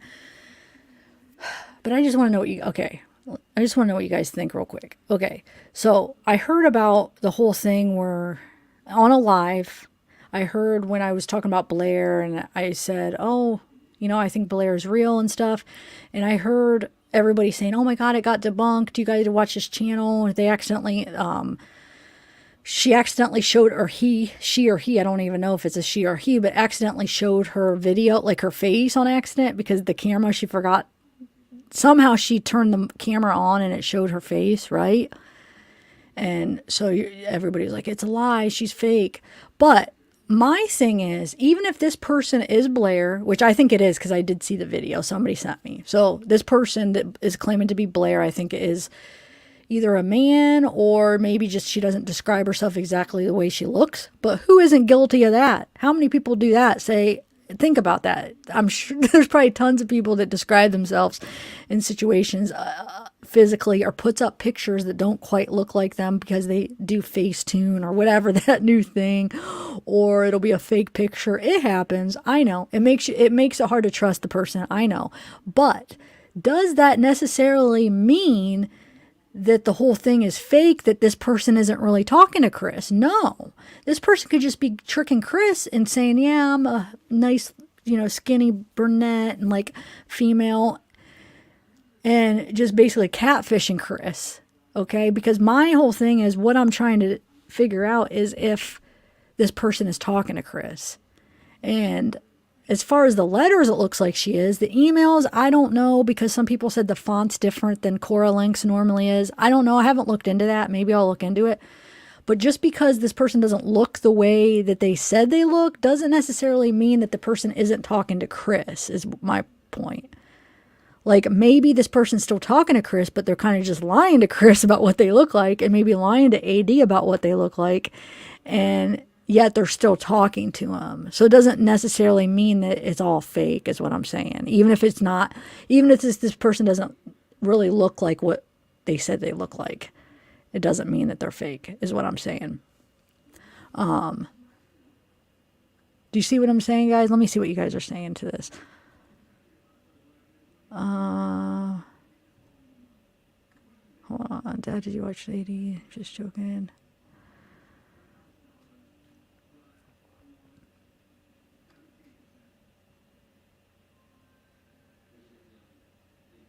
Yeah, I don't really watch that channel anyway. I like to watch the more, independent, the everyday use channels that aren't backed by big companies. Not that I don't like those type of things. When I want to watch like that type of thing, I'll watch TV or whatever. But when I watch YouTube, I like watching just the everyday person is out there, doing it themselves, Not that I have anything against the big corporations or backing or anything. Am I making sense, guys? But that's when I watch TV. But I love YouTube. YouTube's so awesome because it gives just any everyday person a voice. Anybody could do it. So it's pretty cool. Okay, so let me see what you guys are saying about. I wouldn't want to accurately describe myself. Kim doesn't know. Yeah, that's what I'm saying. Just because she might not look like she described does not mean she's not talking to Chris.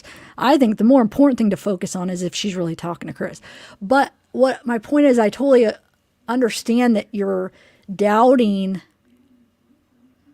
her because she's already being dishonest on who she is. So then it's like, then you start doubting, then if she's lying about this, then maybe she is lying about talking to Chris. But those letters, that is definitely a letter from Chris. That's the only thing. That's why I think it's real, because that letter definitely looks like a letter, the letters I've seen from Chris. Now, the emails, I don't know. But no, Jen. No, yeah. I don't know. Yeah, I guess all AD said about her looks is she was a brunette. So that person is a brunette that showed up on the video. So maybe she isn't lying. I don't know what she's telling Chris. So I guess you're right. Just because she doesn't maybe look the way people thought she was going to look doesn't necessarily mean she lied. Because I think AD just said she was a brunette, right? And that person that came on the video was a brunette. Did you see the picture? Did you see the video, Jen, though? It does reveal this person's face real quick. And you could tell it's not a book cover. Somebody said it was a book cover. You could tell it's a person. It's what happens when you accidentally are, let's say you get invited. This has happened on some of my lives. Somebody gets invited and they accidentally show their face. They accidentally hit the cam. and they don't, like on StreamYard, it's just one little click. You accidentally hit the cam button when you don't mean to. You just want to be on audio, and it hurries up and brings up the video real quick, and then you could hurry up and like click off of it.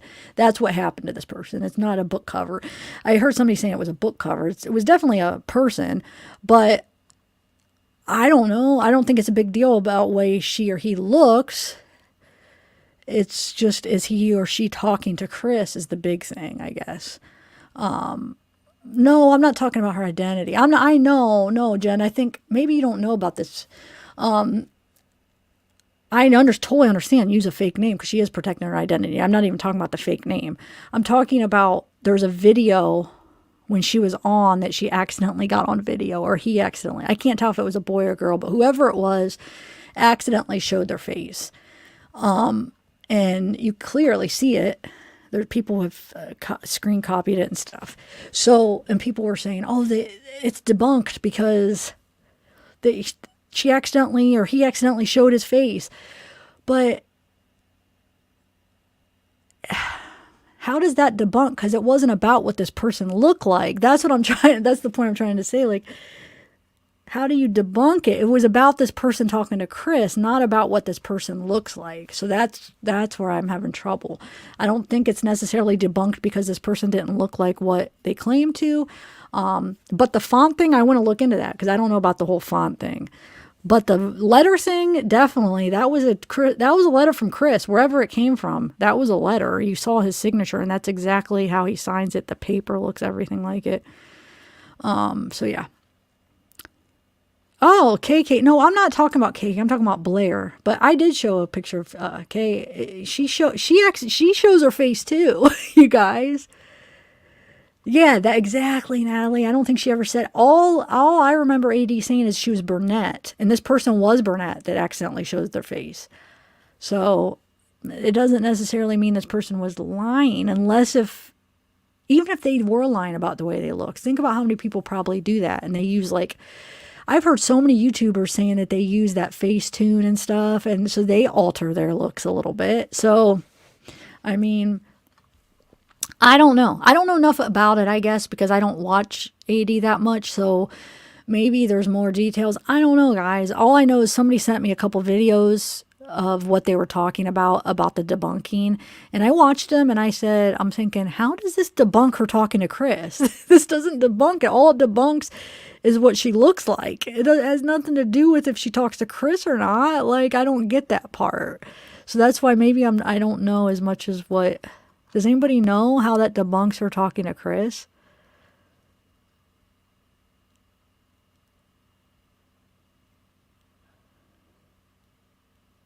Oh, well, maybe AD has different. How do we know what AD thinks is beautiful? Maybe he thinks that person was beautiful, so that still doesn't debunk it. See, because and I know that's not what you're saying, no drama mama.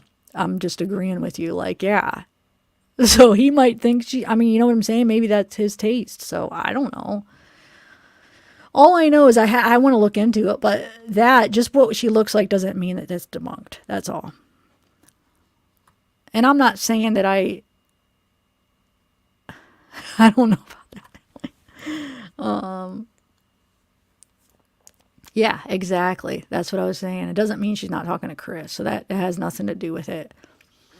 It just means that we just saw what she or he looks like. I don't know. I couldn't tell if it was necessarily a boy or a girl. Some people, I don't know. I'm not trying to make fun of. It was just, but the person had brown hair. So, I remember AD saying she was a brunette because I think he was saying because, Shanann was a brunette, Chris liked brunettes or whatever. But this person did have brown hair. The person was a brunette. So, anyway. I don't know, though. But that's all. I don't know about the whole font thing. I want to look into that because I did receive an email of somebody that I totally trust, 100% trust this person. I've known this person for over a year now, and I have no reason not to trust this person. And this person does say that she gets emails from Quora links from another person that she talks to, and the font is different. But she also said she thinks Blair is real. So she said, I don't know why the font is different, but it is different than the font that I get when I talk on quarter length, but she said I do think Blair's real. So whatever that means. Yeah, exactly. So either way, I don't think their physical appearance means that they're debunked. You know what I'm saying? I'm not trying to stick up or say anything. I'm just trying to tell you the like how I see it is just because we saw what this person looks like doesn't mean it's they're debunked, because I could see if it was like they were claiming they were Chris Watts or something, and then we saw it wasn't Chris Watts, or they were claiming they were somebody they weren't, like this famous somebody that we know, and then we see that it's not them, but they already said they're using a code name, so we don't know who this person is anyway. So yeah.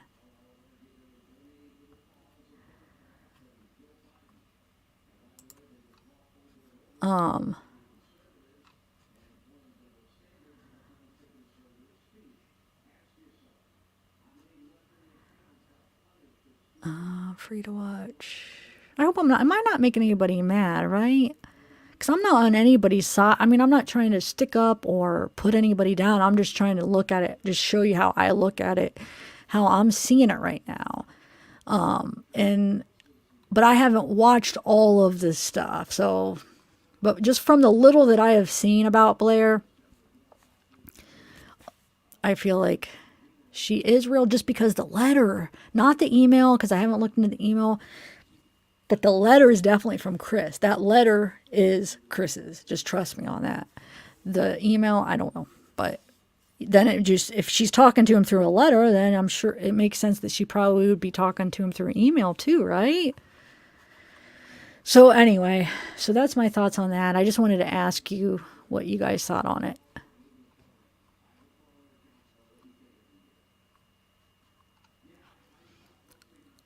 Oh, okay. Yeah. I don't know why I was even, you're right. He just means she's a beautiful person. Okay. All right. Anyway, so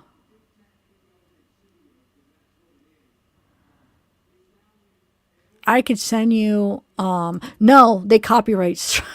I know it's kind of messed up. They gave it a copyright strike but people screen recorded it. So there's other people putting up, parts, and people screenshotted it.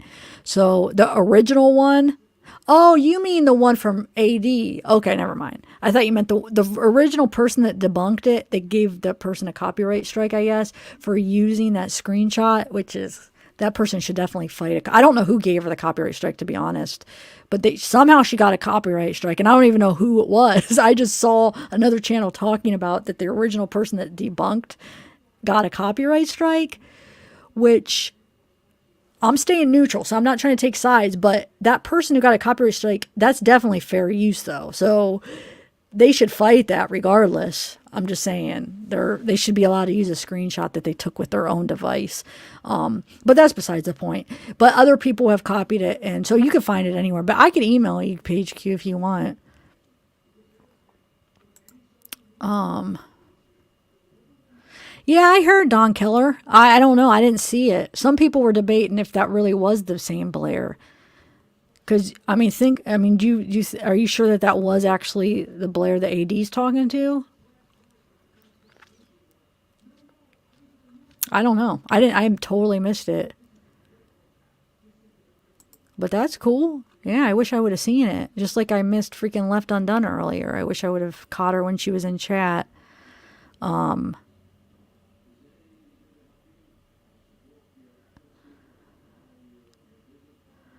Let's see.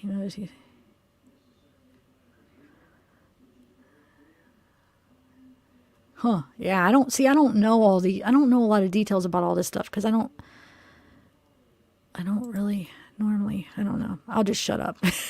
I feel like I'm going to say something, just being honest, where you guys are going to, I don't know. I don't want you guys to like judge me or get mad if like I watch the same channels as you, but no, I don't watch AD. It's just, we all have our own preferences. I'm not saying anything bad about him. That's not a person I watch, but I will watch sometimes parts of it if there's some information I need to know, because you guys are like, check out so-and-so, they're on AD, or you have to check it out. I'm not saying I have anything against him. It's just not a channel that I watch. That's all. Please don't judge me, because I know a lot of you guys are AD fans, and I'm not saying there's anything wrong with it. We all have our own preferences. So I just thought I'd be straight up honest. Like, it's just not somebody I watch, but I did catch, you know, a few of them. I catch them here and there. But I hope I hope you guys don't judge me on that. You guys can understand. I'm sure you like certain people, and just because not everybody that you like, that your friend likes, doesn't mean they're a bad person. I shouldn't use the word like, watches, because I don't know AD to like him or not like him. I'm just saying watches. So I'm sure you know, not all your friends watch the same YouTube channel as you watch. So yeah, it's just not somebody I normally watch. That's all. So no, I don't. I know who Chrissy is because I've caught little parts because people, you know, I've said, oh, check out this Chrissy on here or here. I have like other mods that are big AD fans. You got Angelina that's always watching, you know, like, yeah, I have nothing against it. To each their own. I mean, watch what you like. But yeah, so sometimes she'll tell me or other people will tell me like the gist of what's going on, and I'll catch it just to see. So yeah, I am aware who Chrissy is. I've caught a couple of parts of her interview, and then Dylan. And then even you guys in live, you guys help me out a lot. Like, you'll be like, oh, so-and-so will be like, what are you guys talking about? On AD. So then I'll go check it out for a minute just to see. So I'm aware of what's going on. Yeah, that's exact. Yeah.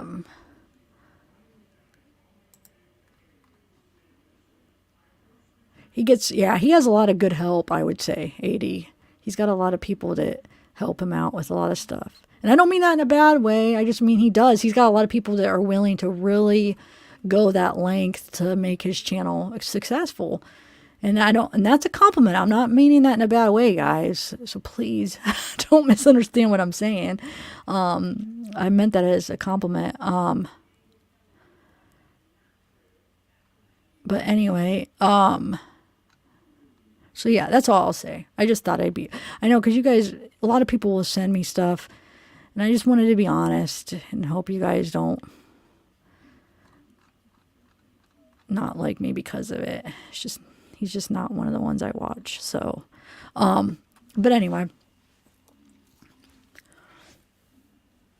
I think I might get going, guys. Take a shot every time. To LeBear.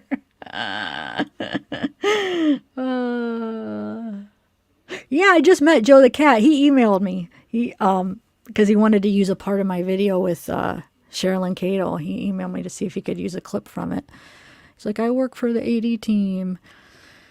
And actually, I've talked to a few old mods that used to work for his team, so I know how I know how the channel works and stuff. So yeah, he does have a lot of good help, around him. Anyway, all right, guys. Thank you guys for sticking in. I'm sorry about the echo. I don't know. The problem is, I'm not frustrated with you guys. I'm frustrated because I feel hopeless when it comes to these technical issues, because I have everything right. Like, I don't know what else to do where I could share my screen and it doesn't echo. Like, I don't have an option. I don't know. I got a new laptop. I have my mic stand. I have a decent mic. It's probably not the best mic, but it was supposed to be like, it was one of the best reviewed YouTube mics. I don't know what else to do. I mean, I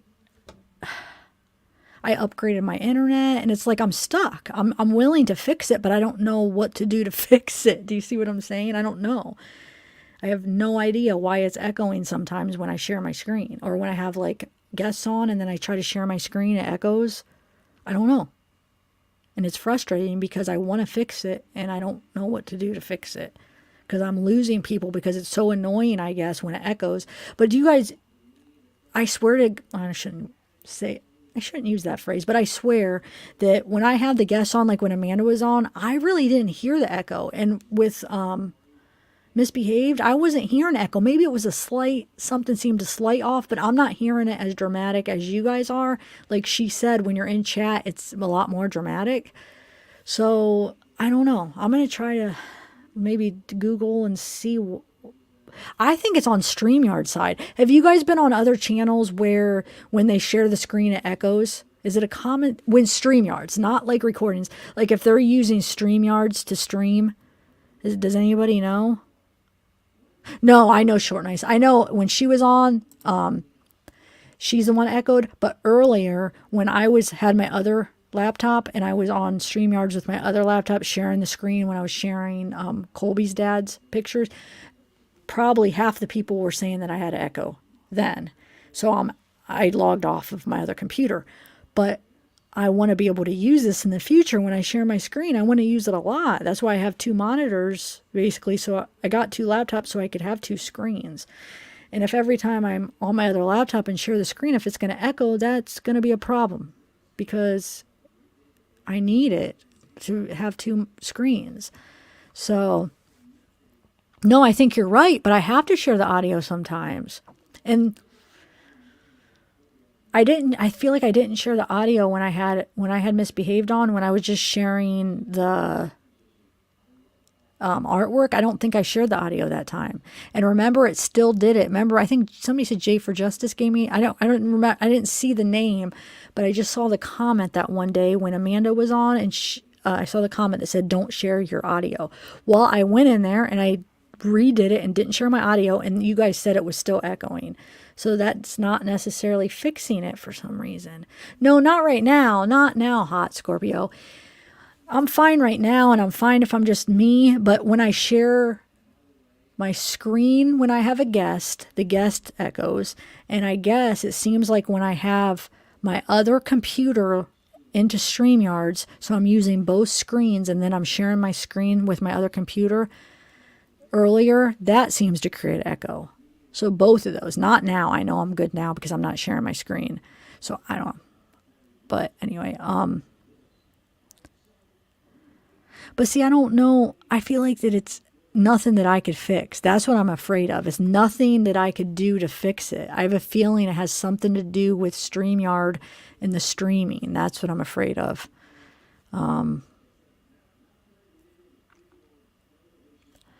Anyway, no, Hot Scorpio. It was the guest at first, but then this was after the guest left when I shared that Colby's dad, when that was up. About half the people were saying they heard an echo with me then too. So I don't know. I don't know, guys. I'll see. But I'm afraid it's something that StreamYards is always like updating their stuff and getting better. So hopefully they'll be able to fix something. Because I try to do Streamlabs and I cannot get it to work on my computer. I tried multiple times. I've had it downloaded the whole time. For like a year I had it downloaded. And I'd try to go back and try to figure it out. I can't get my video to pop up. Like I have audio and I could go live. I went live like 15 times one day. One day when I was trying to learn it. This is probably last year. I just downloaded it, I think the second time, and I'm trying to learn it. And I ended up going live 15 times that day. But I really wasn't live. I didn't talk or anything. I was just trying to figure it out. And so I would mute it because I didn't know. I was like, I don't know what's going on. So I would mute it so you guys didn't hear anything, but I couldn't get the video up. I was just trying to test it. And I had it private, but somehow people were like joining. And then the one time I actually came on and talked because I was like, you guys, everybody's joining. And I'm like, I don't know. I have it private because I'm trying to test it. I have it private. Everybody somehow found it. And I don't know.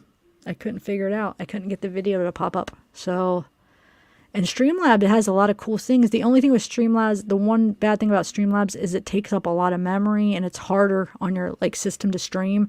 So therefore, if you don't have like a good connection, and like a strong connection, it might be real choppy and just like real like cut out a lot, so you just have to have really good internet, which I should because I did upgrade, but and also it uses a ton of memory, I guess, like the memory that you're using, like when you're using it, if that makes sense. As you're using it, it's like it takes up a ton, I guess, so it could slow down like a lot of stuff. So I don't know, but I could probably work around that, just make sure I have the speed and just try to figure that out, but I can't get it to pop up because it has the thing about Streamlabs is it has cool features. It has like little things you could, like when people join or like if people donate or something, it has like little things you could, perks, like what do you call them? Not perks. I forget what you call the things, but you could buy them or you get like maybe 10 free ones and then you buy extra ones. Little things, like little extra things that it does during the live. So anyway, I think I'm boring you guys now. I think I am going to go.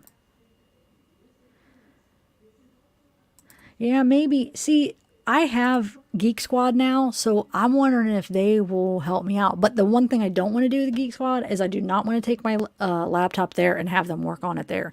Because I'm telling you, after I took my old laptop in, because it was a little slow, now it's a ton slow. And they had it for over a week. And now when you call, they'll be like, oh, yeah, well, it'll take like, 10 to 12 days or whatever.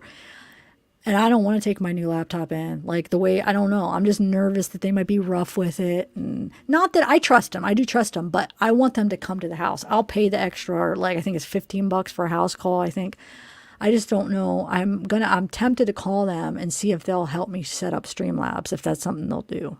And then just pay them to come to the house, because I'm not going to drop my computer off for almost 2 weeks while it's just sitting there.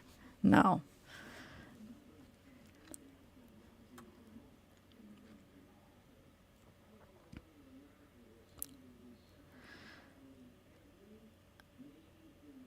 Wait, did you work for the Geek Squad?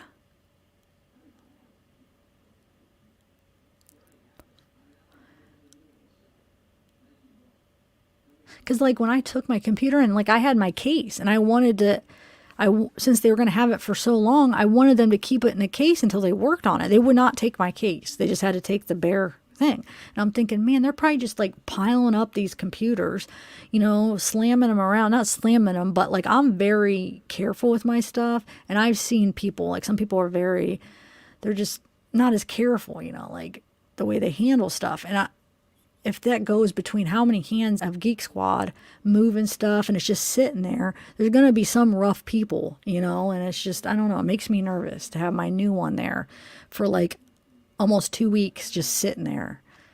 I trust them, like if I'm there, like I trust that they know what they're doing, but I just don't trust having so many hands on it as far as like not being careful handling it. That's what I'm nervous about. But I think they have a service you pay extra, they come to your house. So hopefully I'll do that. Oh, I don't know, C-Dub. That's a good question. Huh. Let me think. When I had Amanda on that one time that we had that big issue, I don't know if because I've streamed on both channels at the same time. I think this is my third time. So I wonder, that might have been one of the times. That's a good, very good point, because I'm not going to do that anymore, at least maybe once in a while if there's a special event. But now that I know the chats don't join, I'm not going to do that anymore. I thought the whole time, no matter what channel you were on, that you could see the whole chat. But I just found out today that you can't. So if you're on my other channel, which has less people watching, let's say the one, No Drama Mama, I think she said, 5 people? So you were only seeing 5 people's chats, which I thought you saw all of them. So, but that is very interesting. I hope that's just the issue. I hope you're right, because that's an easy fix. Just don't stream from both of them. Let's see. Wait, I work security.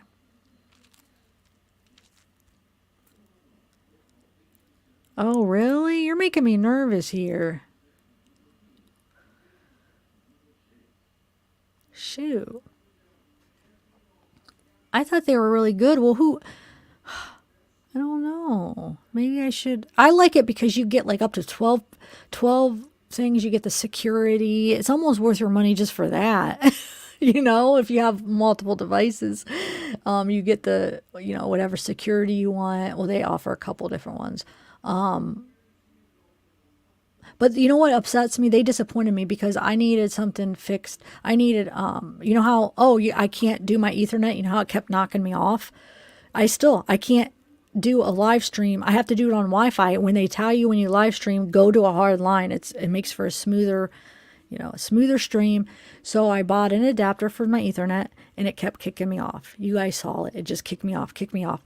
So I called Geek Squad and they said, oh, you have to call HP. Or no, you have to call your internet, Spectrum. I called Spectrum. Spectrum said, nope, you have to call HP.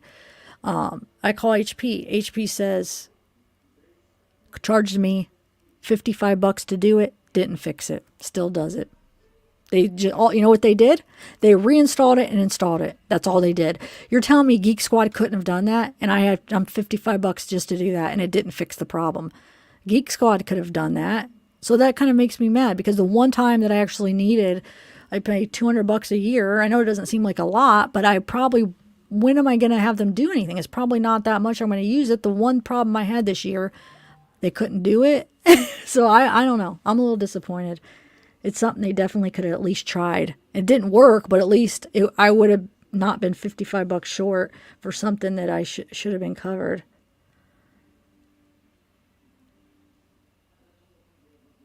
Wait, what do you mean, Rand? Are you in chat?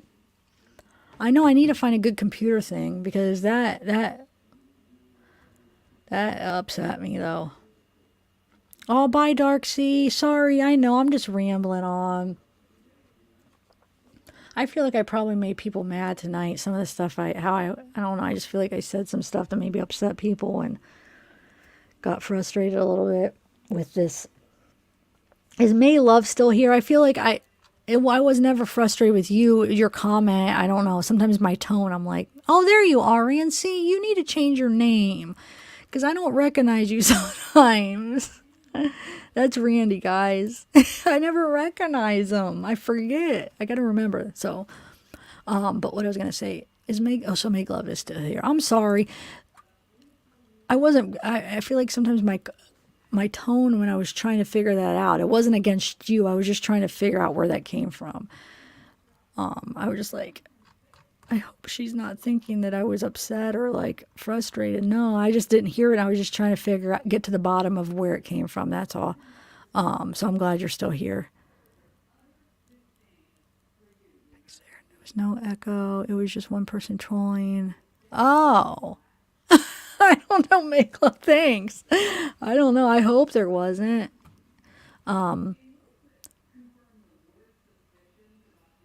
I know, Darksea. I should. Oh, you're probably gone now. This is the issue, though.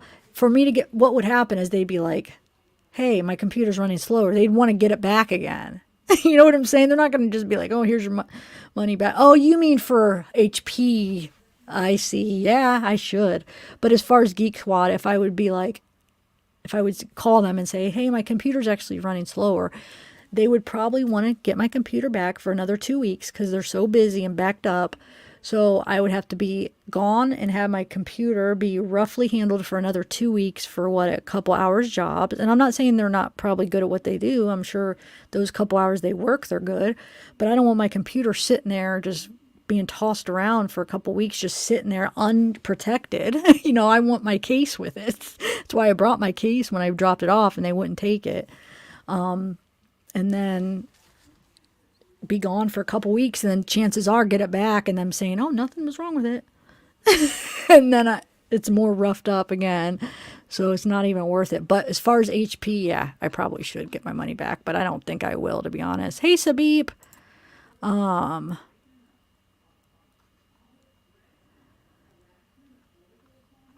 thanks, Natalie. Karen.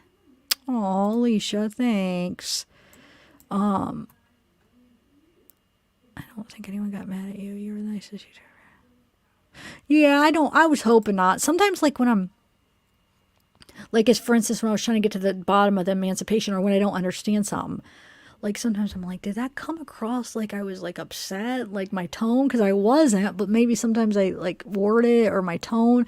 And then, another thing I sometimes get paranoid is when I'm really passionate about something and I kind of get loud, or I'm like, I hope they don't think I'm like yelling, or I'm like, it's just like I'm so passionate about something and I get really loud and talk like very forceful, maybe. I don't know what it is. Maybe I'm just paranoid. But the whole the emancipation thing, I thought maybe my tone seemed like I was getting frustrated, but I was just trying to get to the bottom of it, I guess. And wait, what else was I going to say? Shoot. Oh, there's another point I wanted to say. Now I forget. Hold on, let me read yours again. Maybe it'll bring it back. No. Make sure you're calm, respectful. No, what was I going to say?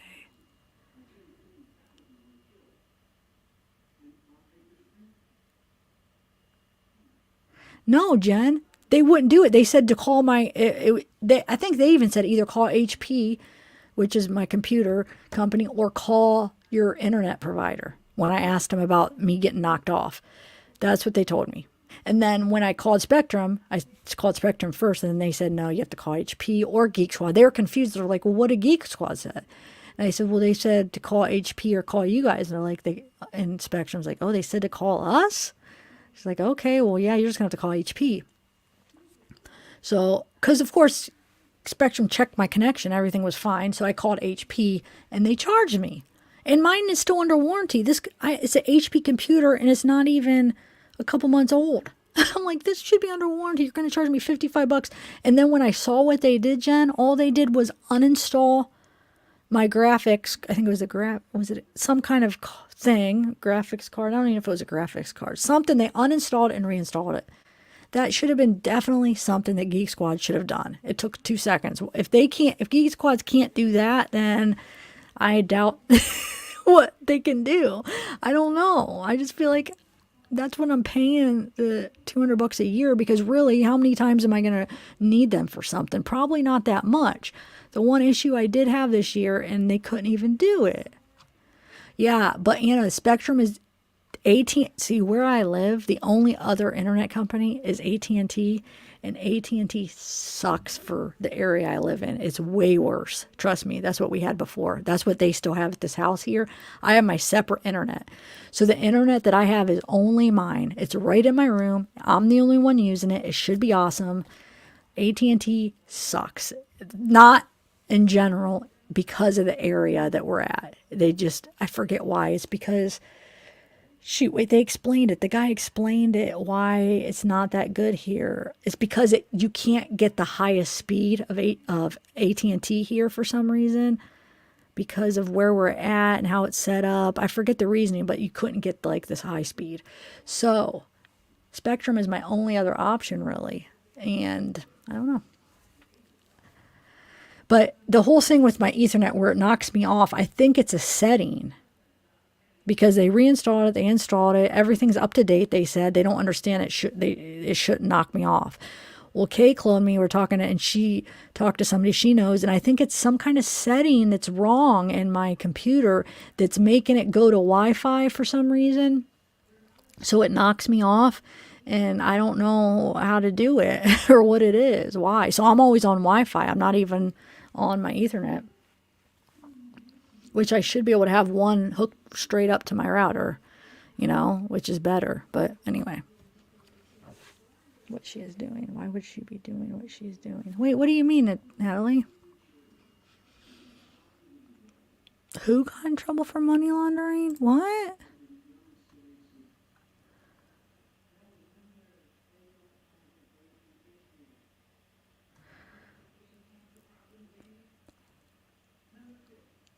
Yeah, but see, it's nothing wrong, because when I called HP, though, just real quick, and then we'll talk about true crime. Sorry, guys. When I called HP, they tested. What they did is they had me put the things in the ports to test if they were fine, and they worked fine, so it's not like it's not like an issue where it doesn't work. So I don't think it's an issue where there's something wrong with my laptop. I really think it's a setting. I do. I don't know, because they've tested everything. There's nothing. They're saying nothing should be wrong. It's working fine. Like your USB ports are working fine. I mean, so I don't know. I'm really confused. I really think K-Clo's right. It is a setting that it's making it knock off and go into Wi-Fi for some reason. Which has been working pretty good with Wi-Fi. So, but Alicia, who? Oh, Shanian. Okay.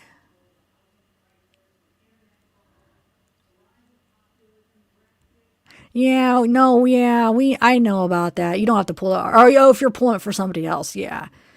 I mean, yeah, that's definitely something that happened a while ago. We all make mistakes, though. I just don't. It's something I choose not to really talk about, because I know I've done stupid things. I've made mistakes in the past, and there's court documents. I mean, you could find the court documents of where that happened, actually. If you want them, I could email you, but it's something I'm probably not going to talk about on my channel. But yeah, it's definitely a past. And, she was with a guy in the past that didn't make her happy.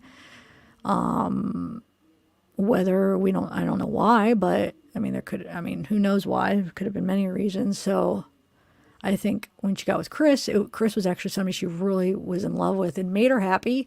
And it was a whole different ballgame. You know, she was with somebody that actually she loved. I don't think she loved her first husband. But yeah. But Alicia, email me because I have the court documents on that if you're interested. But I'm not gonna probably ever do a video on it necessarily. But if you're interested in it, that's something I could email me. It is interesting, but yeah, I can't judge on stuff like that because I've made. Well, I guess I can't say I did anything like that, but I'm just saying we all make mistakes, I should say. If it was something like, I would say I probably would possibly talk about if it was something that she did when she was with Chris. But the fact that it was this other guy and it was so far in her past and it was this guy that she definitely wasn't happy with when she was married to him. And I don't know. I hope that doesn't upset you guys, but it's just something I'd rather just keep in the past, I guess. Here, email me. I'll do my Proton one.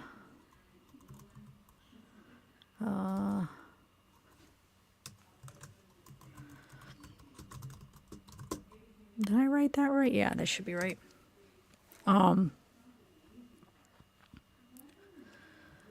Let's see.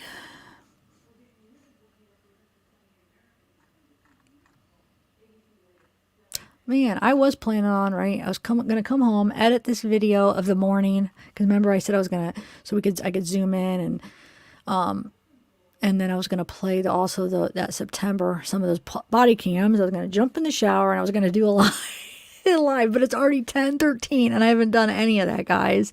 So that's why I'm not in front of the camera and I just feel like blah blah. I just wanted to take a shower.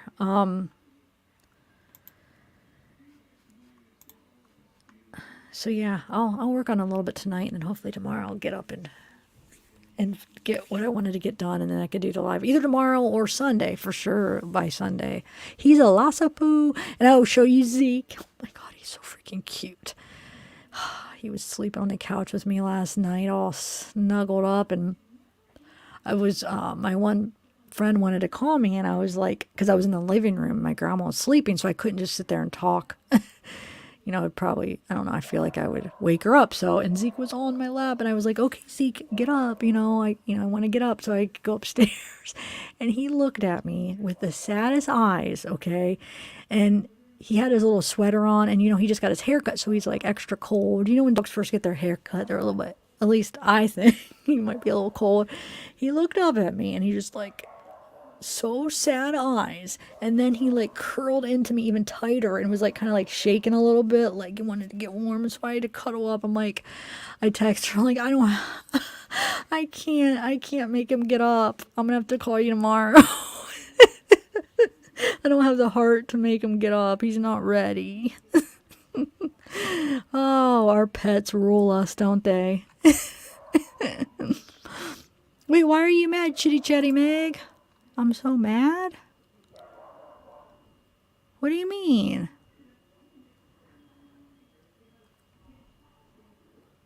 Wait, what's foolish, Andrea?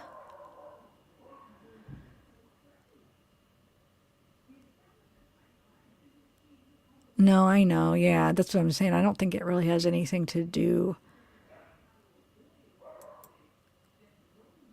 with the case, because that, for one thing, it wasn't her past, and it was when she was married to another person. She was not happy in that marriage. We know that. I mean, there's some things you could learn about her. It's obvious, hearing about some of this stuff. She was not happy in that marriage at all.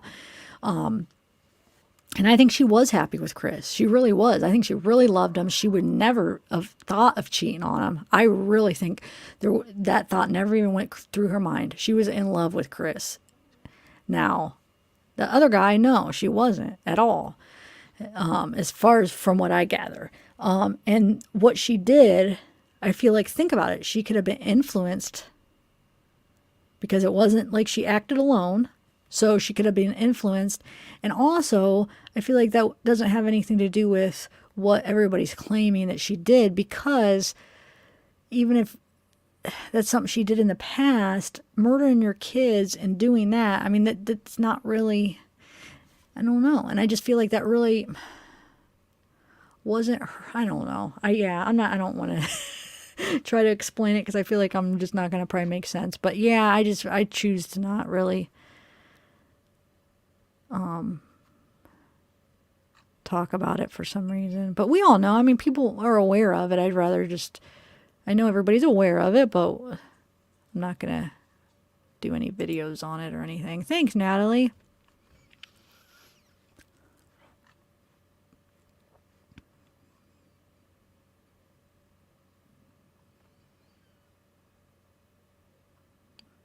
What? Are you serious? Oh, man. And that rumor about the whole lupus thing, that is just a rumor about those claims. That there's no evidence to back that up. That is just word of mouth rumor, I think, that started by the haters.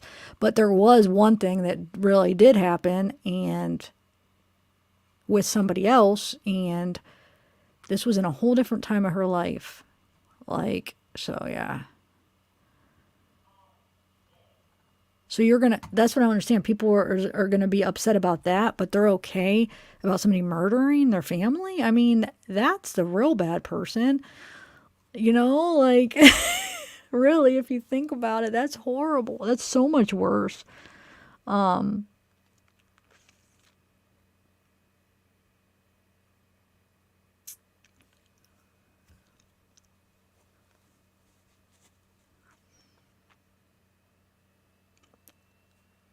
No, I mean, but it was when she was still married. It's under her name when she was with Shanann King. The charge is even when she still had her last name. It's not, it was when, I don't even want to say the whole story. You're kind of right, but not really, because maybe the house happened after, but what led up to it all was when she was married, and the whole lead up to that, if that makes sense, Meg Love. So, yeah, I don't know. Let's just.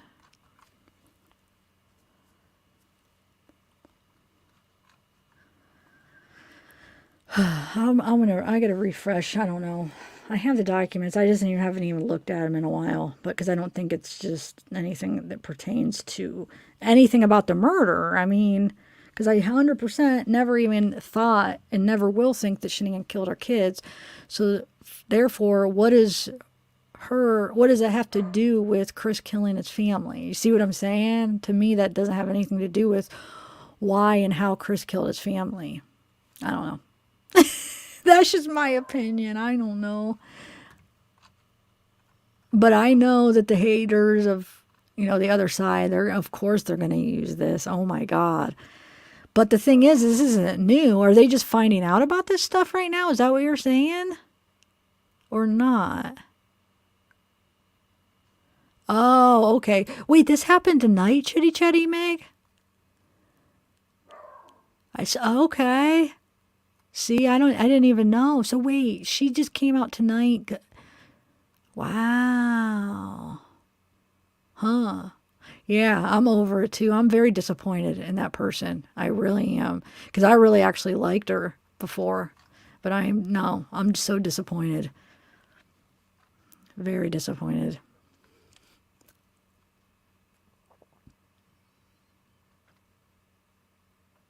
Okay, yeah, Jen, email me. Oh, cowgirl, email me if you want to know. I'll explain it, but wow. Wait, I haven't been keeping up with Kim or the other creator. I took a break for listening to all the crap because I was trying to come up and debate what some of the stuff they were saying, but I just took a break because that last that interview with Mexi, I had to take a break. It hurt my head, and I haven't listened to her since that interview, the Mexi and Save Robbie and Kim. I have not listened to her since that night. Oh, anyway.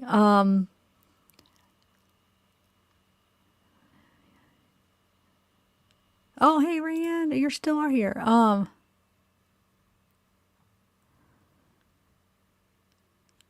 But if there's an accomplice that matters so much to the case, why not look into it? No, I know. I just said I took a break. I'm not forever. I just had to take a break. Are you talking to me about what I said? I didn't say I was not going to look into anything. I just had to take a break. So I just saying I'm not up to date because I haven't listened to her since then. But if there's an accomplice, and I don't know if there's an accomplice that matters. That's just people, I don't know. I haven't not yet to see something for sure, concrete. Yeah, I could sit there and go through NK and her shadiness, but does that make her a murderer or accomplice? No, I don't know. Maybe, but physically, I'm definitely more leaning that she could have known more, but I still can't put her at the scene. I still can't, guys. But, I'm open. I'm trying to listen. And I don't know about this other accomplice. I don't know. I don't know about all these clues, guys. I feel like even if this is Chris's clues, he's just running us on a wild goose chase, guys. You guys don't see he's a freaking narcissist. I'm telling you, he is loving this attention. And the minute that freaking Shanann got her time to shine in that Netflix, because that was her story, and it was huge, and it made so many people fall in love with her. And the minute she got to tell her side and shine and tell her story, because it was through her home videos. The minute he had to take it all back, he had to freaking take it all back, and now finally agree to team up with this Kim person, because I think he's playing on all sides, guys. He's playing everybody. And these little clues, if this is really him sending these little clues, he's playing us. You really think this is the truth? I am sorry. I might believe that Blair's talking to him, but I don't believe that Chris is given any good information. He's lying. I'm telling you. He's a freaking liar. So I know he's playing both sides and if that email is really true that he's talking about Kim and I just have to go along because I don't want to cause any problems and there's threats at the prison and blah, blah, blah. He's playing both sides. Come on. He's telling Kim what she wants to hear, and these an AD side what they want to hear. You guys don't see that? It's both a bunch of crap. I think we got the true story from Cato, what he told Cato. I think that's the closest we're ever going to get. Besides that, anything else that comes out of his mouth is blah, blah, blah, bunch of crap. I know. I'm almost about ready to be done with this case because I don't believe, and I might stick by just to counteract, what's her name? Kim, because I will not let Shanann's memory go down like that. But as far as to go along with these clues, no. I'm sorry. I believe he could be talking to Blair, but I do not believe there's any good information in his clues. He's a liar, guys. He's a liar. He is loving this. He has both sides. He's playing both freaking sides. No, he's lying. He is having a better time in jail, in prison, I should say, than he had out. I mean, he's loving this. He's the king of everything. He's getting commissary. Everybody loves him in prison because he's buying people's stuff, because all these people that are not only infatuated, but even people that hate him, that want information, are putting money on his commissary. He's getting whatever he wants. He's buying friends in prison because he could get them stuff. He's writing books with people. He's getting the letters passing out, like, here, you want this girl? Here, you want this girl? He's getting information. Anybody that wants to call him or email him, or like Kim, for instance, hey, she says, oh, what else? What do you want to know, Chris? I'll tell you stuff. So he gets to know this infatuation and this huge media frenzy for him, like Kim's telling, oh my god, all these people and they're saying this, so he's like the most popular, talked about person. He's loving this attention. And then now he's going to the other side, so now he has AD's followers, thousands of people that he's like, yeah, I got this audience too. So let me, okay, he knows what all these little rumors and all these people are saying, NK and this and this and this, and let's give them what they want. Let's like lead them here and lead them there. And he got you guys, man. You guys are under his spell, I'm telling you. That's why when somebody asks, did you ever want to talk to him? No, I don't. I don't ever want to, because I can't believe a word he says. It'd be pointless. It would just be like playing his little game. I'm sorry. Yeah, he does, Amy. He does. He thinks he is everything. And he is. He's got, not he is, I shouldn't say it like that. He's got so many people like hanging on to every little word and every little clue now. And I laugh when I hear about these clues, and I'm like, you guys, are you serious right now? This guy in prison that killed his family, that a lot of doctors, psychiatrists have said that he's a narcissist, a covert narcissist, what is it, communal narcissist or whatever. Look it up. He fits it. He does. Not the typical, but there's like sub, just go look it up. Subtypes of like narcissism. He fits it. This guy, we are giving him so much supply. It's crazy. Now he is playing a game with us. All these clues. That's why I don't really have any desire to do it. The only reason I do have a desire to follow it is because my audience is following it, so I know what you guys are talking about. But as far as me following it because I think there's any truth to it, no. Yeah, maybe Chris is the one giving them, but do I feel like he's telling the truth? No, I don't. But I do want to be able to follow it because you guys are interested in it, but not because I think it's going to lead us anywhere important. Yeah, he knows stuff. I mean, he'll know about what Shanann did. So yeah, he could tell us clues that will be like, oh my God, it's about that, because he knows stuff that happened. It doesn't mean that it has anything to do with the murder, you know? He could make it to do with the murder. He could say anything. It was because of this. Oh, it was because of that. He's already told us 50 million reasons and 50 million different things. So now next he's going to say it's because he was something about the embezzlement and he's upset about that. Now he's going to say that that's the reason. We already gave us reasons and stuff, you know? He said, oh, because, I don't know. He's given us so many, it's just like hard to follow. I don't know, God. Hey, Gregory, I'm sorry. Maybe I don't want to give him that kind of attention, guys. No, it's not that you don't have any life. I just look at it different, I guess. But I'm going to follow it just so I could keep up with what you guys are saying, but not because I think there's any truth to this being the reason. Do you understand? He could say anything as the reason, but who cares? That's all a matter of perception, and I mean, it's all a matter of what he's saying. He already gave us reasons why he did it and stuff. So just because he gives us a new one does that mean it's true? No. I mean, it's true in his eyes at that moment, but I would be willing to say what came out with Cadle. I don't know. I think that's the closest we're ever going to get, guys. I really do. And I think it fits more closely to the evidence than anything else.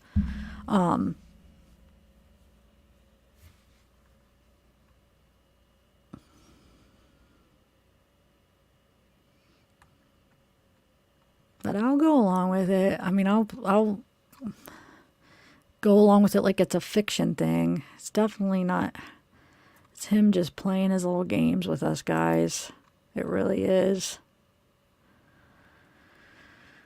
So do you think that Chris falls into one of those then? Because I do. After I looked into that communal narcissism and covert narcissism, I feel like he falls. And now that I see what he's doing now, heck yeah. This is crazy. He's playing both sides because he definitely is talking to Kim, guys. I mean, he is. We heard things. We saw that those numbers are from freaking where Dodge was. So I don't know who said they weren't, but they definitely are from that area. There's recordings. Yes, he's definitely talking to Kim. He's playing both sides, though. He's acting like, oh, blah, blah, blah. Hey, RR. Oh, she's making me say this. I just want to keep the peace. That's his whole story. That's his whole life. That's all his excuses where I just don't want to cause any, confrontation. I just keep the peace. I just want to get everything be, good. So that's why he killed his family. You know, I just don't want to cause anything. Okay, so that's why he's lying that Shanann did it, because I just don't want to cause any trouble. But if you look at what he's doing to not cause trouble, is he's causing way more trouble to keep the peace. It makes no sense because he's a freaking idiot. He's a narcissist. He's evil. I don't like him. I'm sorry.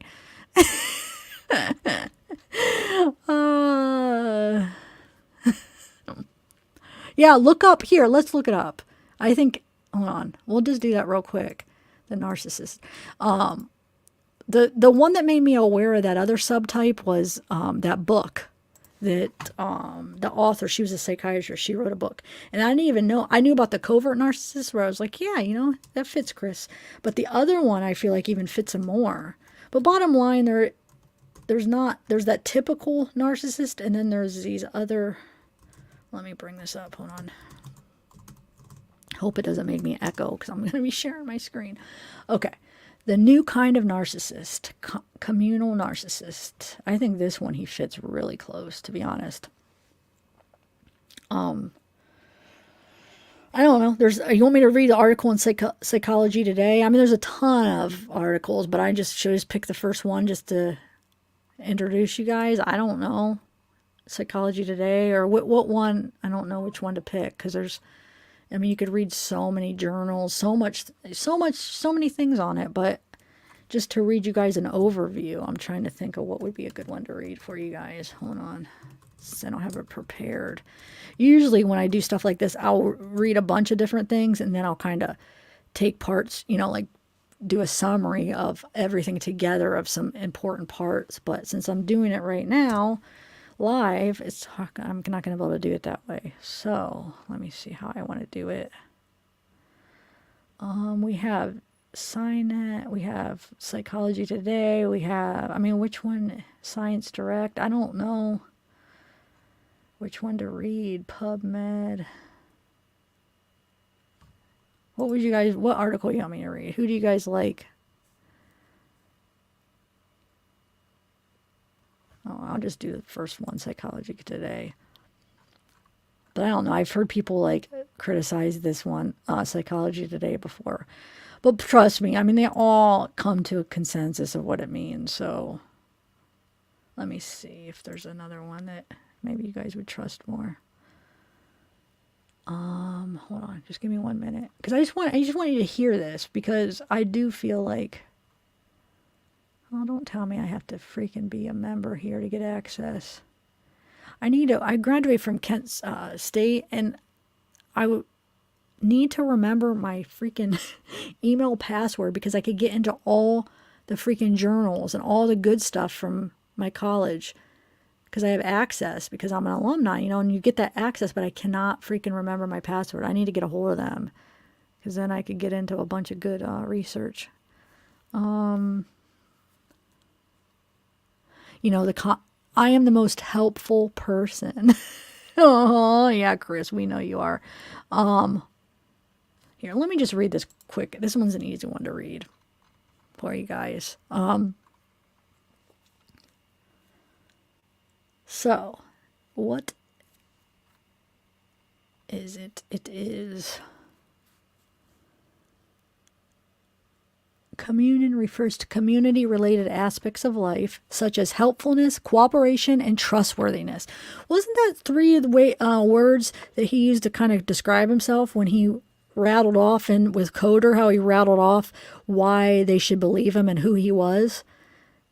I think he mentioned some of that. I know he said he likes to, he doesn't like confrontation, and I don't know, he's very helpful. I don't know, maybe he didn't use those words exactly, but I'm sure if you would ask him to describe himself, he would.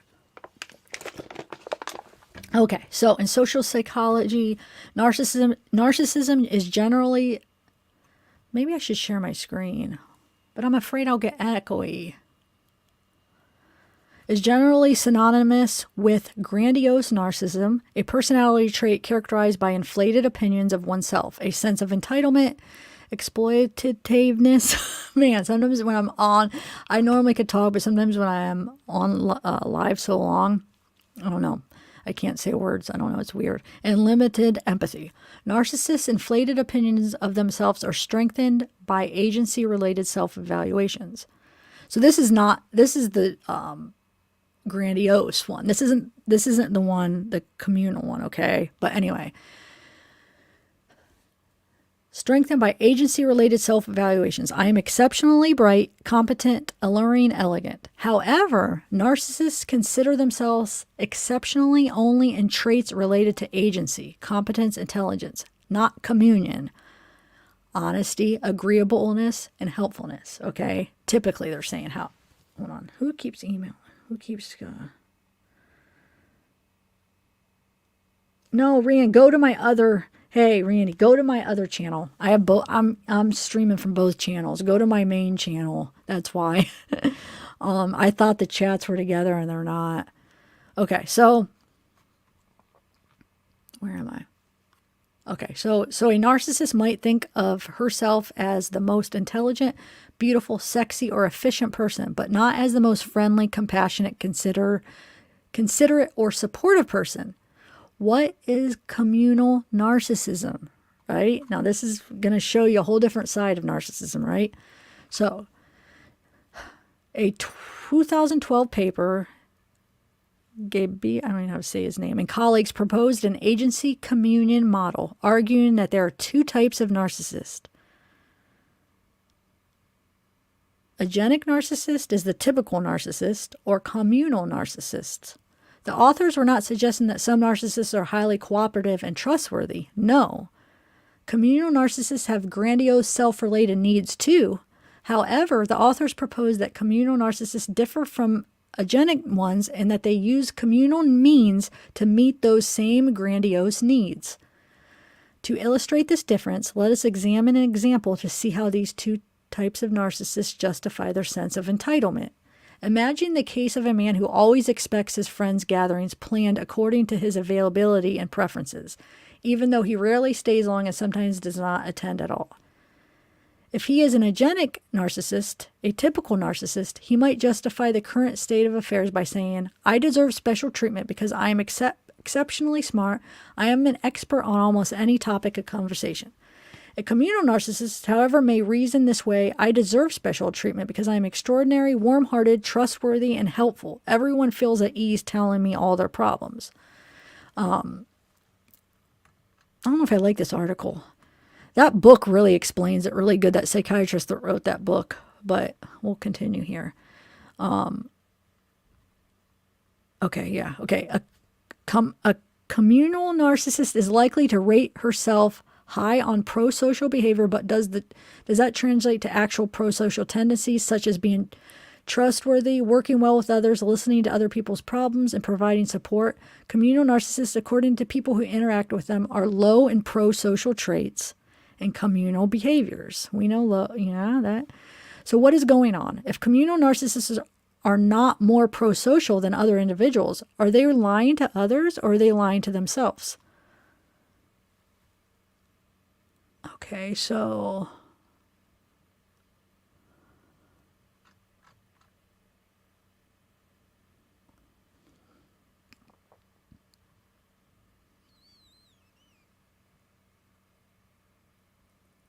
see, I don't know. I feel like you guys aren't following. Let me find a better one. It is a good article. It's very interesting, but I feel like to read it, it might be hard to follow if I'm just reading it. I want to just try to find one that just lists some of the traits. But that is a pretty good article. I just skimmed it. It has some interesting things if you read it yourself, probably. But we know he is the most helpful person. Hold on.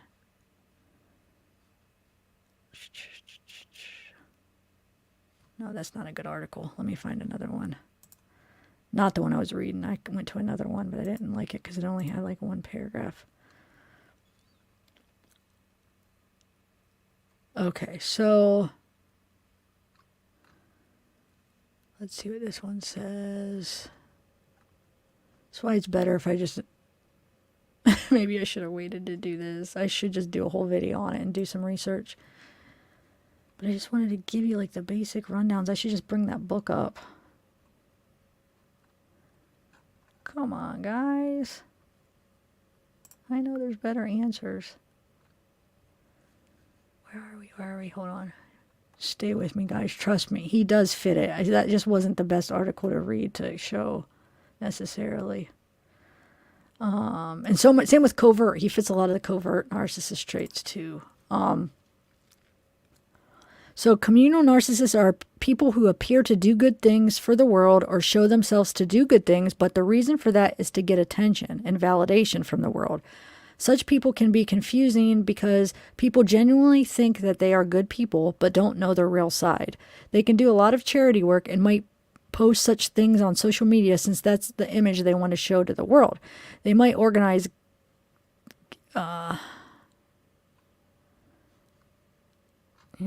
hold on a second.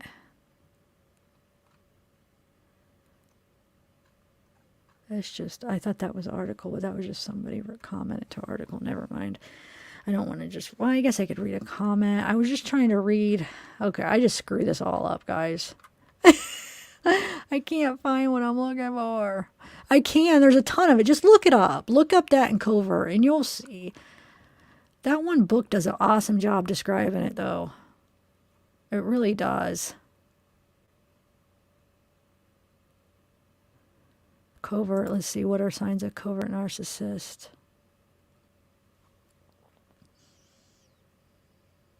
Ooh, covert switch off. They practice avoidance, ghosting, withholding, neglect, silence, pretend not paying attention. We saw the big pretend not paying attention when Chris was but I think that, never mind. Remember when Chris Shanahan's big thing where they even had it on the Netflix show, they have it in the Discovery when you order it, when Shanahan does that big speech about, not a big speech, but she really just opens up and is honest, and she goes outside because Chris is sitting there playing with the kids, right? And it doesn't look like he's listening. He's just kind of zoning out. He's supposedly supposed to be playing with Bella and Cece. Shanahan's on a live talking. And she says something, and he is listening to every word he says because he corrects her dates. He corrects her dates. With my friend Jana brought up a good point of one of the reasons he probably did correct the dates, because that was those dates, that last business trip that they go on, where when they get back, he meets up with NK. So he knew those dates because he knew how important those dates were when she said, oh, we have a trip this. So she got it mixed up, and he corrected her. And she probably was surprised that he was even listening that intently, that he corrects her on the dates when he's not even looking. He's supposedly just playing with the kids. And then she walks outside. Do you remember? She walks outside and finishes, because she probably wanted some freaking privacy. He's freaking on every word. But anyway, so he's pretending not to hear you, pretend to misunderstand you, pretend there's something wrong with you when you talk about something serious and dear to you. Reframes you as bitter and unable to let go and share insights on narcissism. Okay, covertly tearing you down by twisting perspective. Okay, pretends superior. Well, I don't know if he pretends that, but I forgave him. He does it in a way where I feel like it comes out a lot in those interviews with Coder, the way he talks about himself. He does, I choose forgiveness. I choose love. I choose not to hate. No one is evil. Everyone deserves compassion. We are all the same. They call that a form of switching off. I don't know. There's a lot of information. Just read it, guys, because maybe I'll do a thing where I'll do some research and put it together into a better thing, a better summary of what it is. But if you go to both of those and kind of search around, but I see, don't just go to the first things that pop up, because some of these articles kind of suck. I don't like some of these. What the heck? Where's PubMed? Oh, so PubMed is... Yeah, it's just a stupid abstract, and then it won't let you go any further. Cora, no, because that's just looks like other people just comment. And anyway,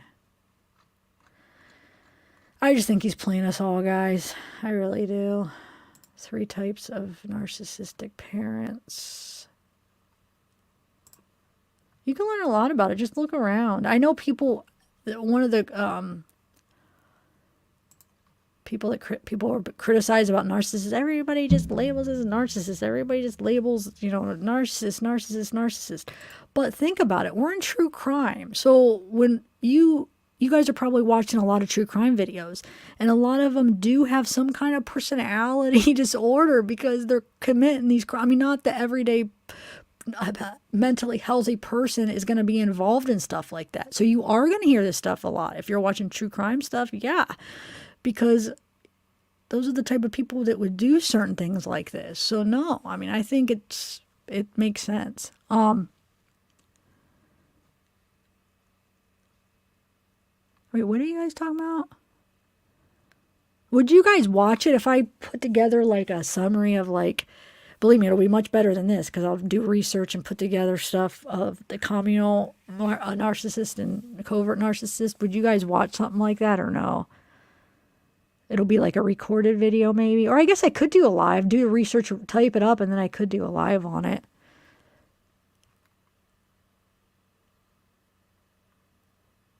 Oh yeah, it's disgusting. It is disgusting.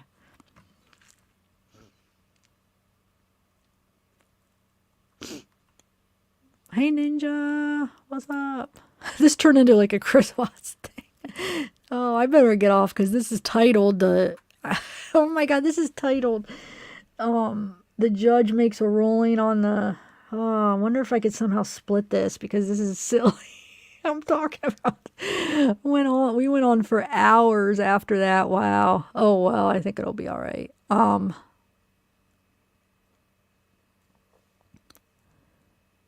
Daddy-o, Martha. I didn't give you good examples. It was just all scattered, but trust me, he does. I feel like he falls into a lot of the traits personally. Not the grandiose one, not the typical one that we all originally everybody associates narcissists with. There's subtypes. So yeah, not the typical one that if people don't do research, that's the one that they just think it's like that cocky, outgoing, like so obnoxious, so obvious type. No, there's other types. So yeah, Meg, love, you're right. This one morphed big time. Oh my gosh. Oh, thanks, Kiki Rose. It always does. It didn't. No, I swear I took probably almost over a year where I didn't even barely I mean, once in a great while, if there'd be like something like new, maybe I'd talk about it for like a little bit in a live, but I seriously didn't talk about it for over a year. I was into the Lori Vallow case for a long time, and then I just did some random, not random, I shouldn't say it like that. The only reason I'm saying random is because there's some cases that there wasn't a lot done yet, like Boswell. I did some videos on that when that was going on. The what was that one where the best friend stole the baby and killed her? Megan Fairmuska and Heidi Brassard. I did a little bit on that. I did the Vallow case. That was another one that I got into, like almost as much as the Chris Watts one. I have like over 100 videos on that, so I really got involved with that. But no, it turned back into, after the Netflix is when I started covering the case again, because I watched it and it just like made me fall in love with Shanann and Cece and Bella again, and then it made me want to go through like the home videos again, and then it just kind of like sucked me back in, and then Kim. So then that probably would have just been a couple videos and like talking about Shanann maybe, and then Kim came and then trying to say what she did, say what she's saying about Shanann, and that's when I was like, no. That's when I just went full force into it again. Like I got like into the discovery parts and stuff, because I have to be able to like counteract what she's saying about like, her theory about certain things. I want to be able to show these new people that no, this isn't what happened. And I have to be able to prove it. You have to go through the discovery and show why. So that's what kind of got me into it again. But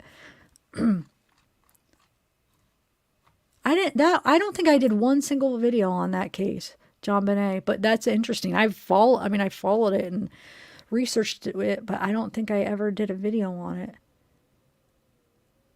Aw, Ninja, thanks. That's the thing that's crazy. I come back to it. I almost deleted when I all the files, I almost deleted them all. Like after like months after I was just like done with it, I was like, man, I gotta get these off my computer. It's making it run slow. And I almost deleted all of the discovery. And I decided instead to go get a jump drive and transfer it on the jump drive. Because I was just like I did end up deleting some of them though. I started deleting them and then I was like, wait a minute. Something tells me I might need these again. So I went and I did the jump drive. And so I got most of them. I did delete a few that I thought were like, oh, I'll never need this. Like as I was starting to delete them, I'll never need this one again. And then, yeah, I decided to save the rest. So I'm glad I did, though. I really am. Even though I could just request the new ones, but I'm glad I have them still on my jump drive.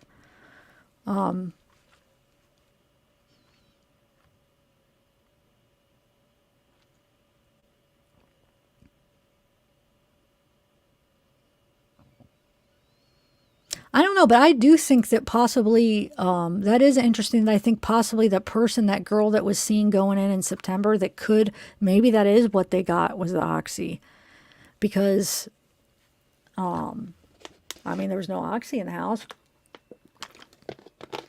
So if he had a supply, or did he just have a couple? Or did he have some? Did she go back and get them? Did somebody go back and get them? It does. I mean, I could see maybe, because that is weird. If you go through, I got to find that part in the discovery where it says that Nate, I think what happened, if I'm remembering right, I said this last night, but I'm not sure if I'm remembering this part right. I just have to look it up.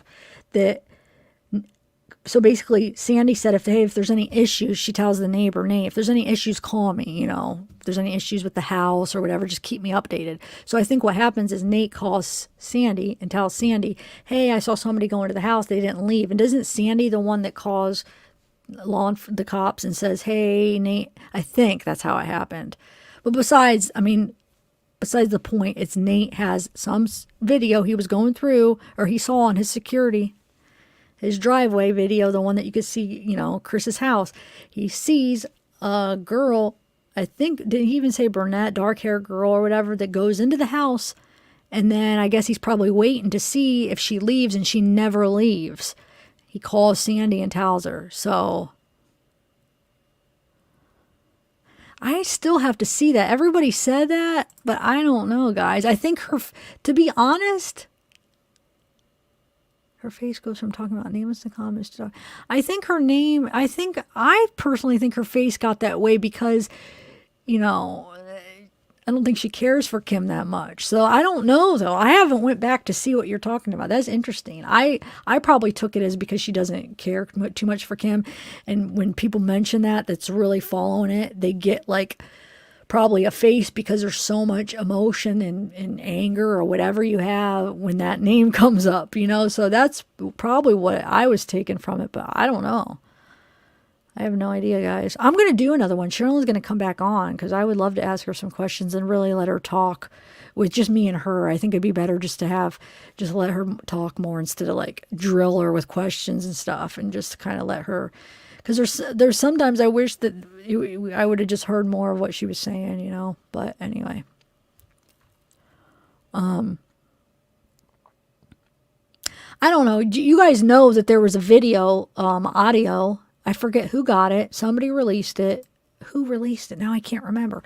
When the whole book came out and the whole Oxy thing came out, somebody had recorded a message of Chris. I forget who did it, but recorded a message of Chris in prison, and they asked him about the Oxy, and he said he brought the Oxy to North Carolina and he got it from his house.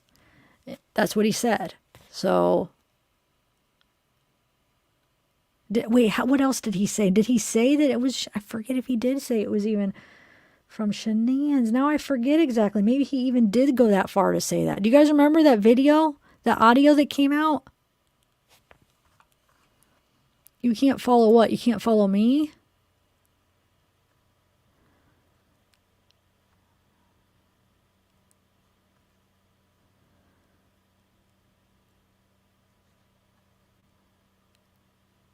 he definitely is. Oh, or we were talking about quads. We originally started talking about Vallow. That was what the first whole half was. Somehow we got talking about watts. I should probably get off of this because I feel like I'm confusing people that come in and think it's about Vallow, and now we're talking about watts. Oh, okay. Yeah. So I have to rewatch that though. I don't know. I actually have a friend that actually thinks that maybe maybe she was actually, if she's claiming that she knows all this stuff, then maybe she was a part of it, like one of those where like that she wants me to call her out like that, like, oh, how do you know for sure? Were you there? Put her on the spot.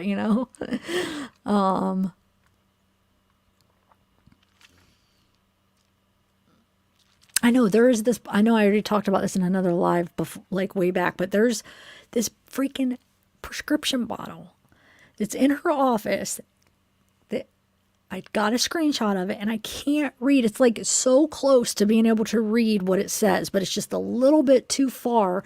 So when you zoom in, it's just a little bit too blurry. I feel like if it was just a little bit better of a shot, we could read it.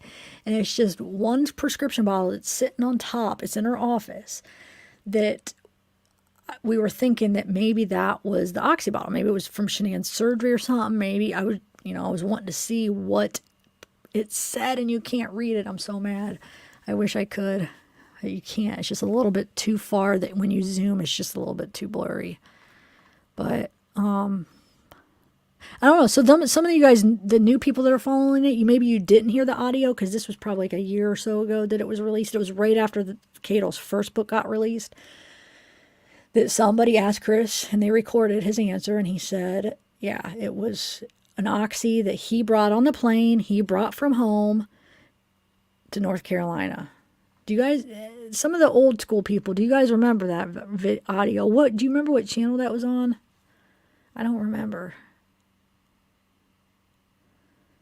Yeah, it's all a game. That's the thing. It's not anything that you're going to get like the truth out of him. And he might lead you somewhere to an answer, but I feel like I don't trust what he's leading. He's playing a game, and it might lead to like where either he'll never really tell you the full answer, and it'll be like one of those things where you're always guessing, and he never actually has to say it, but he gets all this attention. He's getting all this supply from just everybody trying to figure out what does he mean. Oh my God, analyzing every word and everything he says and how he says it if he ends up coming on and saying anything, and how he writes it and everything, and whether he'll never even get to that point and it'll all be like us trying to analyze it, or he will and it'll just be a bunch of freaking lies. Either way, he's getting his supply. I think he'll go a route where he'll never fully say it without, like, he'll never directly say it, but he'll make us kind of like keep guessing,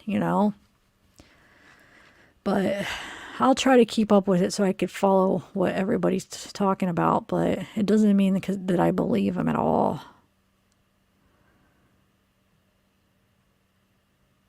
I don't know, Short Nice.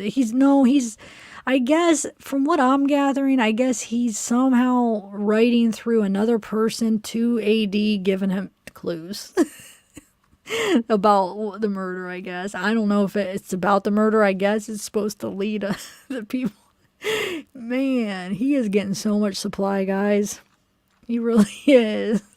I don't even know why. I shouldn't even be laughing because I feel like it's so silly that it makes me laugh, guys.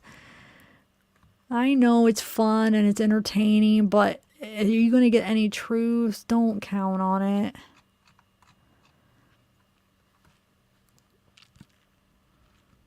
Even if he has kept things secret that he hasn't told anybody, do you think he's ever going to give up he's never going to give it all the way up because that takes away his power. The minute that we know every single detail, he has no power left. We don't need him for anything else anymore. He'll never do that. He'll always keep something a mystery. So he always has that power, and he could always run us around and use it as a, hang it over our heads and use it as a control thing where we're never going to get any truth.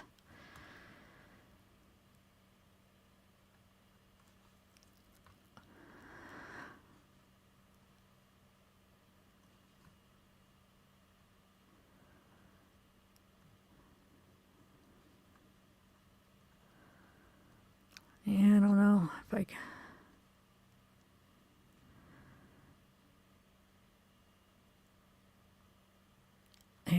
I don't think we'll ever will. I think we already got the most of what we're going to get from the closest to the truth from her book. Even Sherilyn agreed that that's what she basically thought was the closest to the truth is what he told her. So that's why I don't understand what are these clues supposed to be? Because she even believes that that's probably how it happened. So what are the clues really supposed to be about then?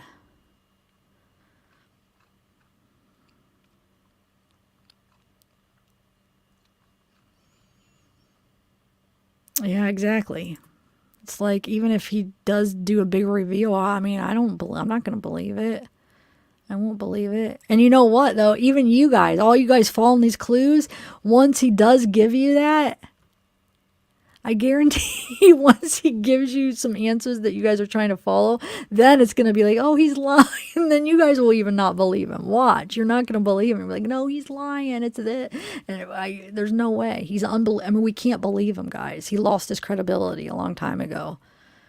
Yeah, I asked him. I asked her on the live. I asked her on the interview. She didn't even know that he did that. Don't you remember? I asked him. I said, why did he park Shanian's car down the road? Because he parked it down the road.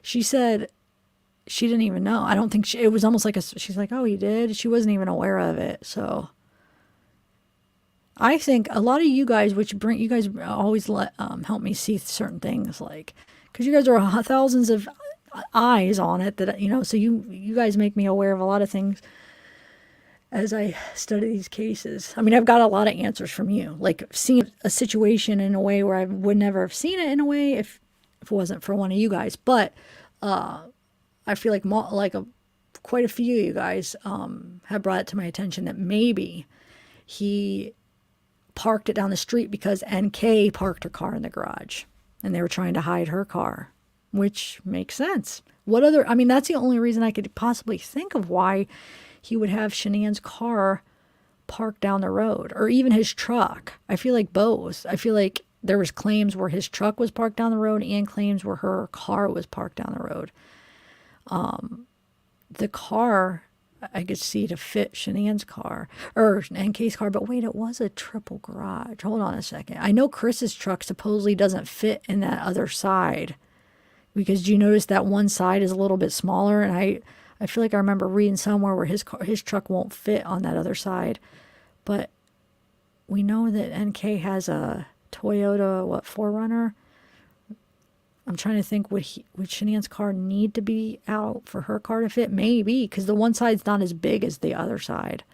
I guess, because I remember reading it somewhere. Do you guys remember? Where supposedly his truck didn't fit?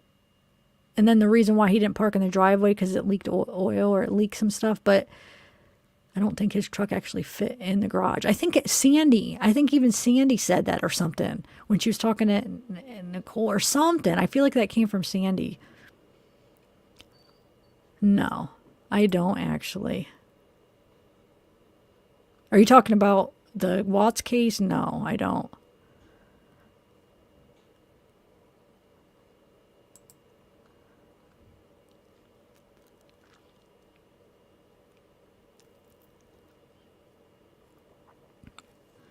And if he does end up doing a trial, I feel like the trial, if they do somehow, I don't even know if that's ever going to happen, but let's say he does get a trial.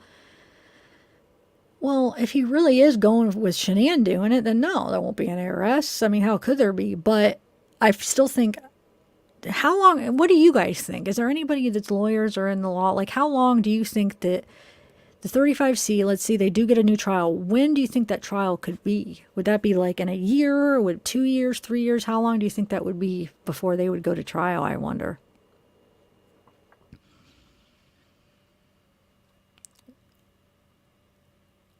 I don't think this has anything to do with believing Sherilyn. Sherilyn, straight up, when I asked her, do you think that that's the closest to the truth, what happened in your book? She said, yeah. So no, I agree with her. I believe that that is closest to the truth too. That's the closest to the truth we'll ever get. And that's what she said. So yeah, I believe her. Am I Kim? Wait a minute. Are you serious? You can't be talking to me because you saw me. You saw me interview. You saw me on Mexie's channel, right? Are you talking to me?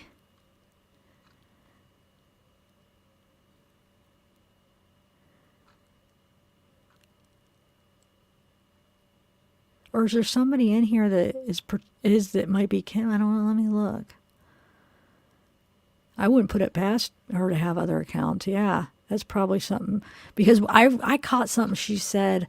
How she said she sent somebody over to ask things like certain things if like the group knew certain things, she would send people in live chats. So no, yeah, I think she definitely does do that. No, Kiki Rose, no. I feel like where's Kiki Rose at? No. No, that's not Kim. Kiki Rose, no. I know her. I mean, I don't know her personally, but I feel like I've definitely seen her around for a while.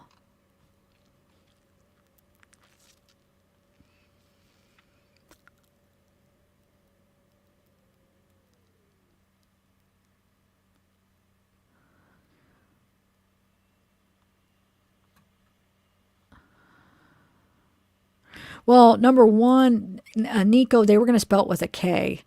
And I know a lot of people used to argue with me, but go read through when the interview. It was when they ask him, oh, like Nico, and Kara says, no, that's what I thought. It's Niko. And another reason I know Nico is an Italian name. My dog was named Nico, my family dog, and my mom actually got the name idea out of a book of Italian names. So Nico with a K is an Italian name, and it makes sense why Shanann wanted to name her son Nico. She probably looked into Italian names like my mom did because she's Italian, and it is with a K. So it's but yeah, I guess that still could be, and Nicole could still be with a K. But he even said no. They asked. Do you remember they asked? I think that's when it came up with the K or whatever. When they asked it, can we ask you questions? There's some people that believe that Nico was named. You were naming her after Nicole or whatever. Remember that? I think it was the Dodge. It had to be the Dodge interview, and he said no. That Shanann came up with that name, so it couldn't be because Shanann wouldn't want to name the kid after his mistress. So yeah, Shanann came up with it. I guarantee she got the book of Italian names like my mom got, and she liked it. And yeah, my family dog, that was his name, Nico with the K. Anyway, it is weird that there's so many middle names Lee though.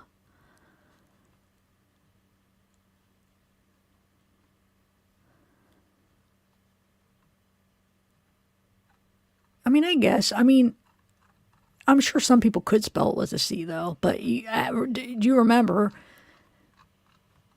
he even said when he spelled it, he said, oh, he thought it was a C too, but it was a K. At least how Shanann wanted to spell it with a K. I think it's in the Dodge interview. I don't remember which part 1 or part 2, but I did want to go through that again, the Dodge interview with you guys. Rand, I have a question. Are you still here? When you were in my other chat with only one person, could you see everybody else's chat?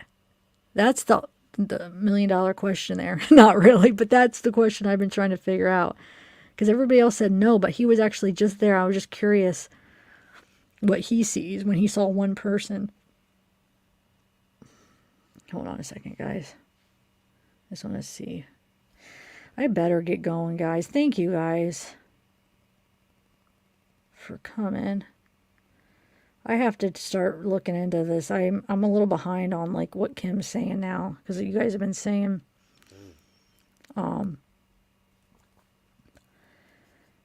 that she came out with a new video or whatever. I'm scared to watch it because my whole point is just to counter her everything to clear Shanann's name, and I will use any evidence and all the discovery to try to prove her wrong because I don't know. I can't let people go around thinking that Shanann did this. Sorry, I'm trying to look up something, but yeah, I can't. Hold on a second.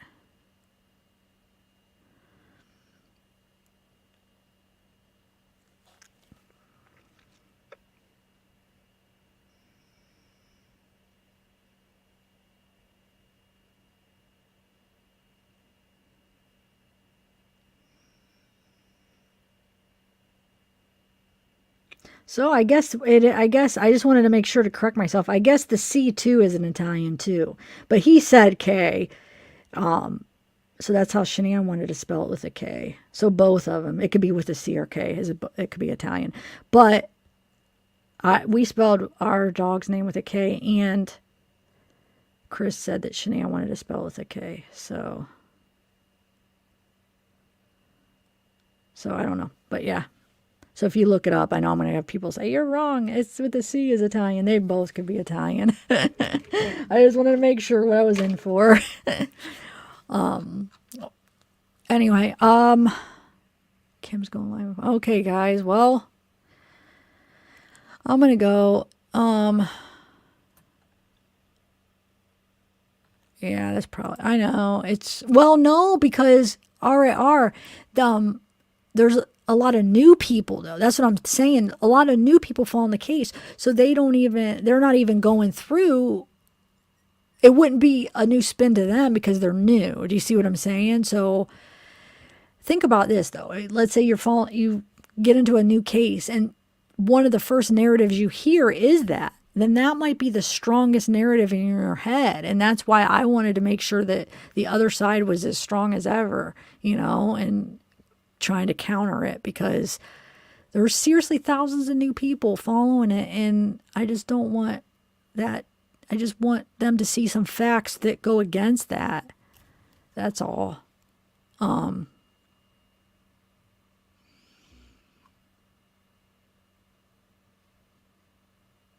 right, guys, I'm going to go.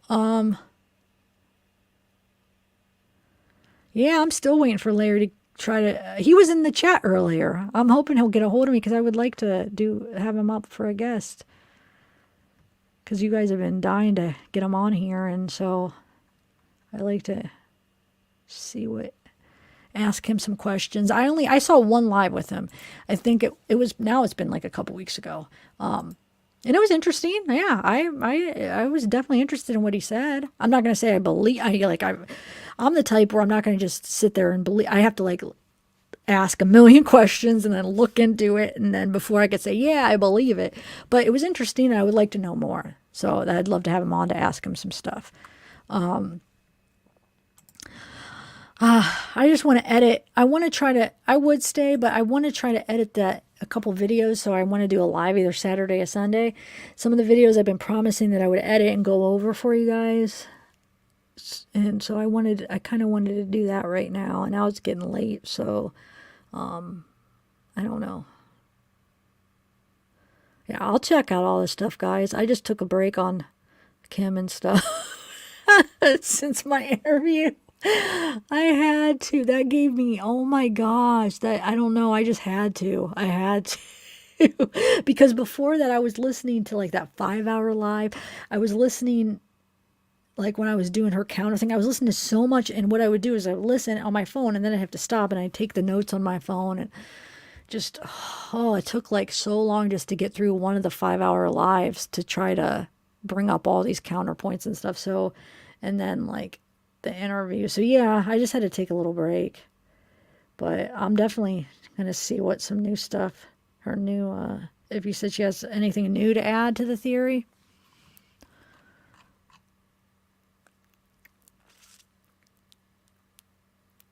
Yeah, no, I don't think Larry said he was a lawyer. Didn't he say he was just in politics or something? I thought he was what does he do? Something in the political field, right? Maybe he is. I don't know. I don't remember. I know it.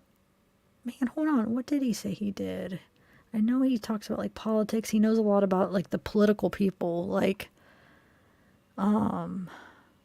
he a mayor, governor? No, I don't know, guys. You guys tell me. What does he do? I'm not sure if he said a lawyer. Did he say a lawyer?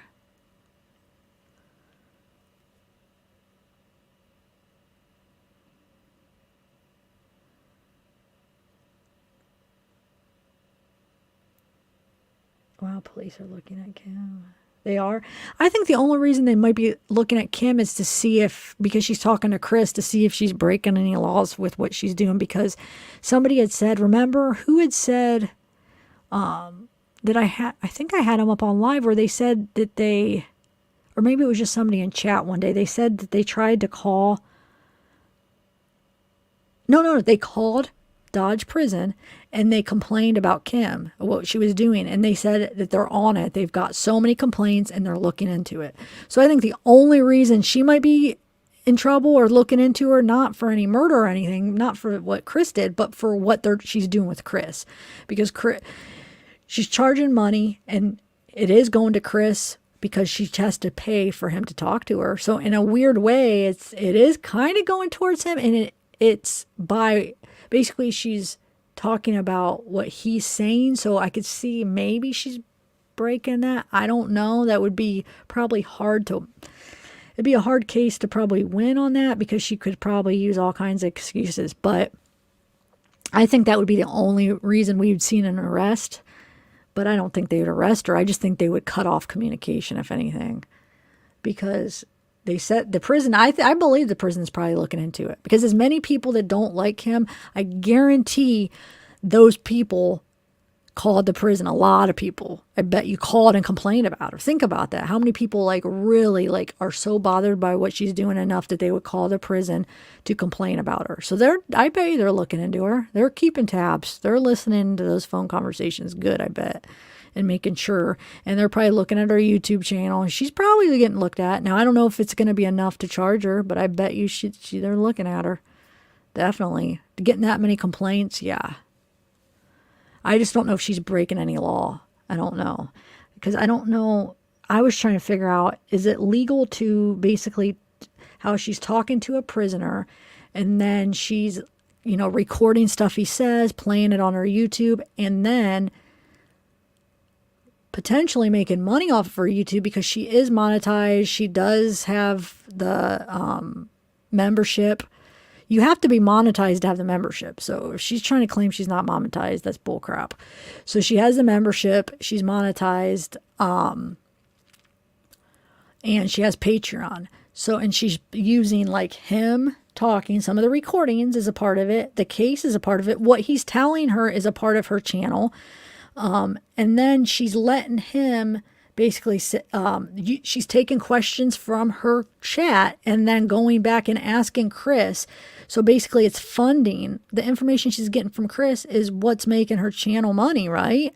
And then, which is fine, but she's paying to talk to Chris. And then I bet you she's putting money on his commissary. Don't you think? So I don't know if that's enough, if that counts as him making money through the case. I don't know. If putting money on his commissary. I'm not sure, guys. So that's what I'm saying. It's going to be probably be a tough case to go at, but it might, I don't know. What do you guys think? Is that breaking the rules? And then she's even asking Chris, hey, if you want to know anything, let me know. Anything about the case. I don't know maybe that's allowed. I don't know. And then she said she could play him things. She could play him audio at least. Right? Oh, and she does, wait. She sees his face, right? She says she does Zoom calls, right? So she sees him? So he could see her, right? So she could play him videos. Depends on the content of their convos. And I bet you they're freaking monitoring that stuff. They are for sure monitoring, but what I'm saying, I bet you they're actually really paying a close attention now with all these, complaints. So we'll see. I'm sure they're gathering it and seeing if there's a case. Maybe it's not enough though.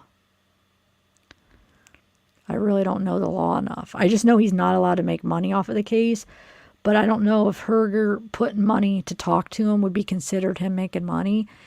I think it would for sure probably be a better chance is if she's adding money to his commissary for other things. But I think the way it works though, when you add money for phone calls, you just add money to the commissary, right? And then he chooses whatever to use it on it. Isn't that how that works? Or no, is it just strictly for a phone call?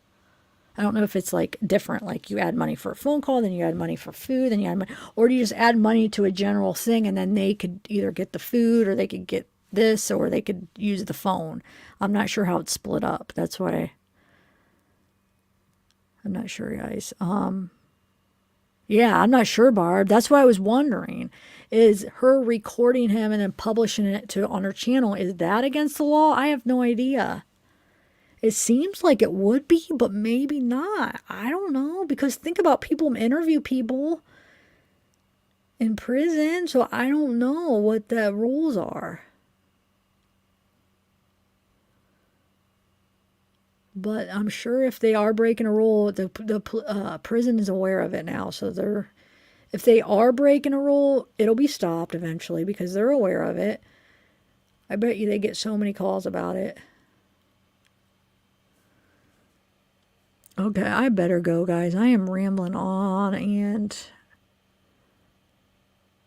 yeah, I don't know, Duality Rally. You're right. That's what I'm wondering. Do you have to have prison permission to do an interview?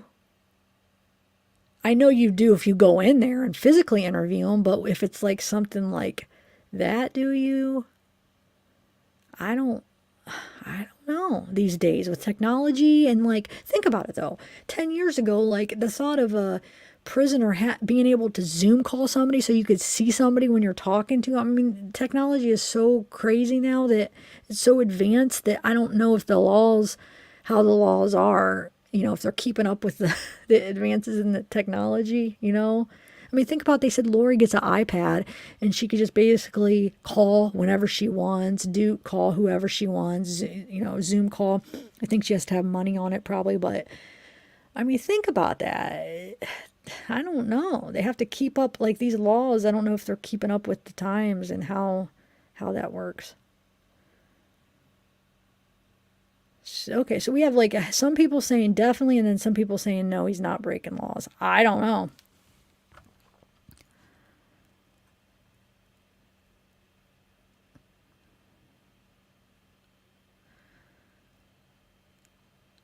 Maybe not. We'll see.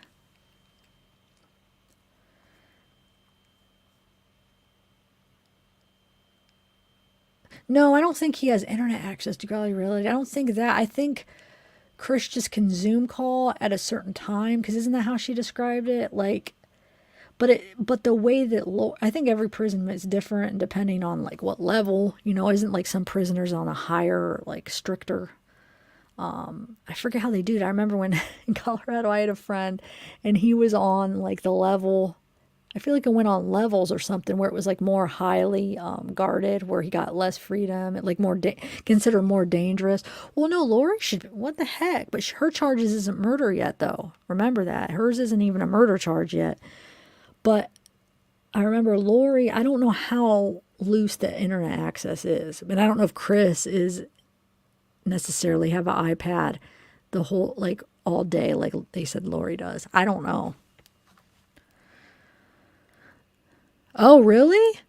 Well, there you go. There you go. Look it up. Let's look it up. I would normally, but I am going to go, guys. I need to get some water and eat a snack and I'm sorry. I feel like I just rambled on. I feel like I upset like a million people today. I feel like I just got like, sometimes I just get so like frustrated with this whole game he's playing and I take it out and you guys hear me and I just hope you don't think I'm taking it on you guys. I'm so frustrated with him and her and it makes me sick. Makes me freaking sick. He's just disgusting. And he knows what he's doing, playing both freaking sides. Trying to play the victim to Kim like, oh, I'm just trying to not cause any trouble with my family and it's just easier this way just to go along with her. Oh, poor baby. Yeah, you are loving this. All right. All right, I love you guys. I know I need to drink water. I'm out of water now. That's why my throat, I was taking little sips because I only had a little left and that's why it's like I'm talking, I'm losing my voice and all right, guys, we will come back Sunday. I'm thinking Sunday because by the time I get stuff done, it'll probably be Sunday. Oh, thanks, Brenda. Thank you, guys. Email me. Let me know what happens. I'm going to try to keep up. I'm going to try to catch up on what's going on. But you guys, if anybody watches, I'm not telling you to go out and watch Kim's live, because no, don't. But I know some of you guys will, so that's awesome. That's awesome. But those of you that go and watch it, will you guys let me know if there's anything like important, if there's like a new, if there's something that you think like you need to watch this. I mean, she's coming up with some stuff. I might try to like watch a little bit here and there, but I want to edit that video tonight, so keep me updated on if there's anything really interesting about what her live is about.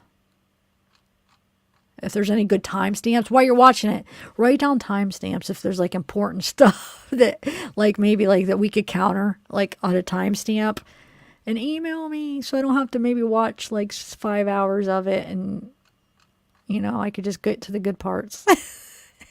Only if you guys are watching it already. If you guys were going to watch it already, that's all. If you weren't going to watch it, then don't. Wait, so Makeup, I'm still confused. Is it like yesterday live, or is it a live from like last week, or which live? Is it a live after our live? I didn't know she went on him right after our live. Watch so just the most recent AD one. But is it a live after our live? I think I asked you and I just keep missing the answer, and it's probably my fault because I'll look away last week. Okay. All right. Okay. Thanks, guys. Bye.